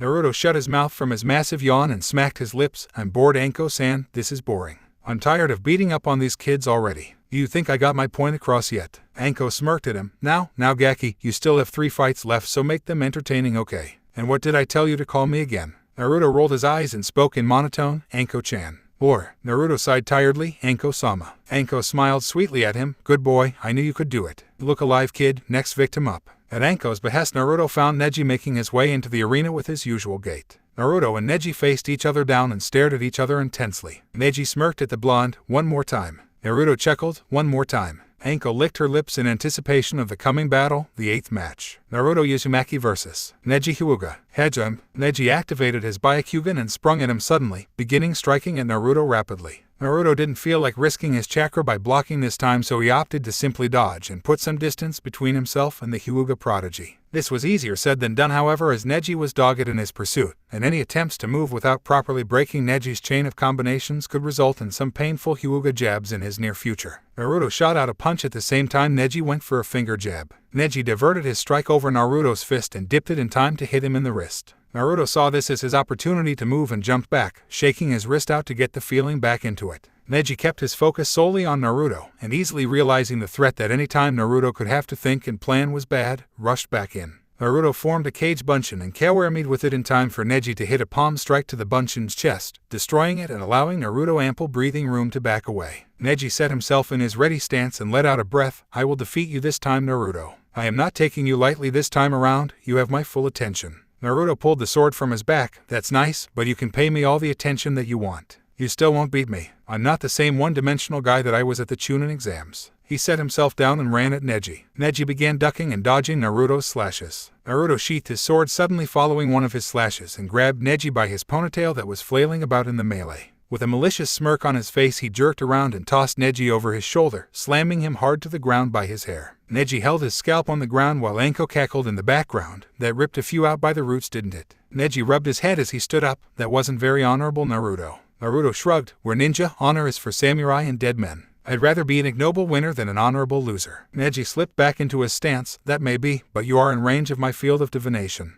A sigh came from Naruto's mouth. Fuck. Neji dashed in and began his assault. Hack. 2 palms. Naruto dodged the first 2 strikes. Neji kept going. 4 palms. Naruto kept dodging as Neji picked up the pace. 8 palms. 16 palms. 32 palms. Naruto kept narrowly keeping out of reach of the rapid-fire strikes. 64 palms. Naruto's eyes widened as he saw that Neji wasn't stopping his assault. The blistering speed of his hands had Naruto actually worrying about getting hit. Finally, Neji clipped him and began tagging him with shots. Hack Hayaku Nijo Hachisho. Naruto was knocked to the ground as Neji stood straight up looking down on him. XXX. Asuma let out a breath that he didn't know he was holding. Finally, someone beat the kid. It took long enough though. I kind of thought he was going to finish there for a minute. Kurenai shook her head. You forgot, didn't you? Kakashi and Asuma looked at her curiously and she groaned. People really don't pay attention to him, do they? This already happened last time. And last time Neji hit him more than he did this time. Asuma dropped his cigarette while Kakashi still looked puzzled. Neji did something like this the first time they fought. Well, how did he get up to win? XXX. Neji turned to speak to Anko. Neji stopped, however, upon hearing a bored sigh coming from Naruto. Whoopee, more palms. Then you Hyugas are seriously a bunch of one-trick ponies. Neji turned to see a dry expression on Naruto's face. What are you saying, Naruto? You should be beaten after that. Naruto smirked at him. Deja vu, isn't it? Neji's eyes widened as the same malicious feeling from last time as Naruto kicked back up to his feet. Just as quickly the feeling faded and let out a vulpine smirk. You barely hit me. I'd say out of 128 strikes you hit me maybe 20 or so times. Last time you hit all 64 of your other technique and I shook it off. I'm immune to your Juken unless you strike for organs or something, and even then it had better be a kill shot or I'll just keep coming. Neji tensed up. Well then why did you dodge my earlier strikes if you can just take them? When I hit I still had to have disrupted your Tenketsu. Naruto nodded. Yes, but you forget, I can just open them back up. I already did. Hurts like hell though. That's why I dodged. Those things hurt. Neji was on immediate alert as Naruto charged back in. Luckily Neji performed his kiten prior to Naruto reaching him.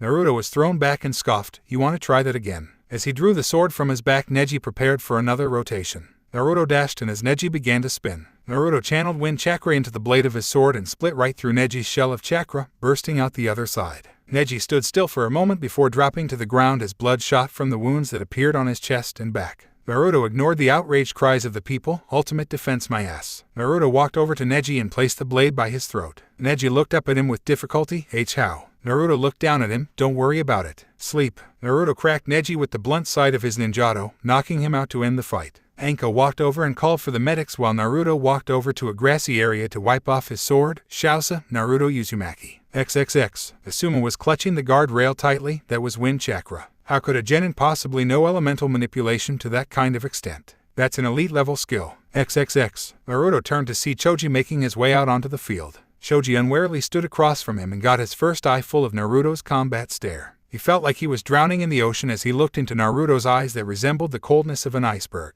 Choji bit his lip and steeled himself. He was no fool. He had seen what had gone on in all of the other matches. He knew he had no chance against Naruto. If he was strong enough to fight off Shikamaru's Kageme no Jutsu, he knew he couldn't match up against him because his strength was really all that he had over most genin. Naruto was faster, stronger, and had too many ways to beat him. But he wasn't going to walk away from the fight just because he knew he would lose. Worst case scenario, Naruto knocks him out and he spends a few hours looking up at a hospital ceiling until his parents come and get him. He knew Naruto wouldn't hurt him unnecessarily, so he could more or less place this in a category similar to sparring with his father. He knew he wouldn't win, but that was no reason not to try his best. Choji gulped and motioned to Anko that he was ready. Anko took her spot between them. The 9th match, Naruto Uzumaki vs. Choji Akimichi. Hejim, Beika no Jutsu. Anko had to jump out of the way as Choji immediately went straight into his clan jutsu list. As quickly as he could, he tucked his head, arms, and legs into his body. Nikuden Sensha. His massive form began its rollout towards Naruto, who was swiftly on the defensive to avoid being squashed by the chubby ninja. Despite being in the shape of a massive ball, Choji was quite mobile in that form, and was far faster than he was outside of it.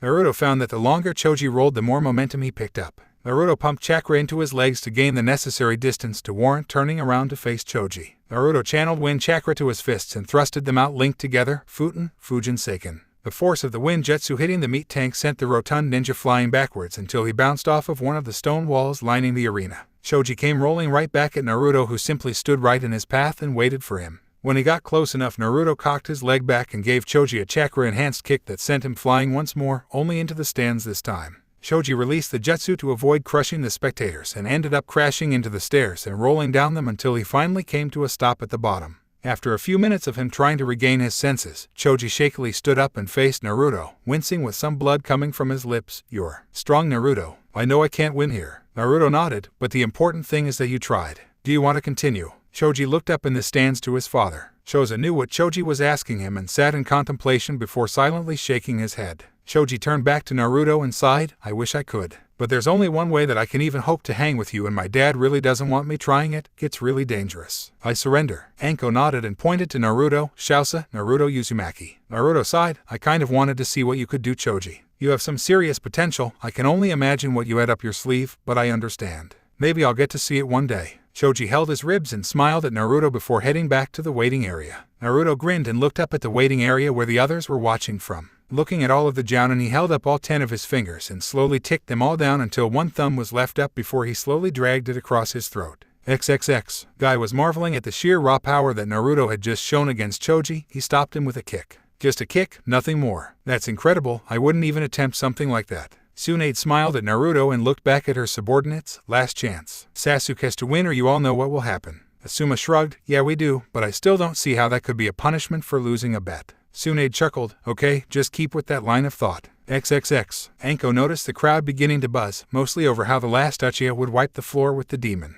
Naruto simply stood calmly and waited for the fight to come. Anko really had taken a liking to the kid over the course of the day. He was entertaining to her, whether intentional or not, and he didn't act much like his age. She also realized that he fought like a professional. She definitely had to seek him out for a spar or two after this was all over. Anko nudged him to get his attention. "Last one, Gaki. How are you going to handle this one?" Naruto shifted his eyes to her. "The same way I handled the rest of them. I'm going to kick his ass." Anko smirked. "What? You don't think the Uchiha will pose a challenge to you?" She spoke in a sarcastic tone. "You think the almighty Sharingan isn't enough for him to win?" Naruto chuckled. "Nope. Hell, I don't think it'll even help at all here. He can't copy anything I can do. I don't need hand seals to make Kage Bunshin. Even if he had the hand seals for my Raiten Denkai branch moves, he still doesn't have the ones for Raiten Denkai in the first place, so they're useless. And my Futen Jutsu don't need hand seals either. He can't copy anything I'm actually willing to show here." Finally, Dobe. Naruto noticed Sasuke walking up to him. This Sasuke didn't just have his air of superiority over him, he had a tinge of excitement rolling off of him.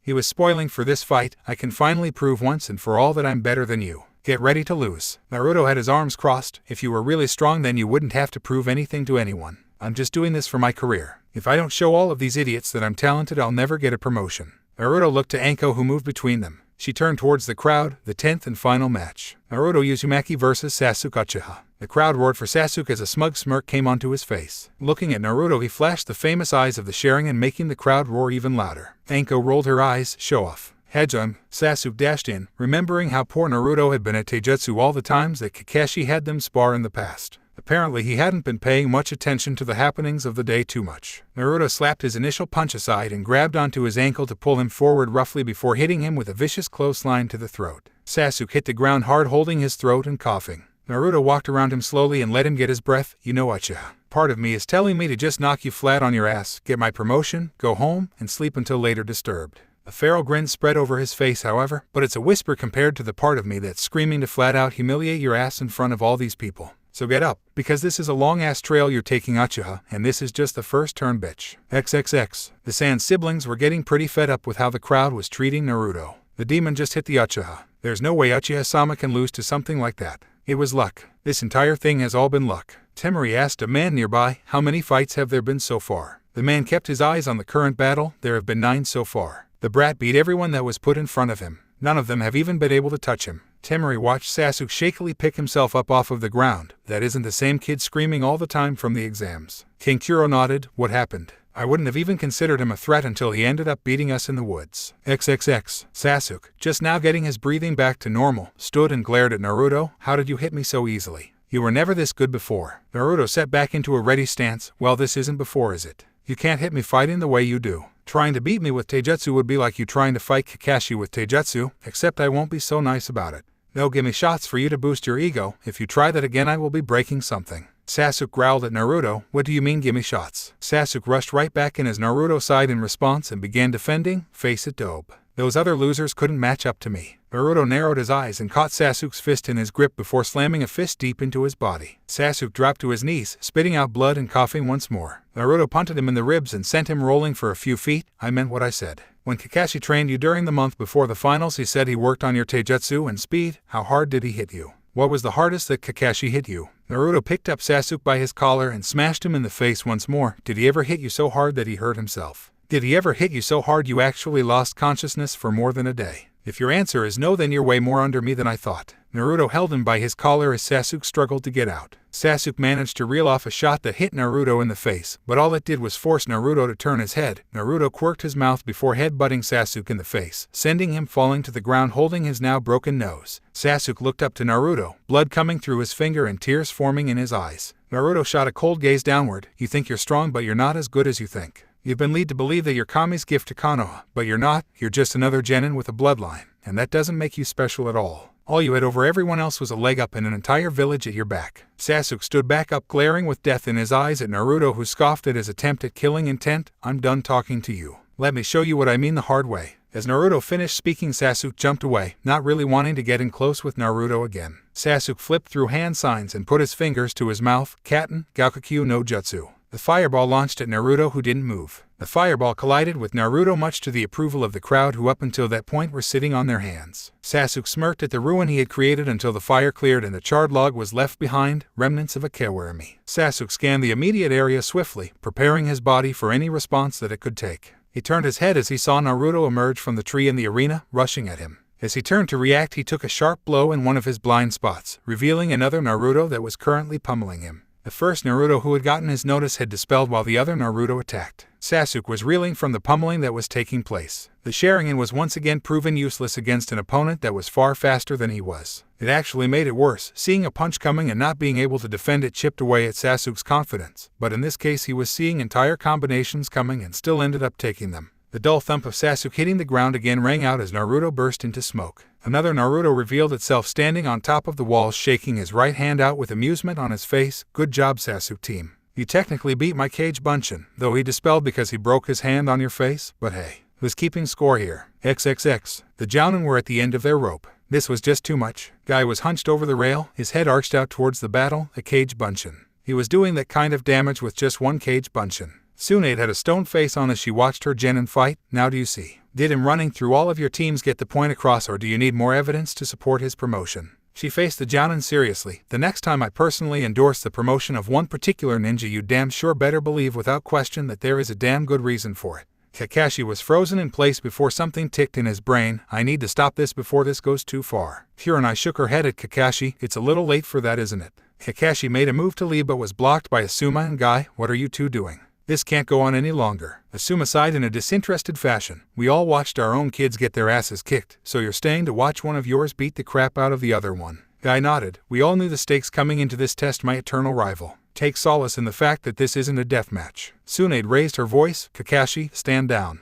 Do not interfere with this fight. Kakashi turned to her. Tsunade-sama, if this doesn't end soon it will escalate. They'll try to kill each other. Tsunade raised an eyebrow. If Naruto tries to kill Sasuke, then Sasuke is dead. If Sasuke tries to kill Naruto, then Sasuke will end up in the hospital. Naruto won't kill him and Sasuke isn't capable of killing him in return. Kakashi made to speak again, but Tsunade held up her hand, stalling him. Just watch. What did I miss? They all turned to see Jiraiya standing in the corner. Tsunade frowned at him. How about the whole thing? This is the last fight. Naruto's been tearing through all of these kids. Jiraiya looked out to see Naruto walking slowly down the wall back into the arena. All right, well at least I got here in time to catch one. XXX. Sasuke stood once more as Naruto strode towards him purposefully. Sasuke glared as blood dripped down his face. You aren't better than me. Sasuke launched a set of kunai at Naruto, who just shifted his body out of the way and kept walking. Sasuke smirked as he placed ninja wire into his mouth and pulled back on it. The wire surrounded and bound Naruto. Sasuke grinned maniacally. Katen, Ryuka no Jut. Before he could finish, Naruto let out an audible sigh and coated his body in wind chakra to sever the wire before continuing his walk towards Sasuke.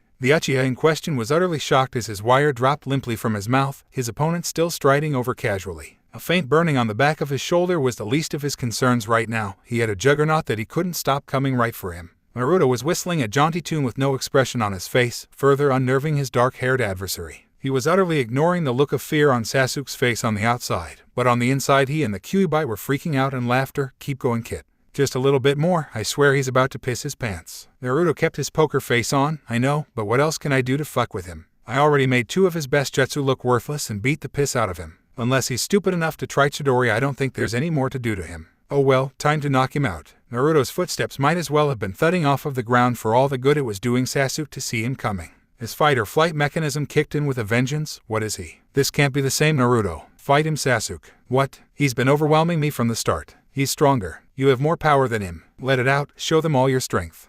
I will. Give me more power. Let your rage take over. He is an obstacle to you. Remove him. Who does he think he is? I'm Sasuke Uchiha. He's a nobody. He's still the same dope he's always been. Naruto stopped his walk as he saw black marks spread across the right half of Sasuke's body. Naruto snorted, that damn seal again. I'm really starting to hate seals. Naruto saw Tsunade signal her Anbu out of the corner of his eye. Bachan, no. Let me finish this. It's still my fight. XXX. Tsunade nodded and gave the signal to her Anbu to back off. Kakashi ran up to her. Tsunade-sama. Stop the fight. Sasuke is giving in to the seal. We have to stop him. Jiraiya put a hand on Kakashi's shoulder and shook his head. Kakashi, that kid has more experience with that seal than anyone else in Konoha except Anko. He knows what he's doing. Just watch and wait. Kakashi looked out nervously at the battle down below. Sensei, what would you have done in this situation? XXX. Anko-chan, stop. Naruto noticed Anko moving to restrain Sasuke until he spoke up. Let him get up and fight. Anko looked at Naruto as if he had 2 heads. Kid, that's Orochimaru's seal. That tainted thing feeds off of his darkness and amplifies his powers. This isn't a regular fight anymore. Naruto nodded. I know, but just stay out of this for me. I can still run circles around this guy, trust me. Anko frowned and looked at Sasuke, who was rising with a sick grin on his face. Alright, Gaki. But if it gets out of hand, I'm stopping this. Naruto nodded as Anko got out of the way once more. Sasuke laughed in a crazed manner. I'm feeling pretty good right now, Dobe. Let's see you match me now, with my new power. Naruto scratched his head. Well, for me to match you new power, I'd have to hold back even more than I already am. Naruto let a vicious smirk come onto his face. You know, I really hate that SEAL team. I have ever since I first saw it. Sasuke cackled. So you were jealous of my power in the forest when you first saw it? I should have figured so. Naruto chuckled. No, I saw it before that. You see, I was jumped by these 4 assholes from Otagakure a long time ago. I was beating them pretty easily at first, and then this other guy showed up, and they all had your little demon tattoo too. Anyway, they use it and then they all start taking it to my ass. It was 5-on-1, mind you, and I barely end up getting away. The last guy to show up, I'll never forget his face. He gave me this scar. Naruto pointed to his right eye. Naruto's eyes turned cold. I can't seem to get my chance to get square with those guys. But you're here, and you have it too, so you'll be a decent substitute for me to vent on. Sasuke snarled and ran at Naruto, speed jacked up to the next level. Naruto had been holding back a bunch, because the second Sasuke turned that seal on and came at him, it was like the start of the fight, only cranked up to level 11. Every time Sasuke missed a punch, Naruto made him pay with shots to the body, shots to the face, and thrusts to the throat. Every time Sasuke threw a kick, Naruto battered his legs with elbow blocks or would parry with his fists to Sasuke's shins. Sasuke simply couldn't move fast enough to hit him, and Naruto's counters were so sharp that the Sharingan couldn't even help him. Every single one of Naruto's counters came with the intent to end the fight, and if Sasuke wasn't fighting like something reminiscent of a berserker, he probably would have dropped 10 times over by then. Sasuke pulled out a kunai and began swinging at Naruto with intent to kill. The mostly civilian crowd knew nothing about the seal or about Sasuke's lunacy, and were screaming for Naruto's blood. Naruto simply kept out of reach and stung him repeatedly with counter hooks and blazing kicks to back him off. Naruto finally grabbed him by the wrist holding the kunai and began wearing his ass out. With one hand occupied, he still had one hand free to wail on Sasuke barehanded and ruthlessly. Naruto's fist bounced off of Sasuke's face with every word he spoke, grunting in effort. You want my life? Naruto, content with turning Sasuke's face into hamburger, pulled him forward and punched him in the face as hard as he could, sending him rolling backwards awkwardly. You aren't enough of a shinobi to lick my boots, you spoiled, power-borrowing, jutsu-thieving piece of shit. Naruto roared at him. Get up. Get up so I can make you suffer. I hope Orochimaru can feel every second of this ass-whooping I'm giving you because we aren't done yet. Naruto fingered his sword in a manic fashion. You want to use that seal. You want to make your bed with the traitor. I'm extracting my pound of flesh for it, you stupid bastard. Sasuke stood with an insane gleam in his eye. Who do you think you are? I'm an Uchiha, you pissant. You will succumb to my power. Sasuke had electricity surging around his hand with the famous chirping noise in full effect. Sasuke began a full-on rush straight at Naruto. Die damn you. Chidori. Naruto gave a grin that chilled the heart of even the most hardened shinobi in attendance as he set his sword in a waiting stance. Come on down, Uchiha.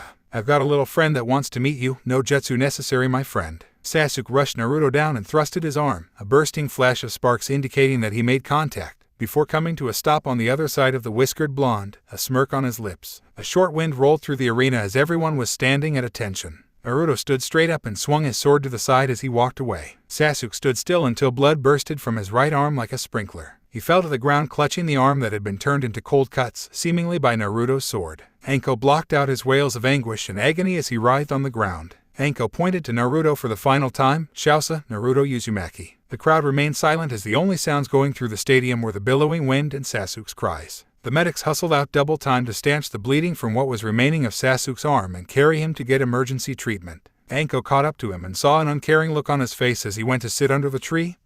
Hey Anko-chan. Anko jerked her thumb in Sasuke's direction, a little much wouldn't you say Gaki. Naruto looked at Sasuke being carried off, nah, builds character. He's lucky he's still even got that arm. Anko shook her head, what the hell was that anyway, you beat that jutsu with a sword. Naruto grinned up at her and showed her the bloody sword, wind manipulation. I love my element so much, it's so efficient. Wind trumps lightning and his control over Chidori was shit in the first place so he never had a chance. As all of the genin that had not required hospitalization, the Jounin sensei, Jiraiya, and Tsunade made their way over to him. Naruto was currently sitting in the shade while wiping the blade on the grass. Asuma walked up to him first, how do you know about elemental manipulation? That isn't something that a genin should know, when did you learn it? Naruto quirked an eyebrow, if I told you it wouldn't matter because you wouldn't believe me. I can do it, I can control it, end of story. He sheathed the sword back onto his back and sat patiently. Kunai frowned at him, you were unnecessarily brutal against your opponents. She crossed her arms under her bosom, you seriously damaged more than a few of your fellow genin. Naruto glared at her, it's called efficiency. What kind of jounin are you calling that brutal?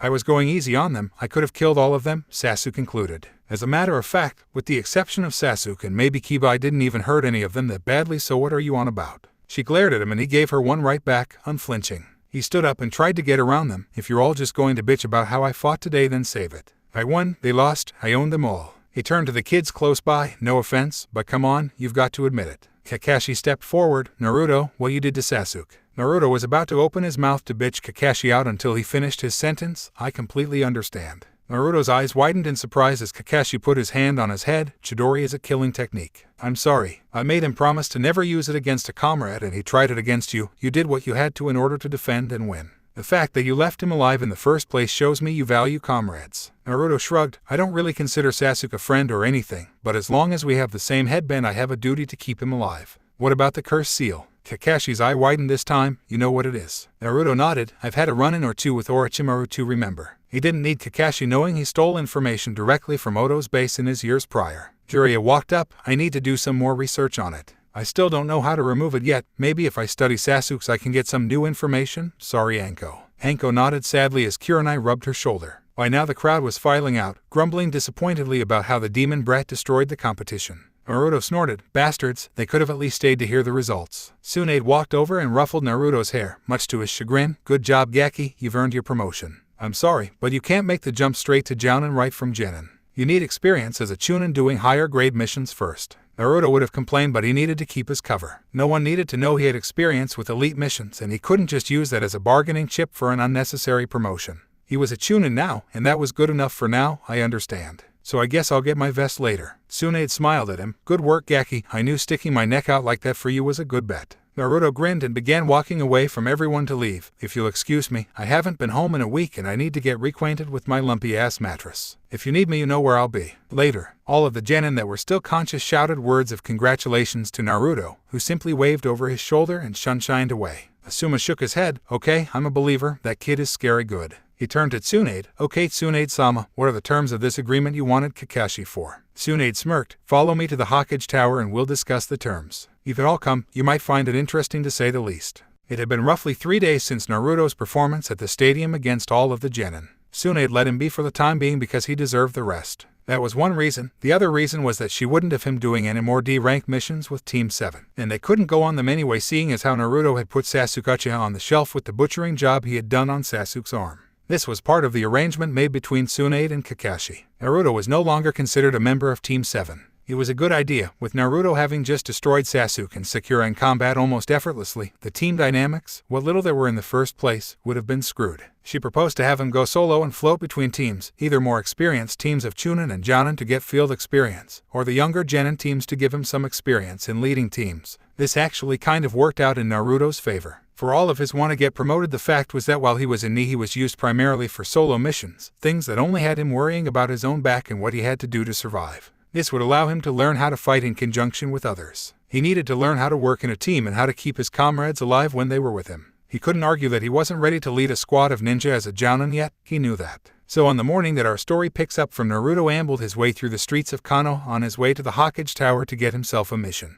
The looks he ended up getting from the civilians on his usual path were the usual looks of apathy and sneers that he usually got, but when Naruto turned his own eyes onto them, they turned away from him. Naruto sighed as he drew closer to the tower. Upon entering, he made his way to the office of Tsunade, which was filled with the other Konoha genin he had fought, minus Sasuke, all of their Jounin sensei, and the genin team from Sunagakure. Naruto raised an eyebrow at all of the people in the room. He looked at Tsunade. "So what do you got for me today, Ba-chan?" Tsunade threw the paperweight on her desk at Naruto, who just ducked it with a smirk. She narrowed her eyes at him. "Disrespectful brat. I called you here so that you could begin getting to work helping out with the surplus of missions that we have." She looked at all of the genin in the room. "Things are still kind of shaky after the invasion, but we can't turn away any of the work that comes into us. Not only is the money necessary, but we need to keep up with the view that we are strong, so genin like all of you will be getting higher ranked missions more often." Tsunade motioned for Naruto to come forward. "You will start off with your Chunin duties today. You will be leading one of these teams on a C-ranked mission today. Seeing as you will be the highest ranked member on whatever squad you end up taking, you will be the leader." Naruto pointed at the Suna genin. "So why are they here? And can I pick them?" Tsunade nodded. "You can pick them if that's what you want.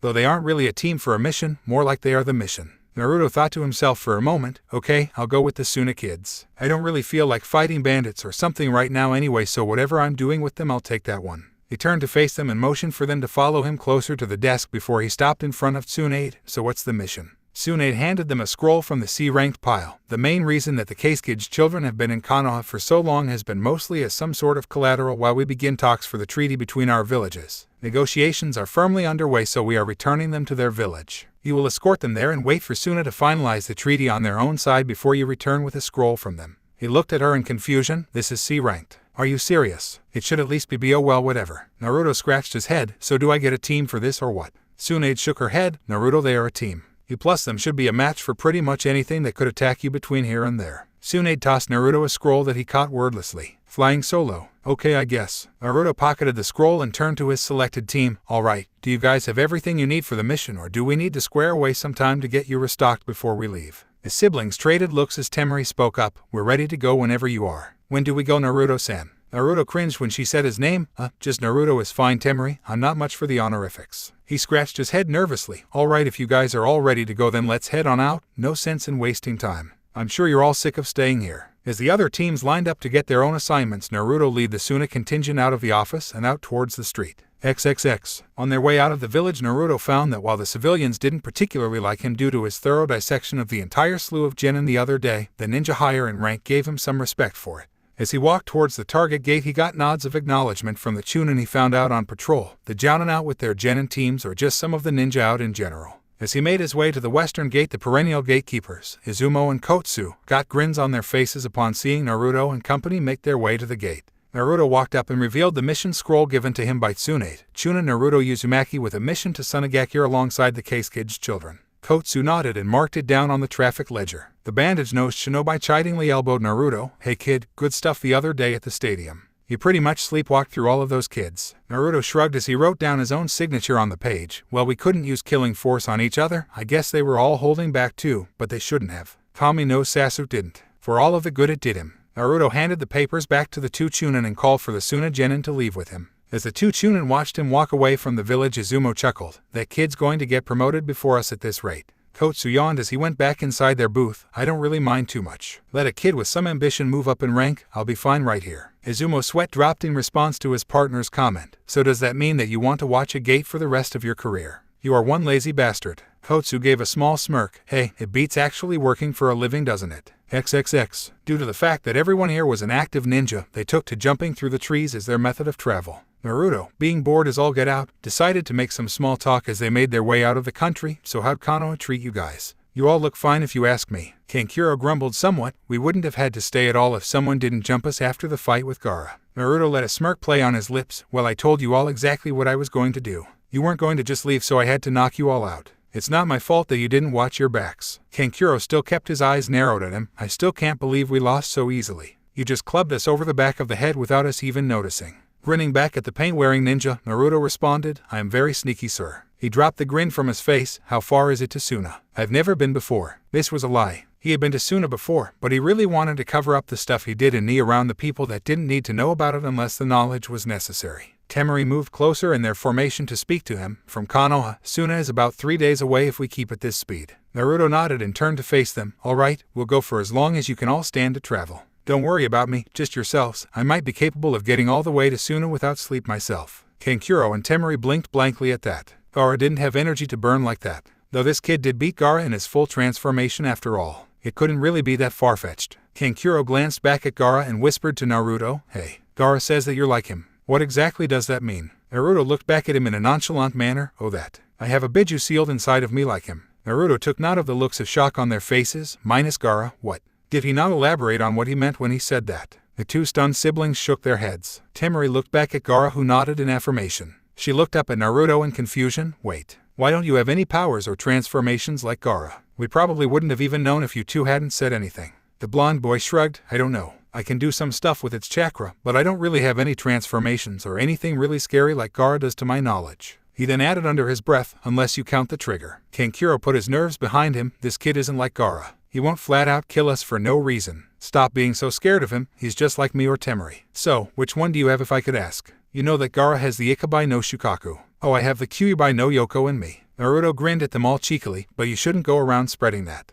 It's an S-class secret in my village. No one my age knows about it. If you do, I might just have to pop up and kill you. No big deal. The mirth in his voice couldn't indicate if he was joking about that or not. The silence brought on by Naruto's proclamation was broken by Gaara of all people. How did you not end up like me? Naruto looked at Gaara dead in his eyes and saw that he was genuinely curious about it. Well, first of all, I ended up making contact with the Kyuubi personally and hammering out a contract of sorts between us. It can't possess me. I can use its chakra when I need to. I let it see, hear, and feel what I do. There's other stuff too, but that is some of the big stuff. Gaara blinked. I've never tried that before. Shukaku kind of just runs rampant in my mind. Even now it wants me to kill you to get even. Naruto grinned at him. I'm so glad you thought better of trying that. Yeah, the contract wasn't my idea though, it was someone else's. And you say you can't even get into your head safely to make contact without Shukaku fighting for control. Your seal must suck. The siblings all looked at each other before Temari spoke up. You know about seals? No. Naruto shook his head in the negative, but I was sealed by the Yondaime Hokage, who was the best. If I haven't heard of who did yours, then they must not be nearly as good. He then scratched his chin. That might be something to learn though. He got a serious look on his face, but in all seriousness, don't go around telling people that I contain the Kyuubi. I have enough crap to deal with at home with just the adults knowing. If the kids my age are going to know, I'm going to tell them my damn self so that no one can warp their opinions. I was supposed to be a weapon like Gaara, but I ended up getting out of it somehow. Gaara's curiosity was piqued further by Naruto's words. You got out of it. What do you mean? Naruto rubbed his head sheepishly. Well, I was used for serious stuff, a lot of cloak and dagger operations, until 4 years ago when I ended up getting caught. The ones that discovered me ended up doing something to make me into that daft, loud, orange-wearing kid that you met at first. Fighting Gaara pulled my old killer instinct out. I thank you for that, and here we are now. Kankuro raised an eyebrow. You don't seem too much like a weapon to me. His sister nodded in response. You just seem like a really strong ninja, a kid. Naruto wagged his eyebrows at her. I'm a sentient weapon, you could say. I don't like being all dreary when I don't have to be. When we're like this, no real fighting going on, I can be normal. Well, as normal as a ninja like me can be anyway. When the fighting starts, I can just turn on the side of me that's a killer. It's kind of weird to explain. Gaara looked at Naruto. Your teammate, the way you fought him in the stadium, I thought he was precious to you. You said you got strength from defending others and yet you had no problems hurting him. Chuckles came from Naruto as he contemplated Gaara's comment. Well, maybe, but I don't really like him, so it doesn't really count that much. What I told you is true, but it was more like for the whole village than just my team. I don't even like my team. You don't like your team? Temari looked at him as if he was crazy. Then why are you on it? Why not get switched out? Naruto smiled. Well, seeing as how I'm currently doing this, it works out for me. Honestly, working with you guys so far has been more pleasant than my entire time on Team 7. No brooding spoiled pretty boy breathing down my neck, no sensei that would rather read than pay attention to what's going on, and no pink-haired fangirl with bipolar syndrome and a hair trigger right hand. Yep, Temari-chan here is way more pleasant to be around as far as female company goes. Temari blushed while Kankuro snorted. Yes, sure kid. Just trade the hair color and the fist for a giant metal fan and you've got Temari. The girl in question looked back at her younger brother while clutching the fan on her back tightly. What was that, Kinkuro? Could you repeat that for me? Kinkuro rapidly shook his head while Naruto barked out a laugh. See, at least she gave you a warning. I usually didn't get those before Sakura tried to wail on me. Naruto noticed that Gaara had been staring at him for quite a while. What's wrong, Gaara? Do you need something? Gaara kept his eyes on Naruto. You are a very strange person, Naruto Uzumaki. Naruto grinned foxily at him. Well, I don't think you can talk, calling me strange. You look like you want to say something though. Gaara's eyes turned back ahead as he broke eye contact with Naruto. It is nothing, Uzumaki. Naruto didn't believe him but let it slide as he kept his group jumping through the trees. If nothing else, we should reach near the border before it gets too dark to proceed any further. A group of nods and his focus was on their direction. XXX. As the day wended to a close in Konoha, Tsunade was still at her desk, going through the most unnecessary necessity the every cage was stuck doing. Of course I'm talking about paperwork. A knock at her door soon revealed Shizune. Tsunade-sama, Kakashi is here to see you. Tsunade sighed. Send him in. She flexed her wrist and hissed, damn brat dragging me back here. I bet he just wanted to punish me with all of this writing on so many of these useless forms to cramp my wrist so I can't hit him anymore. Honestly, shouldn't I have an entire team of secretaries to handle all of the mundane crap?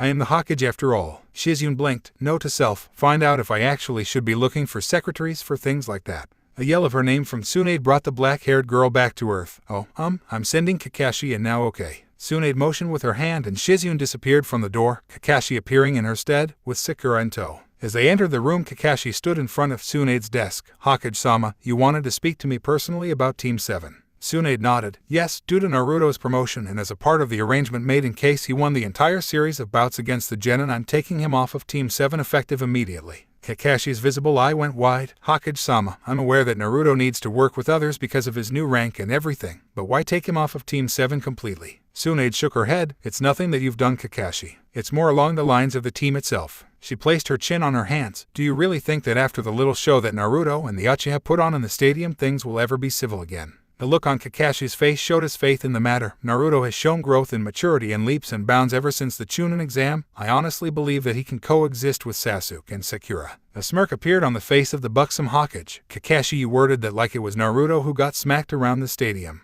Just as quickly as it appeared, her smirk vanished. Sasuke was soundly beaten by Naruto, driven to the point that he felt the activation of Orochimaru's curse seal was tolerable. You did warn him not to do so, did you not? Kakashi nodded. Yes, I have, along with using the Chidori against comrades, but it seems he disregarded both. Sakura felt very small all of a sudden as she saw Tsunade speaking with her sensei, as if she was out of place, and indeed she was. She wasn't even leaping to Sasuke's defense or anything until the Chidori was brought up, but sensei, I saw Sasuke-kun's arm. Sasuke may have tried to use Chidori, but what about Naruto? He did something to mangle Sasuke-kun's arm. Kakashi spoke up quickly before Tsunade could. Sakura, the Chidori is an assassination technique used for only one thing, to kill. Sasuke, by using that, was saying that he had no qualms against killing Naruto. Naruto simply channeled elemental wind chakra to his blade and cut through the Chidori. With that kind of attack, if he really wanted to, Naruto could have cleaved Sasuke in two whenever he wanted if Sasuke was using Chidori. He fought to simply subdue. Sasuke was going for Naruto's life. Chiming in at that point was Tsunade. Sasuke will heal within the next few weeks. Naruto didn't do anything permanent, but with him activating the curse seal, I have to ask that you remain on simply D-ranked missions for the time being until I can get Jiraiya to look at it himself again. He left right after Naruto's matches and it will take some time to contact him again. Kakashi nodded. Yes, Tsunade-sama. What about Team 7?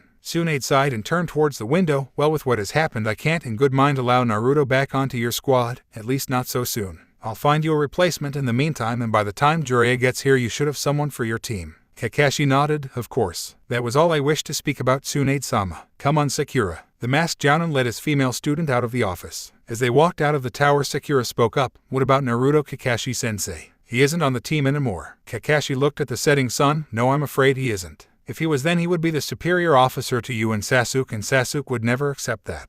His superiority complex would force him to fight any decision that Naruto would make in the field and hamper team effectiveness, and that's not even adding on to the fact that he would probably try to fight Naruto himself if he got the opportunity. No, this is for the best in this instance. XXX. Back on the trail to Suna, it was nightfall and Naruto halted progress for the evening to allow the others to rest. While sending out a clone to gather fish, Naruto had started a fire and had boiled some water for a few instant ramen cups. Hey, why not? While everyone ate, they all sat around the fire until finishing the meal. He looked at the siblings and tried talking to them again. So what happened to your sensei, the guy with the veil on his face? We didn't kill him, did we? Temari shook her head. Baki-sensei returned to Suna after the invasion failed. He was the one that found that our Akatsuki was killed before the invasion ever even happened. Naruto looked at the others and found that neither Kankuro nor Gaara had much emotion about the matter. So what happened, if you don't mind me asking? Kankuro answered him. Orochimaru had infiltrated our village and had been masquerading as the Akatsuki for quite a while before the invasion. Naruto threw his ramen cup to the side. I knew about the invasion. I knew about the plan for Gaara and everything. Orochimaru had his shit planned for years. Kankuro scoffed at that. Well, if you knew, then why didn't you stop it or something? The grinning Chunin unnerved him. That's another secret that's even deeper than the whole Kyuubi thing. I will say that it's half of the reason that I ended up a loudmouth when the Chunin exam started. Again, I can't say thank you enough to Gaara for snapping me out of it. This confused Gaara as to why he was being thanked. Why thank me, Uzumaki? I tried to kill you and destroy your village. I don't understand. Naruto shook his chopsticks at Gaara chidingly before throwing them into the fire. But you didn't kill me or destroy anything, did you? All you ended up doing was giving me my fighter IQ back. That's why I'm grateful, because if you didn't do that, who knows how I might have ended up. I mean, did you see me beforehand? Naruto shivered. It gives me the creeps just thinking about it sometimes. That brought a round of laughs from the siblings minus Gaara. Temari was still curious about some things though. Naruto, you say you're a host like Gaara. Well, how were you treated? Gaara had assassins after him since he was 6 years old. Naruto thought to himself for a moment before speaking. Well, it was kind of like him, minus the assassinations for the most part. It was mostly people treating me like crap until I up and disappeared for a while. I just stopped caring for a while and stayed out of public. When I got older, nothing really changed. Even now, I'm just now starting to get some respect in Konoha. Gaara looked at him. How did you take it? His blonde fellow container shrugged. I had a few ways. First of all, like I said, I just stayed out of public. Another reason is because I was always busy. When I was a kid, I always had something to do to occupy my time. The last reason is because eventually some people actually started treating me like a real person. That was probably a big reason why. Naruto looked up at the moon. Being acknowledged positively for being you is a powerful thing. When the people around you are just glad that you're alive, there's just something about that just doesn't compare to most other things. Guys like me and Gaara can relate to that. He lowered his head and noticed that all three siblings were giving him their undivided attention. Sweat dropping because he really had nothing else to say, Naruto stood up. Well, you can all get some sleep. I'll stay up and keep watch first. Gaara blocked Naruto's way with his sand. Uzumaki, I will keep watch for the night. I cannot sleep anyway, so it isn't inconvenient to me. Naruto looked at Gaara and smiled at him. Sure thing, Gaara. Thanks a lot then. Alright, I'm going to go drain the lizard before I go to sleep. I'll be back in a flash. As Naruto walked away and Gaara left to find an area suitable for watching over the campsite for the night, Kankuro and Temari were stunned. Kankuro looked at Gaara walking away. Did Gaara just volunteer for night watch? He never did that before. Temari watched the direction Naruto went off in. I think it has to do with that Naruto guy. Gaara's been like this ever since he fought him, remember? He hasn't tried to or talked about killing anyone since then.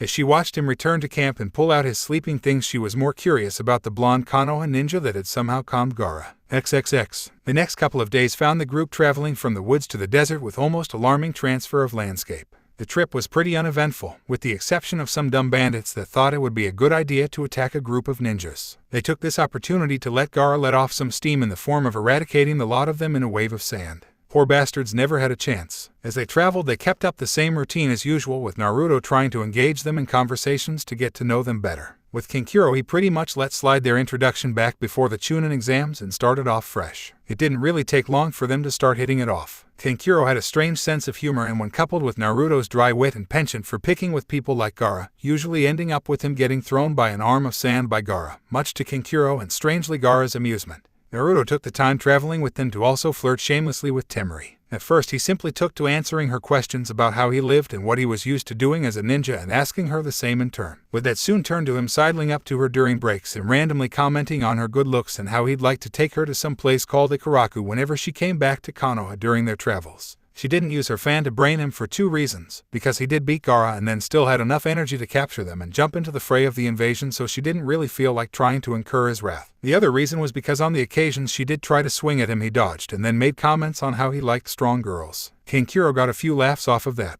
Right until Temari realized that hitting Kankuro with her fan was no trouble at all. Naruto even got Gaara to talk sometimes, not very often, but he still got him to speak, and that was something. He usually compared Biju with Gaara, and inwardly bitched to Kyuubi about why the hell he couldn't get a cool defense like Gaara had. He was sick of getting his ass kicked. Anyway, the point is, Naruto was quickly getting close to the Suna genin. The fact that he didn't rub the fact that he beat them in their faces helped exponentially. And now they were traveling through the desert, edging ever closer to Sunagakure. The setting sun was actually doing very little to suit the heat on one blonde-haired ninja. Naruto wiped his brow once again under the hot sun. Kami, this desert. Why the fuck would people live somewhere so hot? This is ridiculous. Naruto looked back at the Suna kids who were smirking at his discomfort. I'll bet you're all loving this right now, aren't you? Kankuro snorted as he stifled his laughter. Yeah, definitely. You can run through 3 teams of genin like a hot knife through butter, but a little heat and humidity and you can't take it. Naruto gave him a half-hearted glare. Watch it, makeup boy. I'm really irritable out in this stupid heat. Kankuro growled at him. It's not makeup, damn it. It's war paint that. Naruto rolled his eyes. That you steal from your super hot sister. Kankuro finished his sentence. That I steal from my super hot sister. Kankuro blinked and retracted his statement. No. Wait. Take all of that back. A grinning Naruto looked at the puppeteer. What?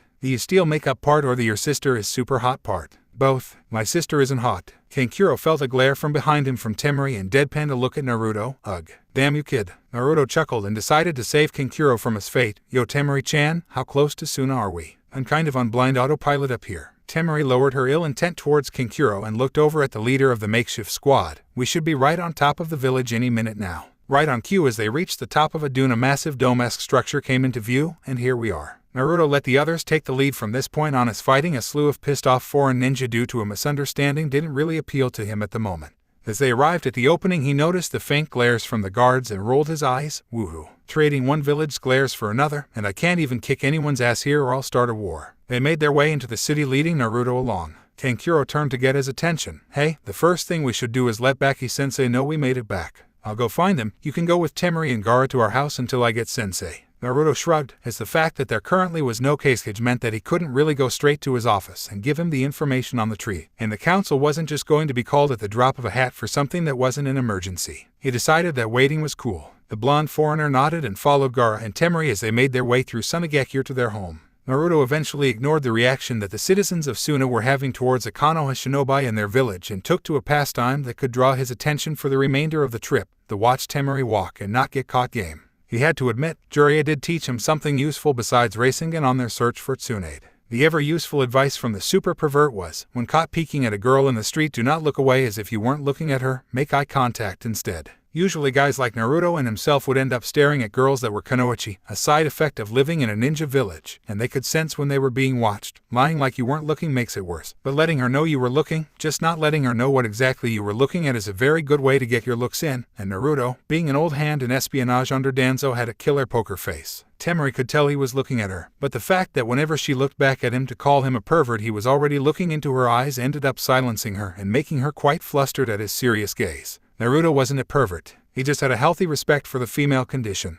He was a growing young man just like anyone else, so what? Eventually that had to come to an end as they all arrived at the house of their family, and by house I mean big-ass mansion. Naruto whistled as he walked through the gates and looked at the massive structure. It was the same color as all of the other desert buildings in Suna. It was just the biggest damn house out of all of them by far. This is your house. You guys have got a big-ass house. Temari smirked as they made their way inside. We are the children of the Yondaime Kasuke. Where did you think we lived? Come on and let's find you a room. As they traveled to the upper level of the mansion, Naruto was confused. Wait, I thought I would end up getting a hotel or something when I got here. I don't want to impose on you guys like this, it isn't really fair. Temari rolled her eyes while Gaara just stared at him. Uzumaki, I insist that you stay here. I won't accept anything else. Gaara then left Naruto and Temari in the hall alone. Naruto turned to his fellow blonde and pointed off in the direction that Gaara went. Did he just try to be nice and tell me he was cool with me staying here? Temari nodded as she kept leading him down the hall. Even when Naruto asked why, it's because of what you did. I think he likes talking with you. It didn't really happen much before he met you. I think he's spoken to you more than anyone else in this village. I'm okay with it too, I guess. Why? Naruto was looking around and realized this place was too rich for his blood. I did kind of get you all captured and all of that other stuff, you know. Temari waved off his excuse. It was your job. I'm just glad you didn't kill us or anything. It was an invasion after all. Naruto grinned at her. I would never. Killing such a beautiful thing like you would have been madness for me to get over after the deed was done. Naruto once again ducked a swing of her fan that surprisingly didn't break anything in the hallway when she missed. Temari placed the fan on her back again with the faint traces of a blush on her face. She honestly wasn't used to being flirted with at all. The entire time before this, everyone had been too afraid of Gaara to even attempt to get close to her. And out of the blue here comes this kid that not only has the gall to try it, but who doesn't fear Gaara because he'd already beaten Gaara cleanly once before. She had to admit, it was kind of nice for a boy to talk about her like that, and it wasn't like he was bad looking. After ditching the orange jumpsuit, he was far better looking than before, and the mysterious scar on his face didn't detract from said looks at all. They came to a stop in front of a door that Temari opened for him. This will be your room for your stay. Naruto went inside and had to do a complete spin to fully take in the aesthetics of the room. This is my room. This is probably as big as my entire damn apartment. Does this room have its own bathroom?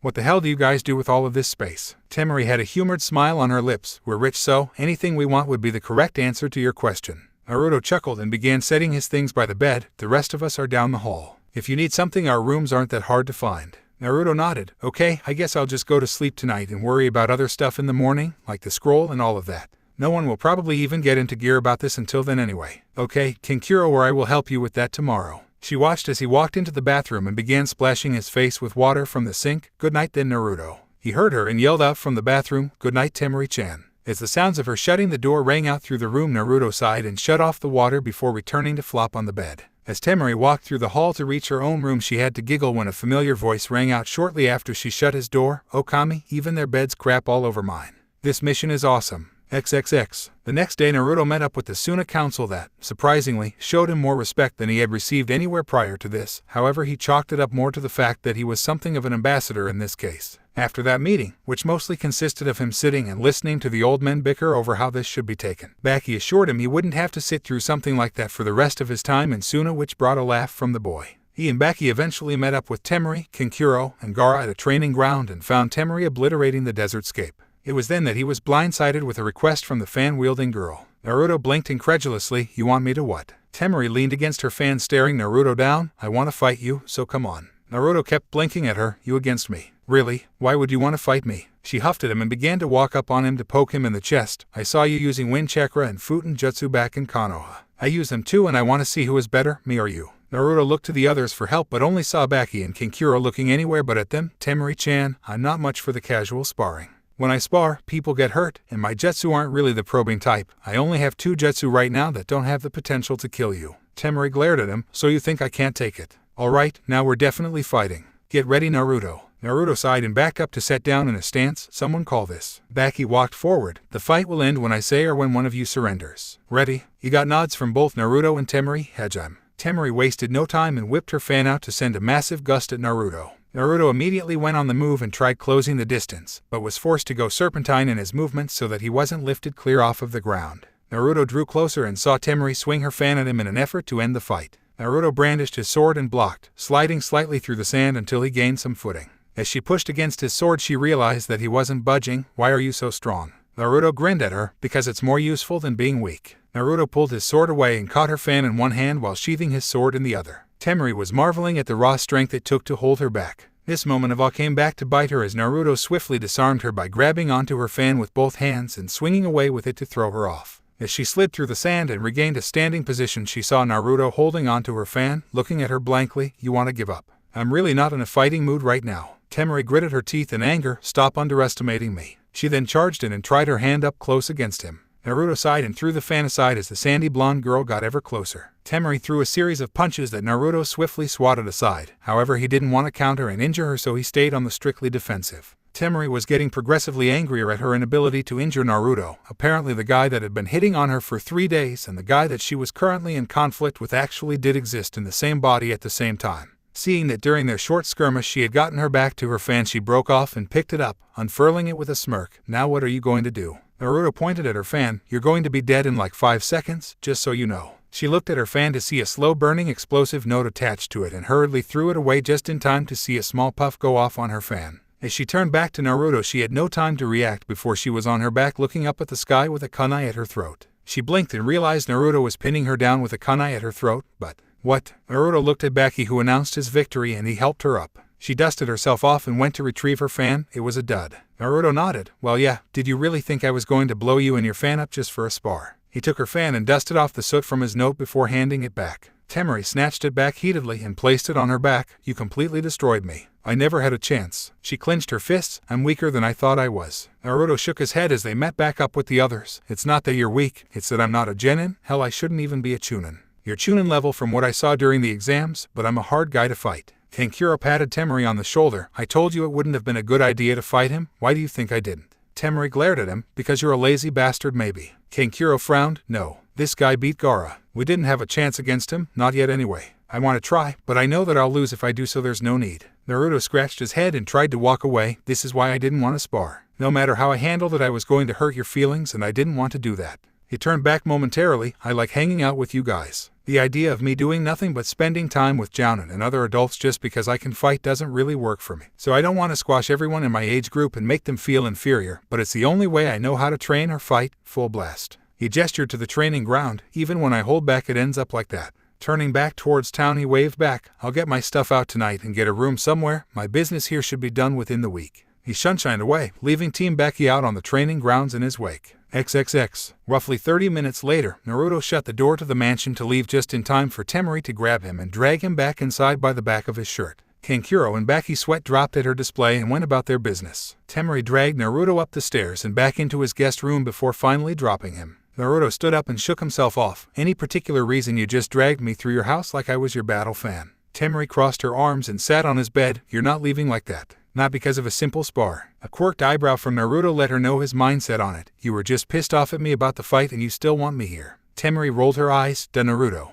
I was mad, yes, but I had just lost decisively. What? Was I supposed to be happy that you kicked my ass? That's not a reason to want to kick you out. That would be petty, especially since I was the one that made you fight. Her eyes narrowed, however. But you did humiliate me out there and you owe me for that. Naruto gripped his hair. Humiliated you. Who else saw it but your team and me? Her eyes softened after that as she looked at him with a smile. You owe me, and you're taking me out tonight. She stood and walked over to him, looking him in the eyes. Nothing big, just to get something to eat, but you will be paying. She walked out of his room but reappeared at the doorway. But it's not a date. With that she left him alone in the room. Naruto chuckled to himself. Now that's my kind of girl. I kick her ass and then she wants to date me because of it. XXX. That night Naruto had asked her where she wanted to go and she ended up choosing a simple diner. Nothing expensive or anything, it was kind of spur of the moment. The meal was spent with the two of them continuing to talk about their ninja lives. Temari had a good time learning about the strange blonde and he simply had a blast enjoying the company of a girl that seemingly wanted to spend some time with him. Temari folded her hands and set her chin on them. I watched the last couple of fights that you had. For some reason you really had it out for the Uchiha boy. What was that all about, by the way? Naruto had set down the money for their meal on the check. I hate Oto Shinobi so much. Long story short, they were the ones that gave me the scar on my face among other things. I dislike them immensely, and Orochimaru's cronies with those damn seals on their bodies are the ones I hate the most. He paused to calm himself down. I didn't really like Sasuke that much anyway. There was always some kind of underlying animosity, but seeing him actually using that damn thing pissed me off so much, I couldn't take it. Naruto looked at her with a smirk on his face. Who uses something that an infamous S-ranked nuke nin with crimes against humanity on them gives him anyway? That really isn't the smartest thing you could do. Temari laughed slightly. True. I thought he was a genius, wasn't he? Naruto laughed in return. Yeah, I guess, but they throw that term around a lot in Konoha, I swear. Every year another genius ends up rolling out of the academy and gets pegged as the second coming of the Yondaime Hokage or something. It's ridiculous. Temari had a smile on her face as their check and cash were taken by the waitress. Well, what about you? What does that make you? You're way better than anyone our age that I've ever met. Naruto shrugged in his seat. I wouldn't call myself a genius, that's for sure. I actually had to train my ass off to get what I've got, and I'm still nowhere where I should be. There are some dangerous people out in the world, and I've made some powerful enemies that I still need to prepare for. Temari put her hand on his and smiled at him. Well, I know you'll be ready when the time comes to fight. You're a strong person, Naruto. Naruto smiled back at her. Thank you, Temari-chan. That means a lot to me. XXX. After a short walk around the night-lit village, Naruto escorted the girl to her bedroom door and bid her goodnight, even getting a kiss on the cheek for his chivalry. Naruto smirked all the way back to his room where he sensed someone's presence. Flipping his lights on, he saw the youngest member of the household standing in the corner of the room waiting, Uzumaki. Naruto got over his surprise and returned the greeting. Hello, Gaara. What are you doing in here? What's up? Gaara stayed in his place as his eyes stuck on Naruto. How was your evening with my sister? Naruto felt the sweat roll down his back at the intent of Gaara's tone. He may have beaten him once before, but last time they weren't fighting in a desert either, so he didn't really feel like scrapping with him again. It was great. Temari-chan is awesome. We had a good time. Gaara nodded and made his way out of the room. Very good. And Uzumaki, if you hurt my sister I will kill you. Not Shukaku, me. Naruto blinked as Gaara's presence left before a door down the hall shut. Did Gaara just pull the protective brother card on me? Naruto shook his head and started getting ready for bed. This mission is weird. XXX. The next day Naruto received the scroll from the council with their offers to Kanoha for a treaty. With the bulk of his mission completed, Naruto bid each of the siblings goodbye at the gate. He shook Gaara's hand, bumped fists with Kankuro, and got a hug and a kiss from Temari. That last one spurred him to a blush as he sputtered out a goodbye and turned to return to Konoha through the desert. Temari smirked at his reaction while Kankuro laughed heartily at the super strong kid getting so flustered.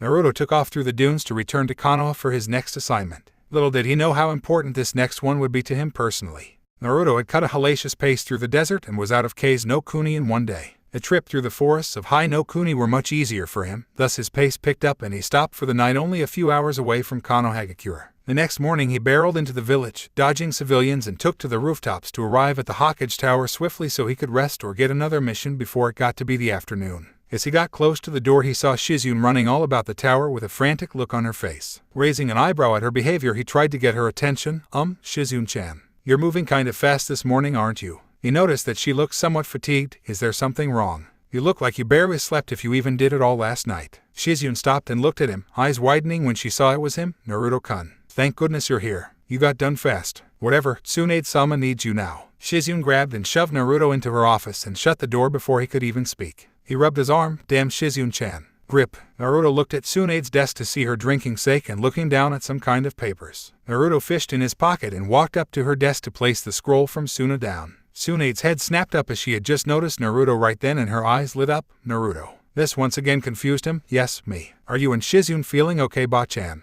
You never call me Naruto to my face and you're both freaking out about something. Tsunade grabbed Naruto by his cheeks and pulled him halfway over the desk, scaring the crap out of him. Tsunade shook him. I need you to go back up a team. Naruto looked confused. Now. Damn, I just got back. What is it? And who am I going to meet up with? Tsunade let go of him and sat down. I know it's sudden, but I sent out a team of genin to retrieve Sasuke from a group of Oto ninja sent to take him to Orochimaru. Naruto narrowed his eyes. Did he leave with them or did they kidnap him? Tsunade shrugged. We don't know, but either way we can't let Orochimaru have the Sharingan. That would be catastrophic for Konoha. She sighed and looked at him seriously. Naruto, I'm sorry to send you out so soon after you got back, but your next mission will be to give assistance to the retrieval team of Chunin Shikamaru Nara and his squad consisting of Genin Neji Hyuga, Kiba Inuzuka, Choji Akamichi, and Rock Lee. Naruto took on a stone-like visage and nodded. Hi Hokage-sama. Tsunade blinked in surprise. Pretty professional brat. Naruto didn't flinch. There's a time for being goofy, now isn't the time. I'll leave on your call. Tsunade nodded. Go, and hurry and catch up with them. Orochimaru wouldn't have sent anyone weak to bring Sasuke to him. I would send a team with you but we don't have anyone on reserve right now. I'm sure you can tell due to such a high-profile retrieval team being made of genin and a newly promoted Chunin. She remembered something before he could exit. Naruto wait. He turned in time to catch a bag with a few soldier pills in it. Take care of yourself, brat. Don't go overboard out there and help those kids get out alive. I'll send backup as soon as I can. Naruto saluted Tsunade with a smile and left the office and building in a hurry to rush to his former classmate's aid. Naruto tore through the town at a breakneck pace, completely bypassing the gate altogether in a yellow and red blur. Sakura, who had been sitting under a tree nearby the gate ever since the retrieval team had left early that morning, had gotten a glimpse of the figure in red and yellow causing all of the ruckus throughout town, and Naruto. As he took to leaping through the trees, Naruto went off in the general direction of Ta no Kuni, hoping to quickly pick up a trail from either the retrieval team or the squad of Oto ninja they were in pursuit of. Eventually he came upon a clearing that looked as if it had been the site of a small battle. He surmised that he had to be heading in the right direction, so he simply went on autopilot and prepared for battle as he raced to catch up. XXX. Choji was at the end of his rope. Taking 2 of his family's secret pills wasn't enough to finish this guy off, as even when he attempted to squash him with a full-on body press after he used Chubeiken no Jutsu, the guy just let the strange marks on his body transform him into some kind of red demonic-looking creature with wild orange hair. Choji watched as the powerful ninja edged ever closer with a smirk on his face to end his life. Choji looked at the case of food pills he had brought, seeing the 2 empty slots and the one that had just 1 red pill inside, the red chili pill. When I take this, it should be enough to finish him off, but afterwards. Choji steeled himself and lifted the case close to him, mouth to pop the pill. Jirobo's eyes widened as he saw that Choji had 1 more of those twice-damned pills still on him, and as he prepared to rush him to kill him before he could take it, a sharp slicing feeling across his body sent him flying back as he watched his own blood fly through the air. Choji held back on taking the pill as he heard a massive body hit the ground hard. Sitting up after much effort on his part, he saw a familiar face holding a bloody sword, and Naruto. Naruto looked up at him with his eyes full of fury, softening them upon seeing the state Choji was in. Choji, how are you feeling? Choji snapped out of his thoughts of how he was just saved. I'm fine, Naruto. But this guy is strong. I'm really glad you're here. I almost ended up taking the last of my pills to beat him, but now we can both take him out. Choji then slowly stood up. Naruto walked over to Choji. Do you have any soldier pills on you? Choji felt around on his person before he remembered. No, this guy caught us and drained our chakra at first before I broke off to fight him. I gave everyone else my pills, sorry. Naruto reached into a bag tied to his hip and tossed Choji a pill. Tsunade-bachan gave me a bag in case of something like this. Choji nodded and took the pill, noticeably perking up afterwards. Good, you're better. Now go and catch up to the others in case they need help. Choji widened his mouth in shock. Naruto, this guy is tough. We can take him out together and move on, it would be way easier. Naruto nodded. Yeah, but he broke off from his squad to fight you first. That means that the others with him are stronger. The others might need your help. I'll finish up here and catch up to the rest of you. I'm your backup after all. Now go, trust me. Naruto had a reassuring smile on his face. Choji looked apprehensive for a moment before turning to head off in the direction of Shikamaru's squad.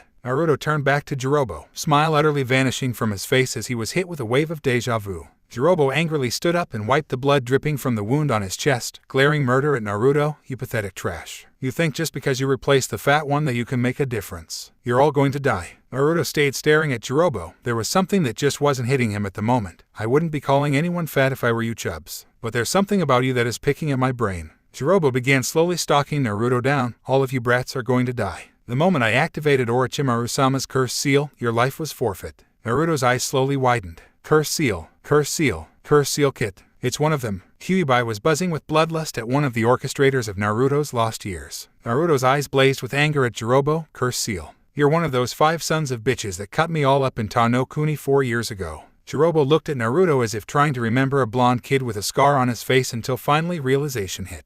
Jirobo laughed raucously as his memory was piqued. You're almost as much of a pipsqueak now as you were back then. Jirobo mocked Naruto's scar. That didn't heal too well, did it? He laughed loudly at his own little joke. I only saw you without your mask after it was mostly cut through, but that shock bright blonde hair and your short little ass brought the memory right back to me. Naruto smiled grimly. I'm glad you find it so funny. I'm glad your last thought can be one that you find pleasant. Because I'm going to fuck you up right now. Jirobo broke out in laughter. And how are you going to do that? You do remember what happened last time, don't you? There are quite a few differences between this time and last time. Naruto held up one finger. Last time you all had the drop on me and I was under mass pursuit. He held up a second finger, and last time it was 5-on-1. Naruto vanished from sight and slashes began appearing all over Jirobo's body, sending blood all over the place. Jirobo tried to make use of his massive strength to make contact with Naruto to put him away with one clean shot. But in this case it was more like a person trying to focus on the squiggly line of light at the corner of their field of vision as Naruto was far too fast to be caught by one of the lumbering heavyweight strikes.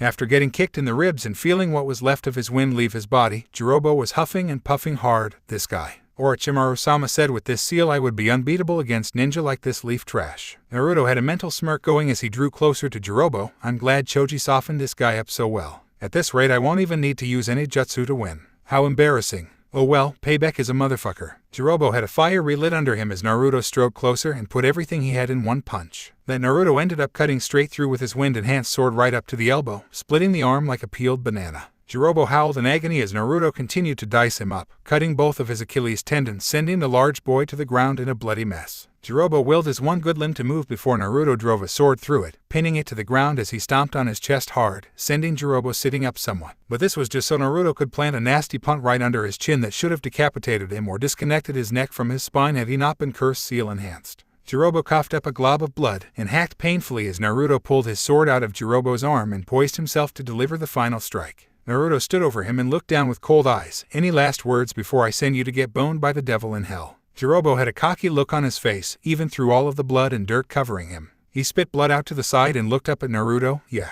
you may have beaten me, but everyone else on my team is stronger than me, and they all have this curse mark just like me. Naruto stayed his hand for a moment as a strange gleam came into his eye. Your team wouldn't happen to have a pale kid with faggy lipstick, a redhead that curses every other word, and a guy with like 4 extra arms, would it? Jirobo was confused by his sudden change in tone. Yeah, it's the same team that expelled you from Otagakure 4 years ago. SQELTCH. Shing. Whoosh. Few simple, upbeat piano jaunt. Oh no, oh no, oh no.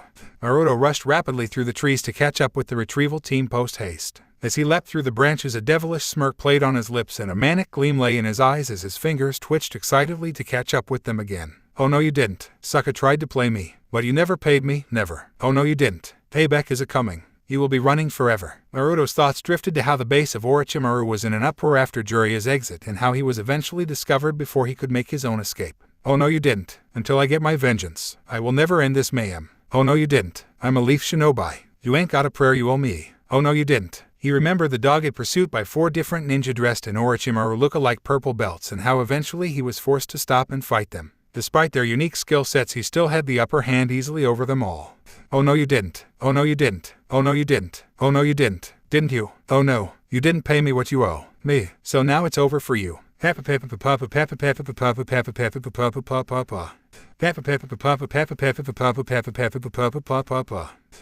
then thought of how the white-haired guy with the bones as a weapon jumped in right as he was winning against all 4 of his pursuers. He willed them to activate their cursed seals and they began to overwhelm him. The white-haired guy even ended up shooting bones at him. He growled and gritted his teeth as he continued to run. Oh no you didn't. First you tried to trap me. Then you bust a cap in my ass. Oh no you didn't. Such humiliation would bring annihilation at last. He thoughtfully traced the scar over his eye and clenched his fist so hard that it drew blood. Oh no you didn't. It will be delicious. When I get vicious tomorrow. Oh no you didn't. There's no second chances. You will do the dance of sorrow. Oh no you didn't.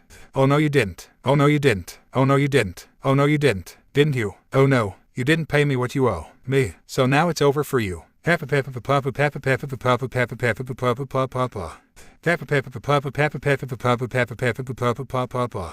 no you didn't. Better watch your back, boy.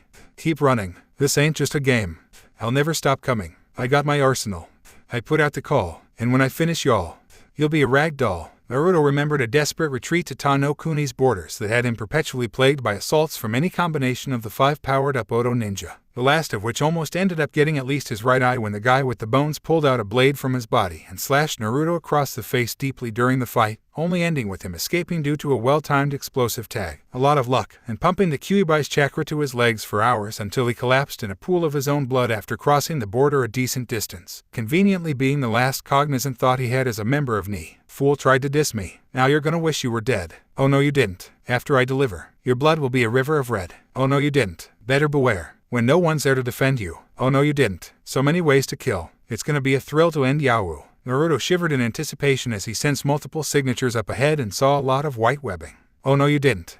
Oh no you didn't. Oh no you didn't. Oh no you didn't. Oh no you didn't. Didn't you? Oh no. You didn't pay me what you owe me. So now it's over for you.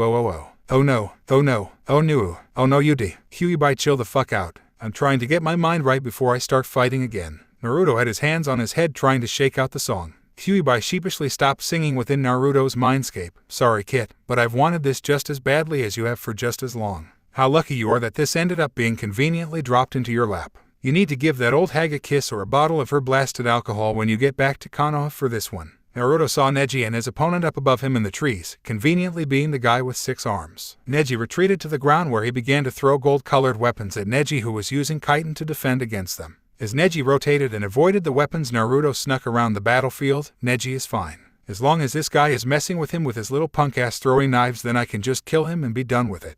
Naruto skulked to the upper levels of the forest while the fight continued down below. By now a giant spider had been summoned and was producing tons of tiny little spiders to wrap Neji in webbing, but he fought them all off with Hakayaku Nijuhachi Sho. Naruto saw the black marks that had been spread across Kidomaru's body for quite some time as he stepped his game up and decided now was as good a time as any to finish him. Naruto pulled out a kunai and threw it at Kidomaru before pushing his own hands together, Futen, Ripushu. The added boost from the wind jutsu sent the high-speed weapon straight into the base of Kidomaru's skull with a dull wet thunk noise, buried up to the ring. Kidomaru's confident smirk turned to a death rattle as the markings from his cursed seal receded and he fell from his place in the trees lifelessly. Naruto grinned to himself and punched the air in victory as he whispered, boom. Headshot. Neji breathed a sigh of relief as he watched Kidomaru's corpse drop before he deactivated his Byakugan. You can come out, Naruto. I saw you while we were fighting. I didn't think you would sneak up on someone that strong though. Due to deactivating his all-seeing eyes, Neji never saw Naruto suddenly appear from his blind spot when just a second sooner he had been in front of him. I am afraid that you are underestimating the sneakiness, sir. Naruto dropped from the canopy, frightening the genius, to find Neji not very worse for wear. Naruto smirked at Neji as they walked closer. Thanks for holding his attention. Have you been fighting long? Neji recollected himself and shook his head. No, I don't think we're too far behind either. I assume you defeated Choji's opponent for us when you let him go after us. Naruto motioned for Neji to follow him as they took off into the woods again to give chase to their comrades. XXX. Naruto and Neji landed with Shikamaru and Choji looking at their 2 opponents. Naruto looked over at the gritted teeth on the face of Shikamaru. What happened? Shikamaru wasn't surprised to see Naruto as Choji told him Naruto had freed him up from his own fight, Kiba. He and one of the Oto guys went over the cliff into the water. Naruto nodded. Neji, go find Kiba and help him out. He and Akamaru wouldn't die off of something so simple. Follow the river. Neji nodded and jumped off. Shikamaru breathed a slight sigh of relief. Okay, but another guy showed up and took the barrel holding Sasuke away. Rock Lee was fast enough to get away and give chase. Naruto raised an eyebrow, white hair, weird marks above his brow. After blinking for a few seconds, Shikamaru nodded. Yeah. How did you know? Naruto chuckled. I'm just good like that. Tayuya was getting upset with all of the talk going on. Hey, what are you three cocksuckers doing over there? Naruto cleaned out his ears. Wow, her mouth got even dirtier over the last couple of years. Tayuya squinted at the new arrival. Her mental capacities were quicker than Jirobo, and if you are one of Orochimaru's elite bodyguards, you tend to remember the people that end up taking it to your ass in a fight. She raised her finger and pointed at him with a look of fury on her face. You fucking spying son of a bitch. Why the fuck are you here? Naruto grinned at her darkly. Aside from trying to get my payback on you fuckers, I'm backing these guys up. Unlucky you. You backed the wrong horse when it came to Orochimaru. Now I think I'd pay you back for the shit all of you fucks tried on me back in the day, but your bony friend is my real issue. Tayuya shook in fright before steeling her resolve. None of you Konoha shit stains are getting past me. Tayuya began playing her flute. Naruto noticed Choji and Shikamaru beginning to fall under it, and he rushed her quickly. With a shrill tweet of the air in her lungs rushing into the flute following a punch to the body, Naruto began battering Tayuya with savage taijutsu combinations. She was no slouch up close, being one of Orochimaru's elites, but Naruto was too fast and too strong for her to take on without her seal, and he wasn't giving her a chance to activate it with the ferocity of his attack. He battered her swiftly anywhere he could hit her. He fought furiously due to the fact that he knew how dangerous her genjutsu could be and that the others couldn't break them as easily as he could. After all, who else had a demon with near-infinite power inside them to help break illusions? Naruto eventually snatched the flute from her hands and backhanded her to the ground. Tayuya tried to rise quickly but went nose to edge with Naruto's blade. She looked up into his eyes.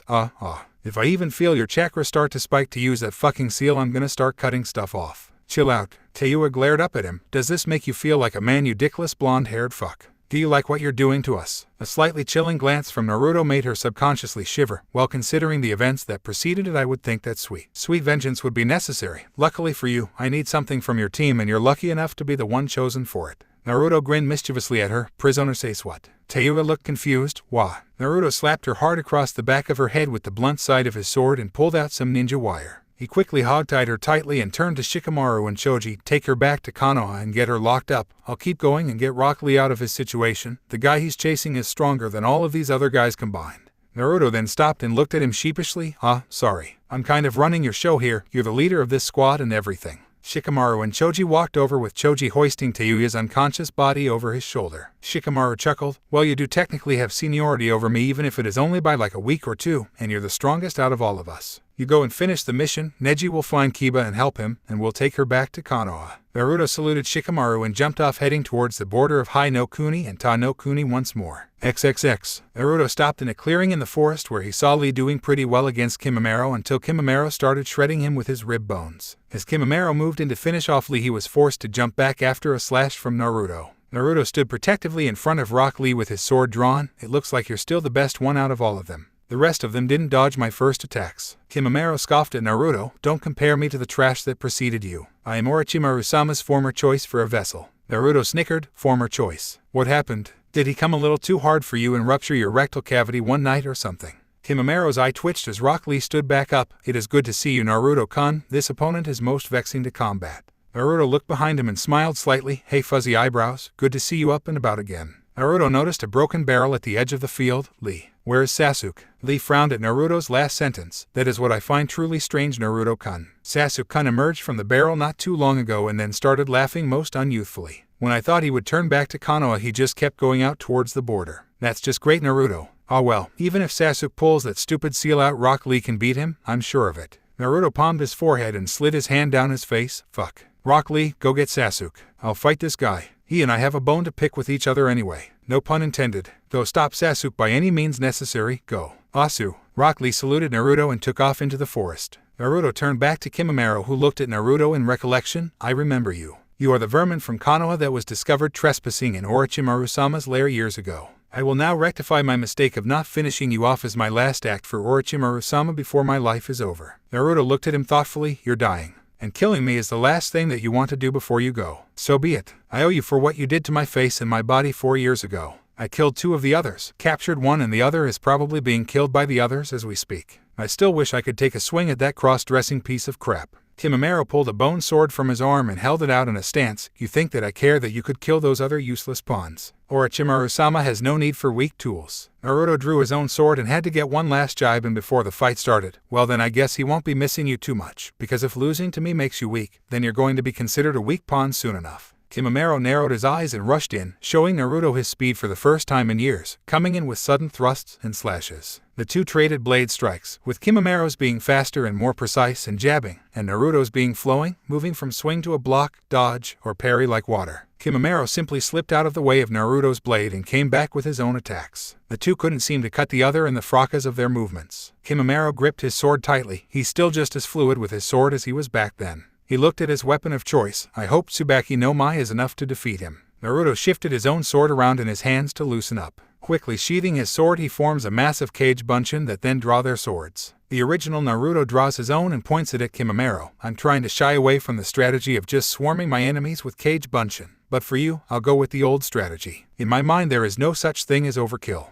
Naruto signals his copies forward to engage Kimimaro at once. He valiantly fended off Naruto's multiple clones, dispelling a few, but mostly when it came to this jutsu Naruto knew they were disposable, so a few clones were nothing. He could just keep on spamming them indefinitely. Eventually Naruto's cage bunshin ended up disarming Kimimaro and they quickly swarmed him before popping sounds rang out in rapid succession. As the clones backed away, Naruto saw that Kimimaro had exposed sharp points from his palms, shoulders, knees, and elbows. Naruto signaled his cage bunshin to try and attack again, but with this new tactic from Kimimaro, Naruto was sending them into a buzzsaw. Kimimaro drifted through them all. Every movement around the bodies he made seemed to cut into them, even when it looked like he wasn't trying. Simply running while using this technique seemed treacherous to his foes. Naruto noticed the last of the bunshin getting dispelled and he readied his own body for combat. Kimimaro came in spinning wildly with his sharp spines. Naruto had to dodge for his life to avoid a deadly whirling dervish from Kimimaro. Naruto kicked him in his body, which was wide open during his assault, and began attempting to slash at Kimimaro in response to his most recent dance. Kimimaro kept out of Naruto's reach, showing that he was the better man in close-range combat. Naruto knew from the last time that they fought that even though Kimimaro had an absurd amount of support, he far outclassed Naruto with hand-to-hand combat. This was sort of a problem for Naruto. He was a close to mid-range specialist, and that just wouldn't do against Kimimaro, who wouldn't be easy to beat in close. Naruto stormed back in as did Kimimaro. Kimimaro attempted a vicious sweep, the knee bone sticking out to try and cut Naruto off at his kneecaps. Naruto brought his blade down to block and ended up having to jump back and avoid the other spikes sticking from his enemy's body. Kimimaro kept spinning low as he moved closer to Naruto at a ridiculous speed for being so close to the ground. Naruto eventually timed his spins and hit Kimimaro in his exposed head with a sick low dropkick that snapped Kimimaro's head back hard, sending him sprawling out on the dirt and grass. Naruto took advantage of his situation and kicked up to his feet from his back to an absurdly high height thanks to the use of chakra to enhance his already considerable strength to finish Kimimaro with a vicious double stomp to his prone frame from above. Naruto's feet were caught just inches from contact of crushing Kimimaro's ribcage by his ribcage. Naruto found one of his feet stuck in the extended ribcage of the bone-wielding shinobi. Naruto tried to pull his leg free and ended up making eye contact with him. Kimimaro looked up at him blankly. Karamatsu no Mai. Kimimaro latched onto Naruto's leg with his arms as well and rolled over sharply. Naruto gritted his teeth as a pop sound, signifying an injury to his ankle, rang out in both his and Kimimaro's ears. Naruto rolled away after freeing his limp ankle and Kimimaro followed him rolling also, only with even more sharp spines protruding from his body like a human combine harvester, ripping up ground with every inch that he rolled. Naruto couldn't stand up with his ankle utterly dislocated and Kimimaro was dead set on rolling him over. Naruto, in a last-ditch effort to create some space, brandished his sword and stabbed it into the ground between himself and Kimimaro, who managed to get his bones tangled into the blades. Naruto used this time to roll away quickly and realign his ankle into place with a quick snap, letting out a silent yell as he allowed the bone to reset with not a sound as Kyubai's regenerative properties worked their miracle powers on quickly making his leg usable. Naruto stood just as Kimimaro freed his spikes from Naruto's sword by retracting them. Naruto pointed at Kimimaro heatedly. You are a bastard, you know that. With your bones, and your stupid bone defense crap. Even though he sounded angry, Naruto's face showed no anger, only focus and determination on the task at hand, which impressed Orochimaru's loyal soldier. Lifting his hands up at Naruto, he fired bones from his fingertips. Naruto had dropped his sword to make a hasty escape earlier, so he pulled shuriken and a kunai from his pouch. He deflected a few bones with the shuriken and used the kunai in his hand to bat away the rest in a risky move. Naruto rushed at Kimimaro, kunai in his grip to attack. Kimimaro was once again shocked by the vicious nature of Naruto's attack. Naruto swiped at Kimimaro furiously, routinely switching hands and rolling the weapon in his fingers to attack from awkward angles. Naruto brought up a random axe kick that collided down on Kimimaro's shoulder. Naruto then drew another kunai and placed it between his toes, securing it double tightly under his sandal strap as he now began using his hands and feet to slash at the last of the Kagura clan. The Oto elite was hard-pressed to defend against such an unorthodox attack, and just when Kimimaro thought he had seen the full extent of Naruto's skill, he pulled out a third kunai and tossed it high into the air. While he was distracted, Naruto ended up getting a few rapid cuts on his person, on his face, and his chest. Due to his bone density, they were pretty shallow, but this meant that Kimimaro was slowly losing ground in the fight. This is just as dangerous as one of my dances. The kunai Naruto tossed fell back to the earth, spinning dangerously until Naruto's manic attack incorporated it into his assault. His spastic punching and kicking and frantic movements kept the kunai in the air, still spinning and targeting Kimimaro. He now had Naruto using kunai in his hands and on one foot, and had another as a wild card that he always had to look out for in the air. Naruto made an upslash at Kimimaro, forcing him to bridge back deeply. Naruto got a grin on his face as he took advantage once more and jumped into the air, rotating the kunai in his foot and catching the other that was in the air in his toes in his other foot, both pointing down in a stabbing motion. Naruto stabbed one foot into his chest, then the other.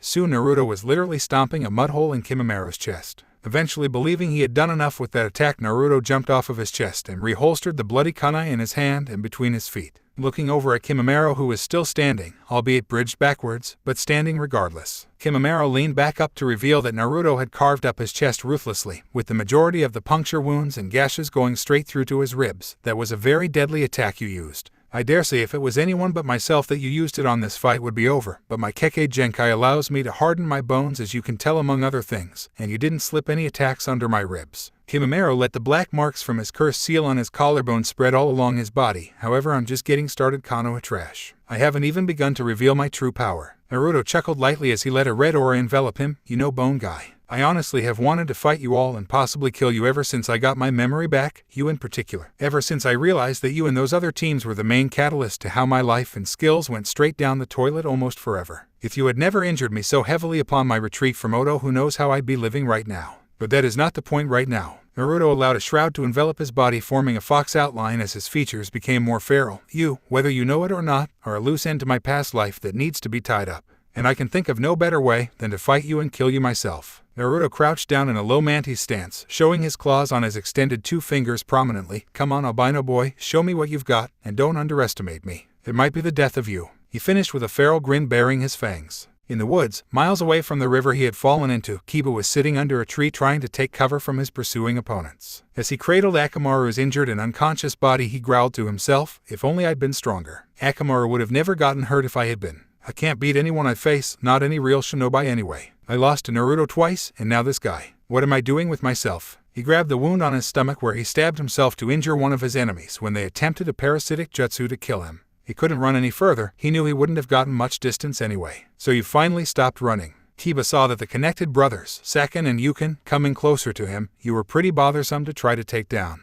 Kiba chuckled humorlessly. Well, it was a good time while it lasted, huh? The two sound ninja stalked Kiba down to finish the job when a familiar puppet came rushing onto the scene, chattering and scattering the two brothers to separate from one another and dodge. Man, is Naruto the only Konoha ninja that doesn't need backup or something? He bailed you out, and now I'm getting the dog kid out of his situation. I take offense to that. Naruto may have assisted me in my battle, but I was far from defeated. The two voices appeared from the trees to reveal Neji and Kankuro, who was using his puppet Karasu. Thanks for the directions, Hyuga. I might have been a little later otherwise. Saken voiced their opinion. Who the fuck is this with you two Konoha trash? Kankuro and Neji looked at one another, and Neji gestured for Kankuro to speak. I am Sabaku no Kankuro, a shinobi of Sunagakure, ally to Konoha, and here to kill you both. Their attention fell on the wounded Kiba as they heard him hiss in pain due to his injured abdomen. Go and help out that kid. I'll beat these two myself. Neji nodded and went to check on Kiba while Kiba grimaced as Neji helped him get in a decent sitting position to examine him with Byakugan. You two sure made it right in the nick of time. So did you beat that spider guy back there? Neji kept scanning the extent of Kiba's wounds. Naruto arrived and ended our fight before it could escalate any further. It's a good thing too, because I wasn't sure how I would have beaten him. He was incredibly difficult to attack. We caught up to the team afterwards, but when we got there you and Lee were gone. Kiba chuckled as he watched Kankuro single-handedly beating back the two Oto twins. Well, it could be worse, I suppose. Nobody is dead yet and I'll be fine.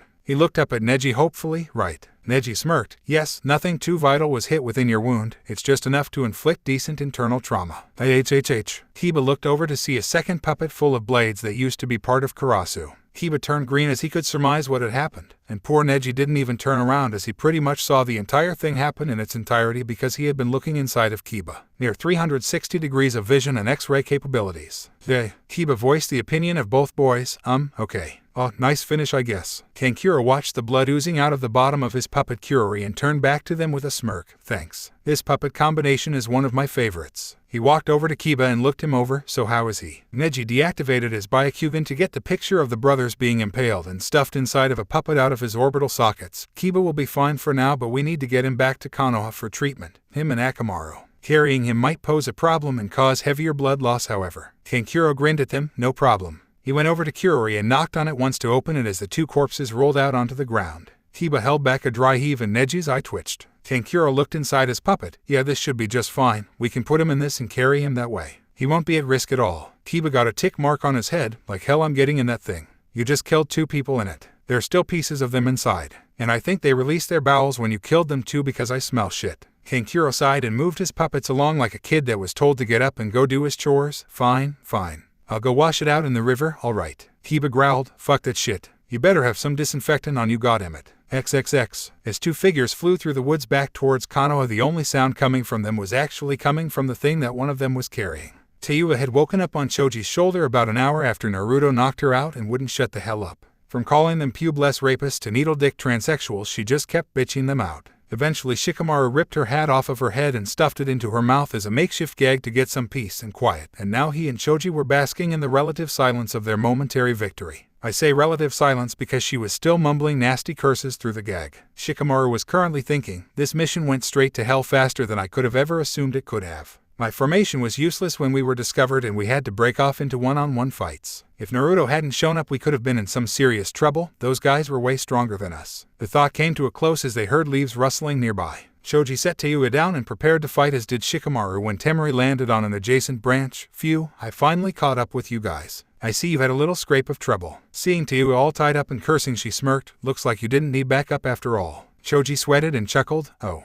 yes we did. Trust me, we did. Shikamaru nodded. It's true. We didn't beat her, Naruto did. Naruto beat 2 others, captured this girl here, and then went off further to keep up the chase. Choji said the first guy almost killed him one-on-one. Temari blinked in surprise. Naruto's out here too. He must have been rushed out even faster than we were. So you're saying the headless mohawk guy that we saw on the way here and the dead spider guy with a kunai in the back of his head were examples of Naruto saving your asses? Choji and Shikamaru nodded. Choji raised his hand. I was there when he started fighting the mohawk guy. If the fight stayed the way it started off, then yes, Naruto definitely killed that guy. After picking up Teiuya, they set back out for Konoha. Shikamaru spoke up. So you guys were sent to back us up? Temari nodded. Right after Naruto left Suna, we got a messenger hawk from Konoha asking for assistance for an emergency, so we left immediately. With the speed we were moving, I thought we would have passed him on the way, but he must not have been joking about how he said he could run straight from Suna to Konoha nonstop. Shikamaru chuckled. You better believe it if he told you. Naruto beat 3 of these guys with little to no trouble. Where are your teammates? Temari pointed her thumb over her shoulder. We split up in the 3 different directions that we sensed your group in.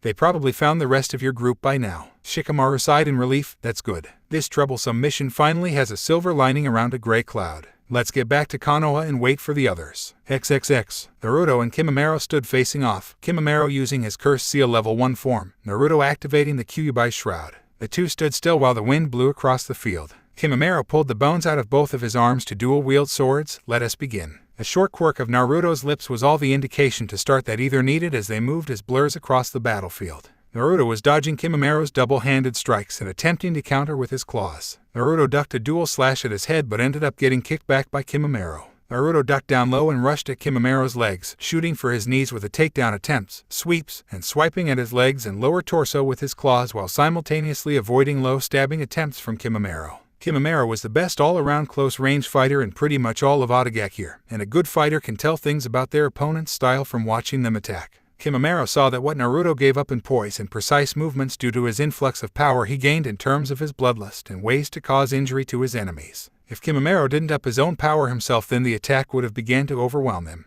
After dodging a slash at his face, Kimimaro cut into Naruto's hip on both sides with a cross slash and cut into his chest with rapid slashes that sent the demonically charged blonde backwards. Naruto picked himself up by his sword that he landed by and looked back out at Kimimaro while holding the handle. Where there was momentarily blind rage in Naruto's eyes, cognizant thought made a return. Wow, I almost started losing it there for a second. I need to train more using this chakra or else I might not be so lucky next time. I forgot about what too much of this stuff would do to me. One tail is overbearing. Naruto pulled the sword from the ground and smirked at Kimimaro before the two vanished and began clashing once again. The sound of bone clashing with steel echoed around the area as they crossed blades with one another again. Naruto's attacks once again became a fluid match for Kimimura's sleek movements as the two dealt an equal amount of grazing wounds to one another as they met in a stalemate in Kinjutsu. When they broke off again, Naruto threw his sword like a javelin at Kimimura, and at the relatively close range that the two were at, it thudded directly into his breastbone, however, and barely sunk in at all despite the force used. Naruto scoffed as Kimimura pulled the sword out and threw it aside. Those are some seriously tough bones. That would have run anyone else clean through.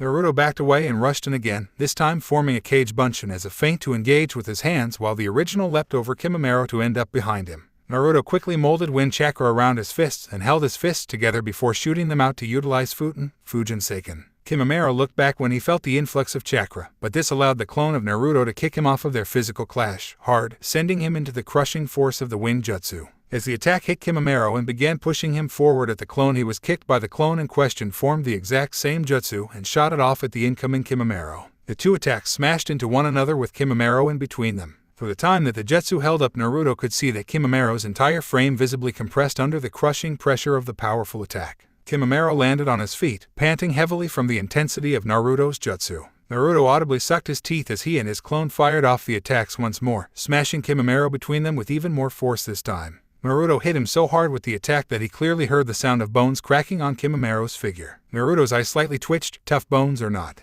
you should be human paste after that. I put a ton of chakra into that one. Nothing short of some kind of metal can stand up to that kind of pressure. Despite not being killed by Naruto's double Fujin Seiken, it still did damage. The pressure did end up having an effect on Kimimura. Naruto saw the whites of Kimimura's eyes turning blood red, meaning that the intense pressure popped blood vessels up there. Blood ran from Kimimura's ears and nose, even from underneath his finger and toenails. Kimimura didn't seem to be in any pain, but it was obvious that such internal damage had left him in agony. Do you see? Kimimura dropped the swords in his hands as he began to transform again, Orochimaru-sama and his ambition. That is why I fight, for his goals and dream. I am his weapon, and I will allow myself to be broken if it will prevent someone like you from stopping him. Kimimura's skin turned brown and 6 large bone spikes protruded from the sides of his back. In addition to that, a spiky tail emerged from his back, and upon seeing that, Naruto just could not help himself. He pointed at Kimimura with a dull expression on his face. Is that a motherfucking tail? Seriously, you grew a tail? Kimimura stood back up and looked at Naruto with a superior gaze. This is Orochimaru-sama's gift to me, and with it, I will repay him for all he has done by vanquishing the ones that stand in the way of him and his grand plans. Kimimura pulled out his spinal column to form a flexible, spiky chain staff. This is the Tessenka no Mai Tsuru.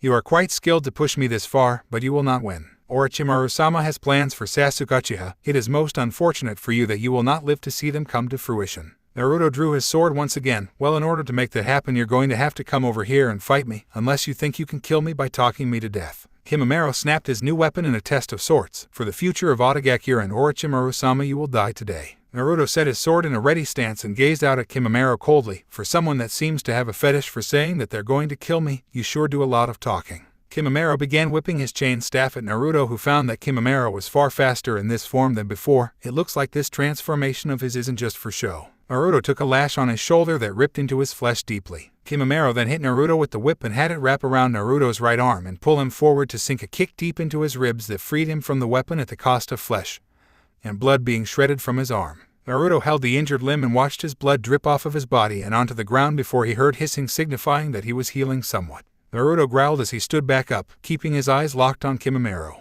He decided to go on the attack this time, but every time he took a swing at Kimimura, he ended up getting a lash on his hands. Eventually, Naruto roared as he went for a heavy overhead swing, but a strike from Kimimura's whip sent it out into the distance, far from the point of any kind of retrieval. Kimimura backed off and began whipping Naruto, cutting into his body and drawing blood with every shot. He struck Naruto across his chest, his back, his arms. Wherever he could hit Naruto cleanly, he did hit Naruto. After an endless barrage of strikes from the whip of his enemy, Naruto dropped to the ground shaking in pain as blood fell from his body to the grass below, staining the green blades red. His shirt was in tatters and was utterly unwearable any longer. Kimimura wrapped his chain staff around Naruto's arm and jerked him forward, dragging him across the ground on his left side. Naruto eventually regained his footing and Kimimura's eyes widened as he saw what had been hidden in Naruto's left hand. But he had given Naruto too much momentum, and by now Naruto had a full running start heading his way. Thrusting out his left hand that had a threatening blue sphere spinning in the palm, Naruto shouted out the name of his attack at the top of his lungs as he slammed it into Kimimura's body. Rasengan.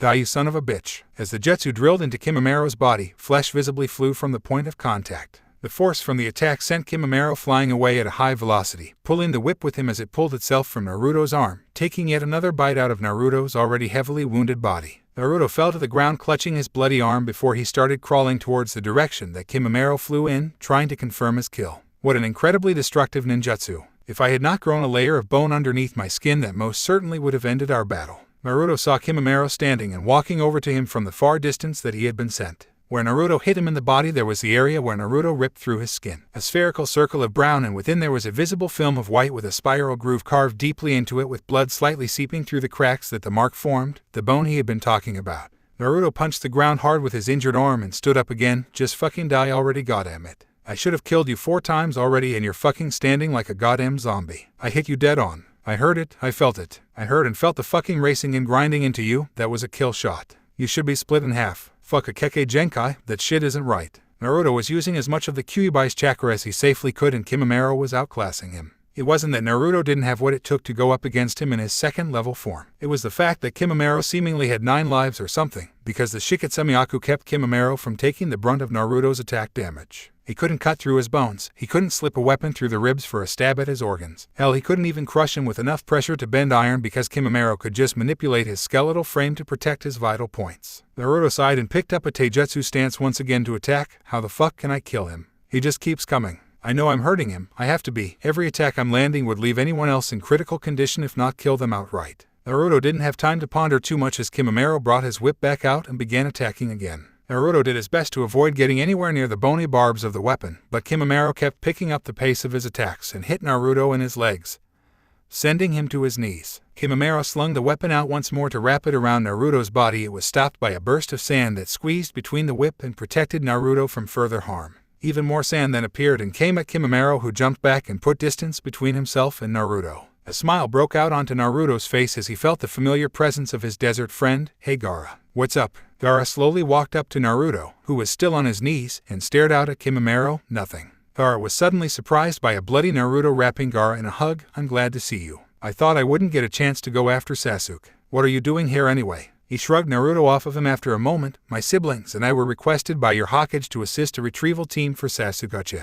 Are you having trouble with this one, Uzumaki? Naruto was relishing this moment of reprieve from combat due to his injuries, and talking with Gaara was allowing him time to heal and regain some energy. Great, now someone can go back up Rock Lee. I sent him to chase after Sasuke before he could get away. I need you to go help him out. Surprise was not evident on Gaara's face except for the raised eyebrow. Are you not having trouble with your opponent? Pulling off the remains of his tattered red shirt, Naruto chuckled lowly. Yes, but this is a duel, Gaara. I don't get all out of shape about this kind of thing often in a fight, but I need to beat this guy myself to get some peace with myself. Just go and help Lee. I'll be fine. Gaara looked at Naruto for a moment as the smile left Naruto's face and his stare turned chilly. I wasn't really asking you, Gaara. Either you go after Lee and let me finish this, or I'll kick your ass off into the woods until you can't even see the field anymore, and you know damn well I'm capable of that. Gaara stared back until he stepped back and ran off towards the border. I will go, Uzumaki, but you had better not lose. Naruto waved over his shoulder as Gaara left the area. Shikamaru strode forward, swishing his tail. That was honorable of you to elect to continue our battle one-on-one in order to keep your comrade alive and safe from my wrath. I will make your death as honorable as I can for trash such as you. Naruto grinned at Shikamaru evilly. I didn't make him leave because I thought he would die fighting you. Hell, I won't die fighting you, because you can't kill me. I made Gaara leave because while I am fully capable of killing you here, it's going to cause me to go a little overboard, and I don't need too many witnesses for this. I catch enough crap without people knowing I can do this. The Kyuubi stopped focusing on Naruto's fight when he realized what Naruto was going to do. Kitno. Wait, your body isn't sturdy enough to handle the stress that it will cause you. You don't even have enough of your own energy and chakra to attempt it.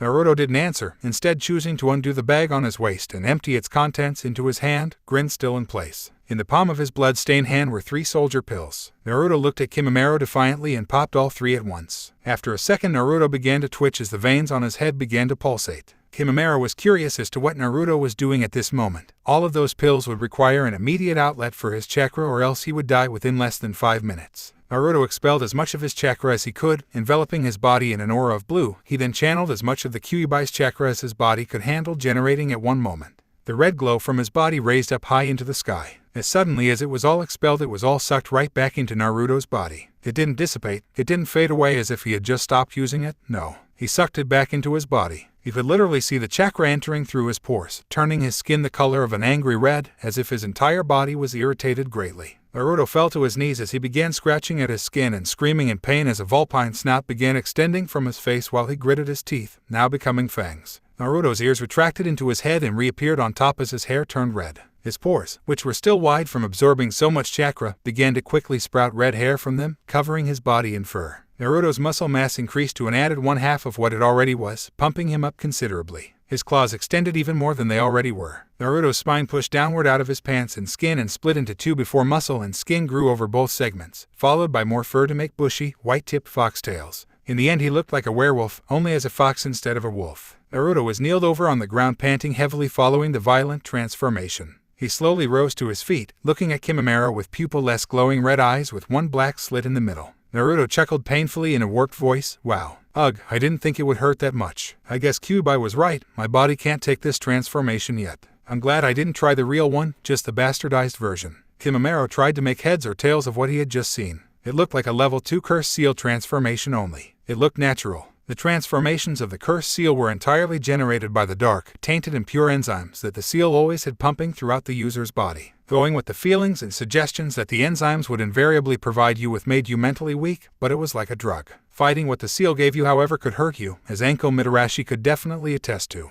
But still, it was all an artificial amplifier. What Shikamaru had just seen Naruto do had not felt dark or unnatural at all. It felt like it was supposed to happen. The only time throughout the entire sequence of events that he felt hate and bloodlust and darkness was when Naruto flared the oppressive red chakra that he then absorbed. From that point it was like watching a natural metamorphosis. He was absolutely amazed. "What are you?" Naruto scratched his head sheepishly. "I'm whatever you want to call me. It doesn't matter because you're going to die here all the same anyway, so for the next few moments you can call me what you'd like." His fox-like grin that was on his human visage chilled Shikamaru as it showed on his true fox-like features. "But for the sake of me separating myself from you cursed seal assholes, I guess you can call this the Kitsune trigger." Naruto flexed his claws and tested his tails out, smiling as he easily manipulated them. "Alright, enough chit-chat. You've seen one of my trump cards and now you must die." Naruto vanished. There was no blur, there was no streak of red, there was only an afterimage that simply faded out of existence. He left no trace of his former presence there, no broken grass, no sound of footsteps, nothing. Shikamaru's eyes were darting all about as he whipped his body all around. There was no way that there was someone that was that fast enough to reveal nothing.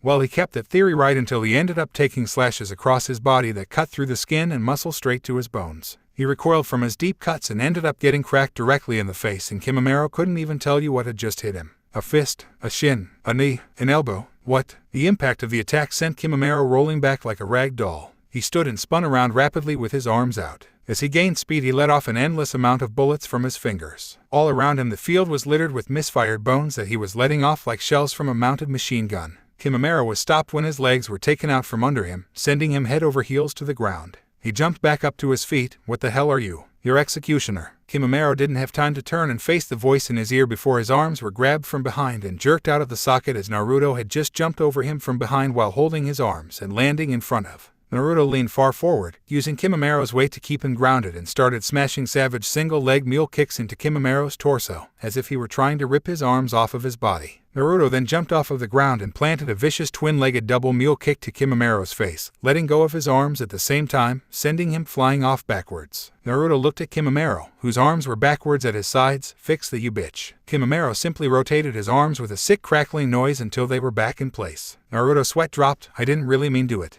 Naruto then vanished again and hit Shikamaru again and again. He couldn't see Naruto's attacks, but they couldn't kill him. It was the ultimate conundrum of combat. Shikamaru couldn't hit Naruto to save his life at this point, but on the flip side Naruto couldn't end the fight himself. Naruto was too fast to be caught by anything Shikamaru could do and was utterly battering him, in addition to him having an almost inexhaustible battery at his disposal. But he couldn't fucking kill Shikamaru. It always came back to that, he would not die. It was the embodiment of the unstoppable force meeting the immovable object, and the fight just would not end. Naruto was getting sick and tired of Shikamaru getting up from everything he did and just walking forward to try again. After knocking Shikamaru down again, Naruto began jumping on Shikamaru's back like a trampoline, savagely flattening him deeply into his own body-shaped crater that was getting deeper and deeper. "Why won't you just fucking die, die, die, die, die, die, die?" Naruto jumped high into the air and landed as hard as he could with his knees into Shikamaru's spine. He scoffed to himself as he knew he would just get right back up. Naruto crouched down on Shikamaru's back as low as he could muster and jumped with all of his might into the air, intent on eradicating the last of the Shikatsumiyaku bloodline. "Kit, what Kyuubi? Can't you see I'm getting my kill on here?" Naruto was still rising into the air as he spoke, with eyes locked on Kimimaro set to crush him like an ant. Kyuubi roared from inside Naruto's head, "Listen, you whelp. You directly went against me once already when you used the Kitsune trigger, you will listen to me now." Naruto kept his ascent into the sky as he was now getting stuck in the clouds. Hell, he could see the valley of the end from where he was. "Your body is breaking down. You weren't properly conditioned to use this form yet, as you already knew before you did it. You need to end this. No, use the Imari." Naruto would have slapped himself if it wouldn't have looked silly for a humanoid fox hanging almost 300 feet in the air to slap himself. Why the fuck didn't I do that from the start? He ain't gonna get up from that. Naruto channeled raw demonic chakra in his hands and formed a sphere before consuming it. Yuck. I forgot this chakra tastes like crap. Naruto yipped loudly as he fired a beam from his mouth, instead of a ball, that just ended up hiking him even higher into the air as it careened down at Kimimaro, who was stuck inside of his body-sized crater. As it hit Kimimaro, it vaporized the entire landscape around the point of impact in a hellacious explosion that rocked the earth and sent debris and other things high into the air with a horrible sound. XXX. Tsunade was sitting in her office with a bottle of sake while massaging her temple. "This job is going to kill me one of these days." Boom! The entire tower shook with earthquake-like force as Tsunade fell from her seat onto the ground. Everything on her shelves and on her desk shook and fell to the floor from the force of the tremor. As quickly as it came, it passed, and she shot to her feet to look out of the window on the ruckus that it caused throughout the village. People on the ground, windows broken, potted plants littering the sides of the streets. Tsunade listened to all of the panic. What the hell was that? XXX. Temari, Shikamaru, and Choji hit the ground and covered up the second the tremors hit. Teiua had fear in her eyes as she was still bound and utterly helpless. As the bout passed, Temari voiced the thoughts of all of them. What the hell was that? XXX. Neji rubbed his head as he had fallen out of the tree he was jumping from during the shockwave. Neji looked up to Kankuro, who had latched onto the tree branch he was on like a sloth to avoid falling. "Is everyone alright?" Kankuro let go of the tree and landed on the ground. What the hell was that? What happened? They both turned around to see Kurori upturned and heard Kiba beating on it from the inside. "Why did I land on my head? Shit, I'm bleeding again." XXX. Naruto drifted down to the ground easily with the use of his tails as a propeller. Upon landing, he grabbed his tails and rubbed them. "Kami, what a workout. My tails are gassed." Naruto then looked around at the destruction from his attack. He was standing in the middle of a crater that was 3 miles wide right on top of a pile of ashes that he kicked around. "I got you this time, you dirty bastard." Naruto gestured to the wreckage that he created. "Regrow that motherfucker." A second tremor happened that was smaller than Naruto's. Not that he was on the ground to feel the first one, but it shook him up. Naruto's eyes widened as he heard the voice of a dead man. "Sawarabi no Mai." A forest of bones jutted from the ground suddenly, catching Naruto off guard. The jutsu filled all of the immediate area with sharp bones that extended high into the air. Yip. No. Naruto was slowly hovering down from the air, tails spinning furiously to slow his descent as he again jumped high into the air to dodge the death trap that Kimimaro had set out for him. Naruto eventually latched onto one of the bones that stuck out higher than the others. "Damn, this is one hell of a suicide jutsu. But too bad, sucker. You missed." Kimimaro then suddenly emerged half of his body from the bone Naruto was attached to with a bone drill around his arm. His skin was missing and seared off on multiple areas of his body, revealing muscle and parts of his skeleton. Time slowed down as Kimimaro thrusted his bone drill at Naruto. "Die. I will not lose for the sake of Orochimaru-sama." Kimimaro drilled into Naruto before he burst into smoke as a broken ninjato dropped from where Kimimaro had made contact. Naruto was nowhere to be found. Kimimaro's eyes quivered as tears came to the forefront. Blood seeped from his mouth and he slumped over lifelessly. Blood and tears fell into the forest of bones as Kimimaro left the world of the living with one regret: he could not finish off Naruto Uzumaki. Naruto sat on the outskirts of the bone forest panting in relief. "Oh Kami, that was close. I love that sword so much, I need to come back and get it. Kawarami is amazing."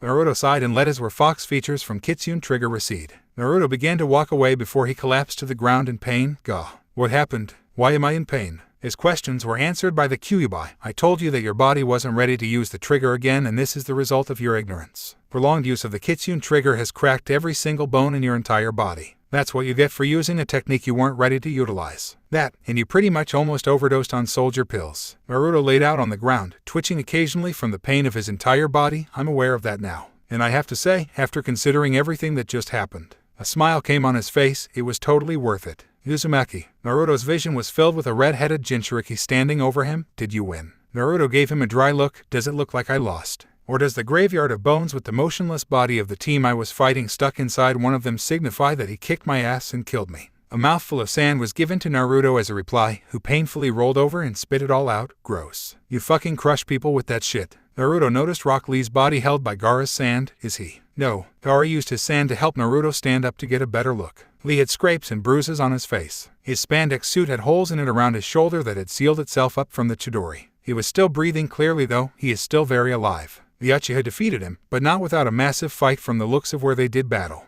I believe he even used the technique that he used on me during our fight to match power with the Uchiha. Naruto punched his own palm, ignoring the pain for the time being. Fuck. I'm sorry, Lee. I just couldn't finish my opponent off to help you fast enough. He turned to Gaara. Come on, let's go back to Konoha. We both need some hospital time. Gaara helped up in the same manner as he assisted Lee and leapt off for Konoha. XXX. Kakashi stood still at the Valley of the End. A Konoha Hideate was at his feet with Sasuke's scent washed from it by the rainfall. He looked past the statue of Madara Uchiha towards the border of the country. I failed again. Naruto sat in his hospital room 2 days after returning to Konoha from the failed mission to retrieve Sasuke. Naruto was pleased to know upon their return that Rock Lee would be fine, and that the only other member of the retrieval team that needed to be hospitalized other than himself and Lee was Kiba, and he was doing just fine himself. Kiba had a stab wound to his stomach that he had inflicted on himself. Rock Lee had many minuscule injuries to his muscles, chakra exhaustion, and a wounded shoulder from Sasuke's Chidori that mostly healed after he activated the 4th Celestial Gate in the battle. Naruto had to chuckle when Lee had recovered enough to tell him exactly how Sasuke had missed anything vital with the Chidori.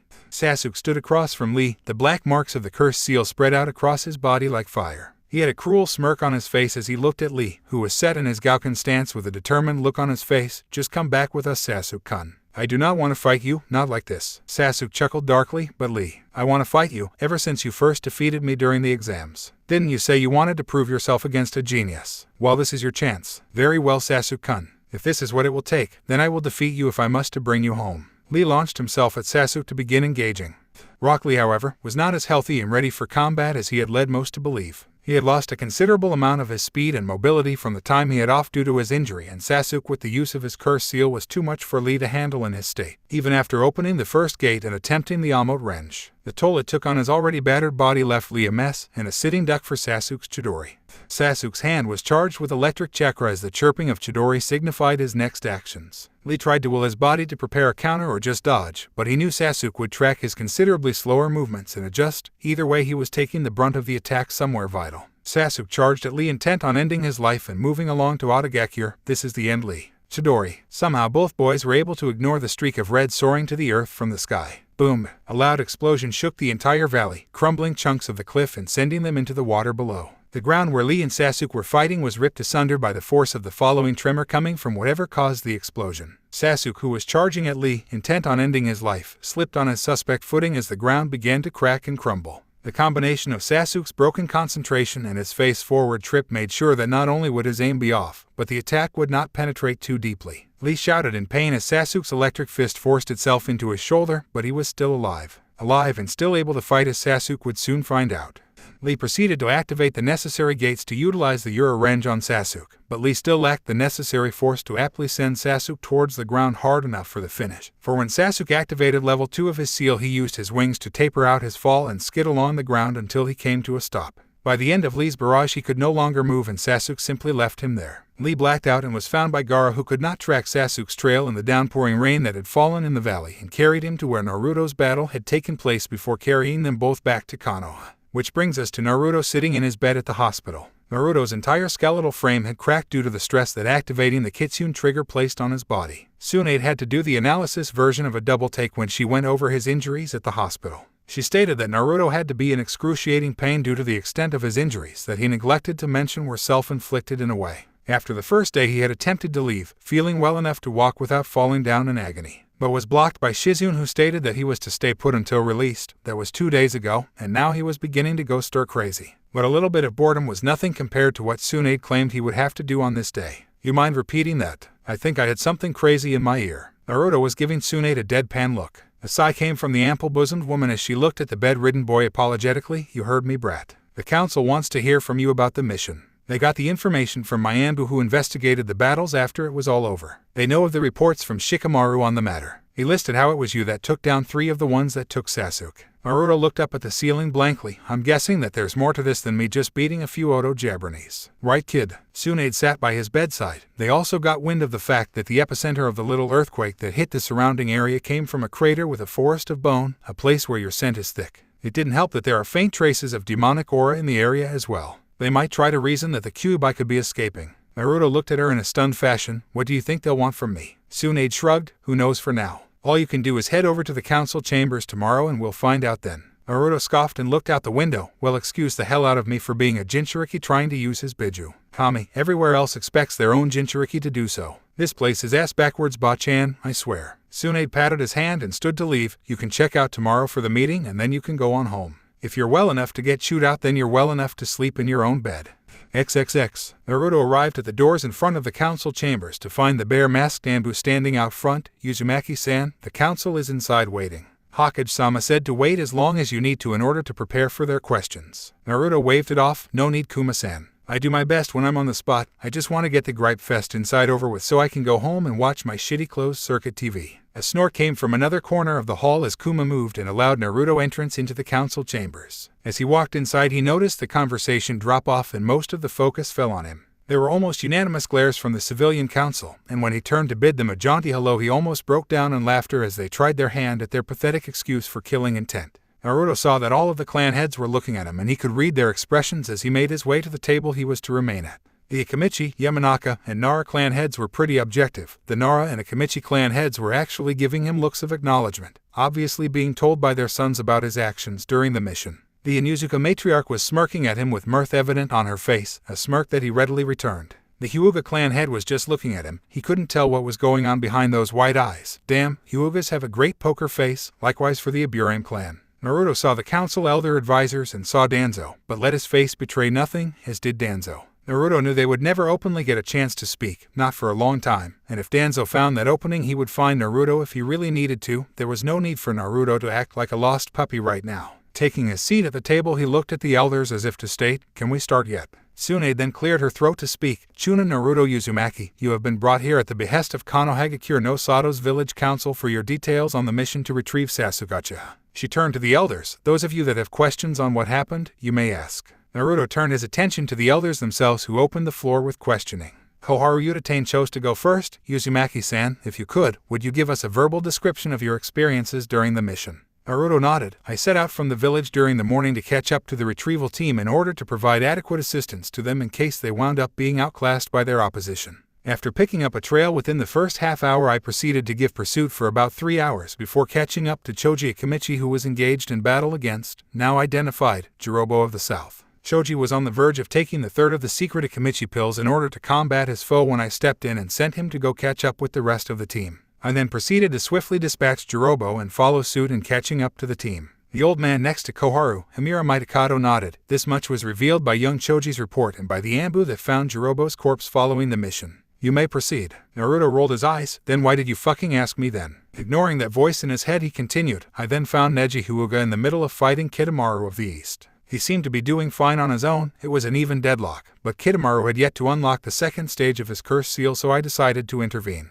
Neji was able to keep Shikamaru's attention until I was able to launch a stealth attack from a distance that ended his life." Naruto licked his lips and paused before continuing. "Both Neji and myself then caught up to Shikamaru, Nara, and Choji Akamichi, who had rejoined the main force. Rock Lee and Kiba Inuzuka had been separated from the team while Shikamaru and Choji were being held up by Teuya of the North. I sent Neji off to find Kiba, who had fallen from a cliff into the river below, and fought Teuya along with Shikamaru and Choji. She caught them in a genjutsu, and knowing how much trouble a skilled genjutsu specialist usually has against a close-range specialist, I closed the distance and defeated her, freeing Choji and Shikamaru. I captured her, and Shikamaru along with Choji returned her to Kanoha as a prisoner." Naruto then looked at the elders as if expecting comments. Tsunade motioned for him to go on. "Proceed, Uzumaki." Naruto sighed and looked at all of the people. No doubt everyone in the room knew what was next. I ran ahead and then made contact with Rock Lee, who was fighting Shikamaru Kaguya at the time. I sent Lee off ahead to retrieve Sasuke while I stayed to keep Shikamaru from assisting Sasuke's escape. After a prolonged conflict and timely momentary assistance from Sabaku no Gaara, I was able to outlast Shikamaru and defeat him. However, I was too injured to continue with the mission and had to be assisted by Gaara, who had also found and retrieved an injured Rock Lee. A civilian council member stood up. "So you let the last Uchiha escape, did you, boy?" Naruto narrowed his eyes at the man. "You already know he got away, you son of a bitch. You just want to use me as your whipping boy on the matter." Naruto spoke evenly. "I did not allow anything.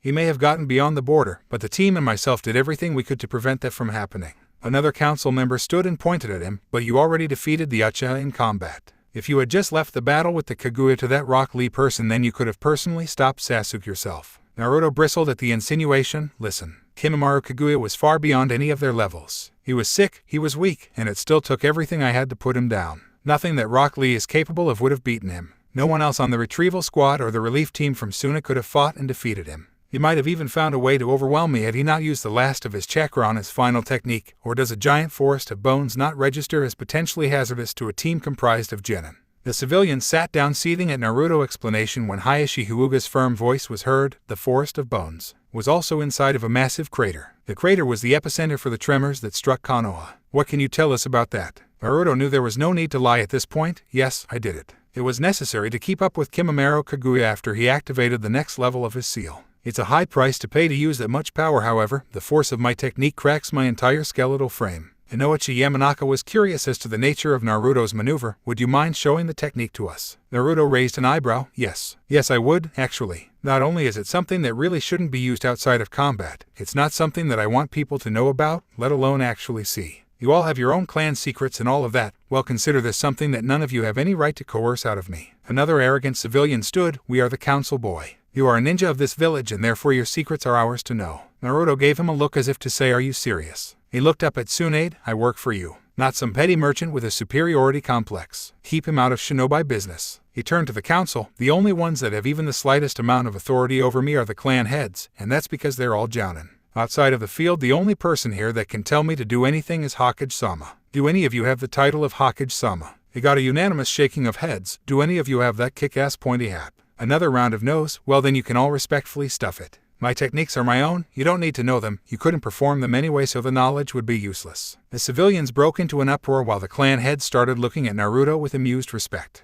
The main yells from the civilian council were calling for Naruto's punishment until one of them changed the subject altogether. You should be punished for allowing the Uchiha to escape. He was the last of our most powerful bloodlines, and you send another genin to get him instead of yourself. Naruto looked at the ignorant man coldly. Like I said, Kimimaro Kaguya was far beyond anything Rock Lee could have done to him. Kimimaro would have killed him for sure had I not stepped in, which was my job in the first place. I was sent as backup to get them out of unfavorable situations, and that was as unfavorable a condition as they were going to face on that mission. Naruto stood and began pacing. Kimimaro could have beaten Sasuke without trouble. Sasuke only had Chidori and a few Katen ninjutsu as something that could slow Kimimaro down, and that wouldn't have stopped him. What I did to make that crater, Kimimaro survived it and launched one final attack. As far as I'm concerned, none of them could have kept up with him. And besides, I was sent to make sure they could carry out their own mission parameters. My own were different from theirs, and I did what I thought I had to do to achieve both. Rock Lee had not told me that he wasn't in prime condition. I don't know what would have changed if I had known, but that is moot at this point. Get back to the other topic. What did you do to cause the crater? The room once again got loud on the civilian side as cries of the Kyuubi escaping among other asinine remarks were being made. The shinobi side were looking bored, most of them knowing full well that Jinchuriki should be able to utilize the power of their demons, so this wasn't much of an issue. Suma Nezuka even let out a loud yawn signifying how bored with the proceedings she was. Naruto made subtle motions to the shinobi council signaling blah blah blah and pointing at the civilian side, getting a few smirks on that side. He looked up at Tsunade. Can I be dismissed, Hokage-sama? I've already spoken my piece. Anything from this point forward and there's nothing I can do or have any part in. Tsunade nodded. You are dismissed, Chunin Uzumaki. Naruto bowed to her and left the room. As the door closed shut, she sighed as another uproar from the civilians broke out. XXX. Naruto sighed in relief as he jumped along the rooftops towards his apartment. Well, that wasn't as unpleasant as it could have been. Hopefully Ba-chan can block any of their power play bullcrap against me. Naruto arrived and opened the door to his apartment to find Kankuro raiding his fridge. Naruto's eye twitched as he grabbed Kankuro by the collar and dragged him away from his food. What the hell are you guys still doing here? Kankuro looked at Naruto smugly as the boy let go of him. Don't you remember, Naruto? You told Gaara we could stay here after he got you to the hospital. Naruto looked around his apartment. Does my place look like it can accommodate all of you and me at the same time? Why don't you all go and get a hotel, you rich bastards? Kankuro chuckled. Well, we got the call to leave so quickly that we didn't have any time to go home and grab any money. We were fortunate Gaara asked you. A tick mark appeared on Naruto's head. Gaara asked me when I was hopped up on so many painkillers I couldn't tell that there was a catheter in me. Nothing I could have possibly said in that state of mind could possibly be held as a valid statement. Kankuro shrugged. It's done, man. Temari swiped your bed. I'm hitting the couch, and Gaara doesn't sleep, so it worked out just fine for everyone. Except for me. Naruto had a perturbed look on his face. Because you probably ate me out of house and home. I ain't made of money here, you know. Temari came from the back with a sad frown on her face. But Naruto, when you stayed in Suna, you stayed with us, we didn't say anything. Am I really that bad that you can't live with me for a few days? The look on her face appeared as though his answer would end up breaking her heart. Naruto was slack-jawed and sputtering.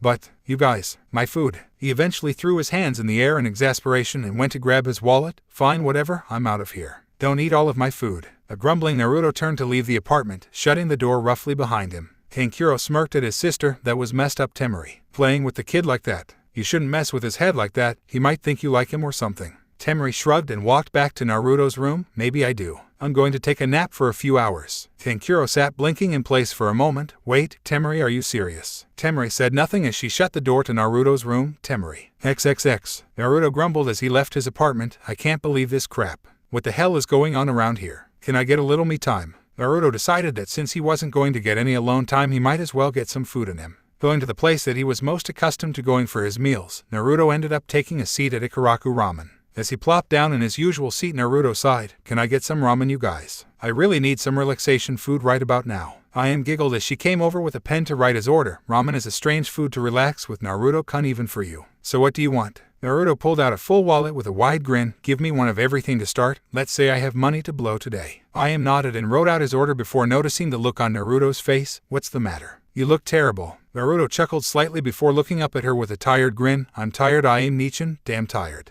I'll be fine, I just need some rest. I haven't just relaxed in forever. I can't remember the last time I just sat back and did nothing. I'd say I've earned it. Chuchai came from the back and greeted the young boy. Oh, Naruto. I thought you were in the hospital. When did you get out? Naruto grinned at him. About 4 hours ago. Come on, did you really think that an entirely cracked skeleton could keep me down for long? Who do you think I am? Naruto's eyes shined as they placed a bowl of ramen in front of him. Chuchai chuckled at Naruto's expression. Enjoy, kid. He went off to begin washing dishes while I.M. took another customer's order. Naruto began to dig into his meal and ease his mind. He made it until his 7th bowl when a familiar head of pink hair sat beside him. Naruto turned to Sakura with a face full of noodles and slurped them up while making eye contact. Green met blue as Naruto stayed silent and finished his bowl. Upon finishing, Naruto set the bowl aside with a sigh and motioned Sakura to proceed. Go ahead. Her eyes trembled. Naruto, Sasuke Kunai. Naruto held up his hand. You should be asking Lee about this more than me. I wasn't here when he left, I wasn't there when he ran after getting out of that barrel, and I wasn't there to fight him. If I had been, then he'd be in traction, sitting pretty in our hospital right now. All I was there for was to make sure the others didn't get in too deep. I never saw him at all. Sakura looked as if tears would come to her eyes. Naruto sighed and stood up. Which way do you live, Sakura? She looked up at him, confusion evident on her face. Why do you want to know? Naruto paid for his food and looked over at her. Because in the time it takes us to get you home, I'm going to listen to everything you have to say on this matter. When I get you to your door, I'll tell you something from me that you need to hear. Sakura didn't really understand, but he was offering to listen, so she couldn't really tell him off. So she told him about how she had seen Sasuke attempting to leave, how she confessed to him, and what he had said before he knocked her out.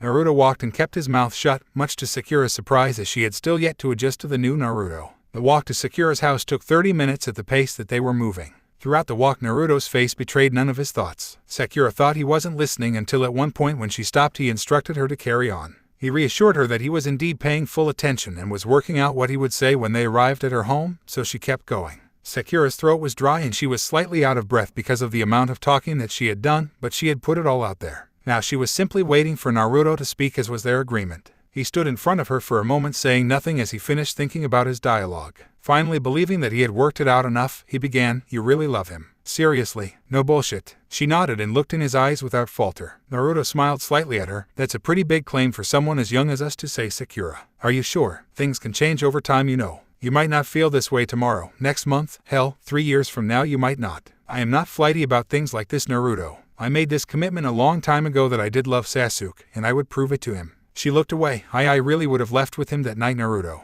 A frown worked its way onto Naruto's face. That isn't something you should be saying out loud, Sakura. But now what? He's gone. Gone to Orochimaru, the ultimate traitor of Konoha for power. What will you do now? Sakura clenched her fists at her side. Then I'll get strong enough to save him. I won't give up. I'll get strong and then I'll bring Sasuke-kun back myself. Naruto looked at her for a long moment. You know that you actually have to take an active interest in your training, right? What I did to you in our match was terrible, Sakura. You have a lot of work to do. Sasuke might not willingly return even years from now, and if it comes to that, and you don't get far stronger, he will tear you apart. Sakura looked down at the ground sadly as Naruto's footsteps signified his leaving her doorstep. But, who am I to cut down someone's goal? It's going to take a lot of training, Sakura. You really need to up your skills, but it's far from something that's impossible to do. And who knows, if you get your chance to go after Sasuke, I might just want to tag along too. Sakura raised her head to see a faint smile on Naruto's face as he walked away. Sakura turned and entered her home with her resolve for the future set. Naruto took to the rooftops to head towards the Hokage Tower. XXX. Yoba-chan. Tsunade looked to see Naruto hanging around her window with a lazy look on his face. Can you take the door, brat?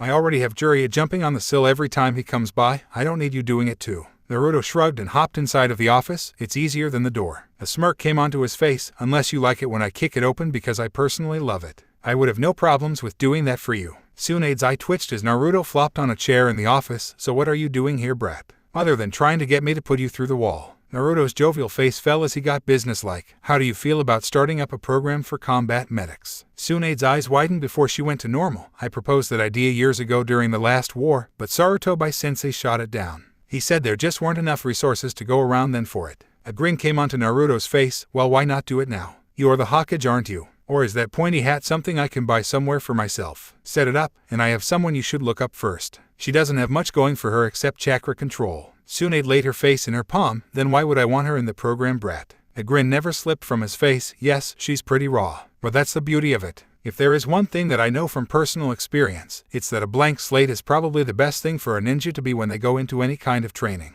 Give her some time and teach her right, she'll be just fine. And did I mention the chakra control? Who is it, brat? Tsunade was interested in the program, and if Naruto had an idea of just who could be receptive to the training, why wouldn't she listen to him? Is she one of the genin in your class? Naruto nodded. Yeah, my teammate that didn't end up ditching the village, Sakura Haruno. Check her out, see if she's what you're looking for, and if she is, get in touch with her. Tsunade looked at him as he stood to make his way to the window once more. Where are you going to go do, brat? Naruto yawned as he turned to face her. I'm tired. I need some sleep and some time off. Give me at least a week and then give me a new assignment. The cracked bones really do suck for someone who runs around all day. A smile came onto Tsunade's face. I put you on medical leave for a bit anyway after you got back. I'll call you when I think you're ready again. You're getting at least a week off. Get some rest. But stop in later this week, I have something for you to do. Naruto gave her a weak salute and jumped out of her window to exit. XXX. Naruto arrived at his home that night as the stress of the last few days finally caught up with him. He gave a grunt of acknowledgement to Kankuro, who was eating one of his cup ramen and watching his TV. The puppeteer almost choked on his food as he saw Naruto heading back to his bedroom and rushed to stop him.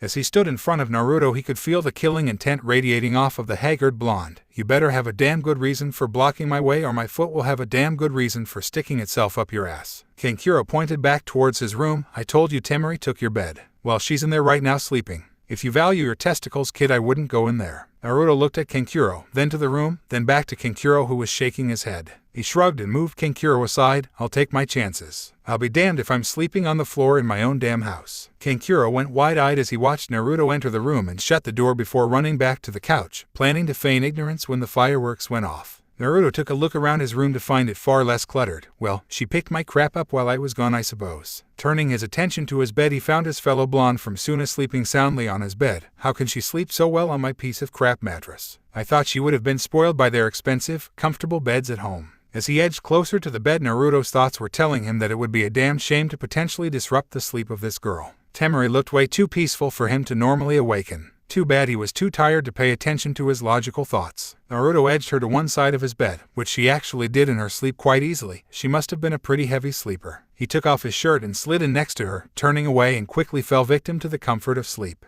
A cold feeling was placed against his face, forcing Naruto to open his eyes and deal with the nuisance. As his eyes cracked open, he saw Temari's metal fan placed against his cheek. Figuring that she wouldn't hit him while he was asleep, he quickly shut his eyes and slowed his breathing. Naruto snapped his eyes open when she shook his face with the fan. You're awake. That's good. Did you have a nice nap? He could tell that the fake sweet voice meant that he was screwed, so there was no reason for him to not be a smartass at this point. What else could she do after this? Not beat him? Naruto sat up, rubbing his eyes and looking at her with a dull face. It was alright. But it wasn't meant to be a nap. It was meant to be a 12 to 24-hour hibernation of sorts. Thanks for that. You woke me up. He checked his clock. 19 hours early? Great. Temari had a scowl on her face. I woke up looking at your bare back. What the hell are you doing here? Continuing to poke the bear, he raised an eyebrow. I live here. Didn't you know that when you got here? Temari pushed him back down on the bed with her fan. I meant, what are you doing in the bed, you ass? Naruto couldn't prevent the smirk from going on his face before he responded. This is my bedroom. As you can see, there's only one bed, mine, and you were kind of in it, so I figured, hey, roommates. Temari began to unfold her fan with an angry look on her face. Give me one reason why I shouldn't blow you from here to the Hokage Tower. Naruto rolled over on the bed and shut his eyes. I'll give you two, because I just came from there, and because I haven't gotten a non-drug-induced sleep in over 3 days. Now if you're going to use that thing to beat my ass, go ahead, because I'm too tired to care. Just don't fuck up my bedspread. Temari dropped her fan. Where will I sleep then? And how did you get here without me noticing? Naruto cracked an eye. Where were you sleeping before you knew I was here? He then pointed at himself and ninja. It's kind of in my job description to be able to sneak up on people. Silence reigned over the room as Temari thought of something else to say until shallow breathing let her know Naruto had fallen back asleep. With a sweat drop on her head, Temari left the room shaking her head. XXX. The next day Naruto awoke a strange sound. Not so much strange as it was utterly terrifying. Naruto-kun, YOSH. You must join us on our youthful morning exercises. Yes, Naruto-kun. You must train with us to keep up your youthful exuberance during your time off. Naruto woke up, stirring Temari from her own sleep while the voices outside kept yelling, Naruto, what the hell is that? Naruto groaned, growled as he sat up, scratching his hair. Temari-chan, go back to sleep. I'll deal with this myself. This is a local problem. Temari did as instructed while Naruto stomped to his front door, finding Gaara silently watching TV and Kankuro mashing one of Naruto's couch pillows over his head. Naruto, get those idiots to shut the hell up before I slit my wrists to make the voices stop. Naruto looked at Gaara, who didn't seem to be affected at all. Gaara felt Naruto's eyes on him and turned to face him. I have plugged my ears with sand to block out the noise. Otherwise I would have killed them by now. Naruto nodded in understanding and headed to the door where Guy and Lee were outside still shouting about Naruto's flames of youth. Naruto opened the door and inhaled sharply, shut the hell up. Guy and Lee stopped at the sound of Naruto shouting at them. The boy was radiating killing intent with bags under his eyes. I am on leave, damn it. This is the first decent sleep that I've had in days. I have no problems training with you both, however I will train with you at an hour that is populated by creatures that are not nocturnal. Now beat it. I'll see you later. YOSHNARUTO-kun you are. Naruto turned and blasted them both with murderous intent. Get away from my apartment building or I will get Gaara to kill both of you. He's in here, I swear to Kami. I'm tired and delusional. With one last shout about Naruto's youth, both Lee and Guy decided to go off for a few hundred laps around Konoha to wait for Naruto to wake up. Naruto shut his door with a sigh. Well, at least I know what I'm doing today. Kankuro sighed in relief. So now that you're up, what are you going to do? Naruto rubbed his head on his way back to the room. What else? Finish sleeping with your sister. She's very clingy in her sleep. It's awesome. Walking away with a thumbs up, Naruto ignored the look on Kankuro's face. XXX. Later that day, Naruto made his way towards the field that he knew Lee and Guy were using. How did he know where they were? Well, all he had to do was run around town and listen for faint, or not so faint, smatterings of shouts for youth, or for repeated yells of Lee or Guy-sensei. It didn't take long. Naruto arrived in an open field to find the all of Team Guy amassed together. Oh, for fuck's sake. Just to arrive smack dab in the middle of one of Guy and Lee's Genjutsu moments. As the waves crashed in the sun-setting background, Naruto walked over to Neji and Tenten, who were stuck staring at the Genjutsu. Tenten shook her head while Lee and Guy got their bro hug on. It's like this every day. They seriously can't keep this up every single day. It's a phase. It'll end eventually. Right. Neji had his Byakugan on as he tried looking away, but couldn't bring himself to do so. I can't see through it. What is this? Oh, Naruto's here. They both turned to find Naruto trying to avert his eyes from Guy and Lee. So what got them started with that crap today? Tenten smiled at him. Oh, it was about how they got the youthful Naruto to agree to train with them today. Well, they were shouting down my door at 4 a.m. so I just wanted them to leave. Naruto picked up some rocks on the Genjutsu beach and skipped them across the water. That's impressive. The sound of the stones hitting the water snapped Lee and Guy out of their moment. Ah, Naruto-kun, it is good of you to show up. The boy in question shrugged. I didn't have anything else to do today, so why not? He looked around blankly. So why am I here? I can't even spar with anyone. I'm on medical leave. Tenten walked up to him. Medical leave. What's wrong with you? You look fine. Naruto grinned foxily at her. I cracked every single bone in my body on the last mission. It's great. I'm in excruciating pain just from getting here. Neji activated his Byakugan to look at Naruto and nodded in confirmation. Yes, it's true. Naruto has small cracks on the majority of his skeletal frame. Some areas lack damage, but the most used areas of the human body still have some going through them, like his arms and legs. Naruto cut in, which is why it hurts like a bitch to walk. I'm not fighting any of you today. Neji let his Byakugan fade out. Why does your face not register the pain that you should be in then? Naruto looked at Neji lazily. Never let him see you sweat. Tenten noticed something strange about Naruto. Naruto, where's your sword? I see your sheath on your back but not the sword. Did you lose it? Her eyes had a dangerous glint in them as she stared him down. Neji backed away while Naruto turned to answer. Yes, but it wasn't my fault. I lost it fighting the strongest of those guys that took Sasuke. He was then forced to dodge as Tenten threw projectile weapons at him. Hey, I'm hurt here. Tenten held up a fistful of shuriken. You lost that sword. All of that crap you were saying about me being a user of many weapons and a master of none. Even I know that you should never lose one of your close-range weapons. Naruto grabbed Neji and hid behind him. Hey, I know exactly where it is. It'll just take a few hours to get out there. You can all come with me. Guy-sensei can consider it a field trip or something. He turned to Guy. Do ninja have field trips? Guy's teeth shined as he smiled at Naruto. A most wonderful idea, Naruto-kun. The Forest of Bone is something that many of the Konoha Jounin have heard about but none have seen. What a youthful idea. I will get permission to take you all out that far, for I would be happy to accompany you with my team to retrieve your blade.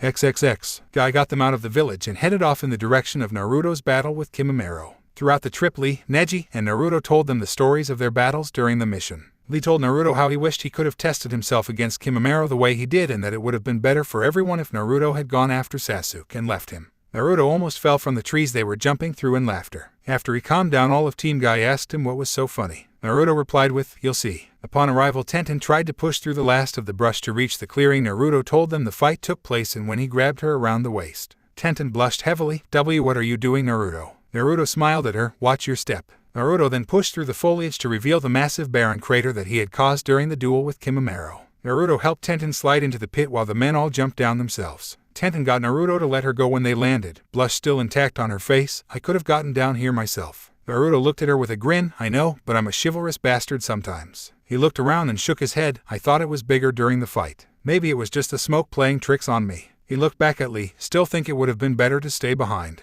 They all marveled at the sight of all the wreckage until Naruto pointed ahead at the jagged wall of white, "And that's where my sword is." Their jaws dropped as they got closer to the results of Shikamaru's Sawarabi no Mai. The sheer scale of the jutsu was impressive until Naruto spoke. "Yeah, it surprised the hell out of me when I first saw it. It all sprouted up in like 1 second. I thought I was dead. I had to cower me with the sword to escape. I'm glad I could see it from the top of the spikes." They all looked up where Shikamaru's body was still sticking out of one of the spikes. They looked down at Naruto with respect as he started squeezing through the tightly packed bones to reach the area where he dropped his weapon. After a few minutes, a loud curse rang out, followed shortly by Naruto emerging from the bones with the pieces of his broken sword. "Oh man, I have to get it fixed now. Poor sword, you were so great." Naruto put the broken pieces of his sword into his sheath and started to exit the area to return to Kanoha. Well, this was one way to spend the day. He jumped out of the crater and began making his way back towards Konoha. Neji watched as he left and spoke to Guy. "Guy-sensei, if Naruto was able to do this to the landscape, how strong is he?" Guy patted Neji on the shoulder. "That's not what you should be asking. Remember why he was in the hospital. After knowing that it happened here and after seeing what the results of such power was capable of, do you really want to find out?" Lee spoke up at this point, "And if he is anything like myself or Guy-sensei, he will not allow this to be his limit either. And that is what is truly scary." Okay, sadly the chapter is over. And if you enjoyed, just leave a like and subscribe with post notification, so when the next chapter is ready, you will be notified. Okay, see you in the next video. Bye.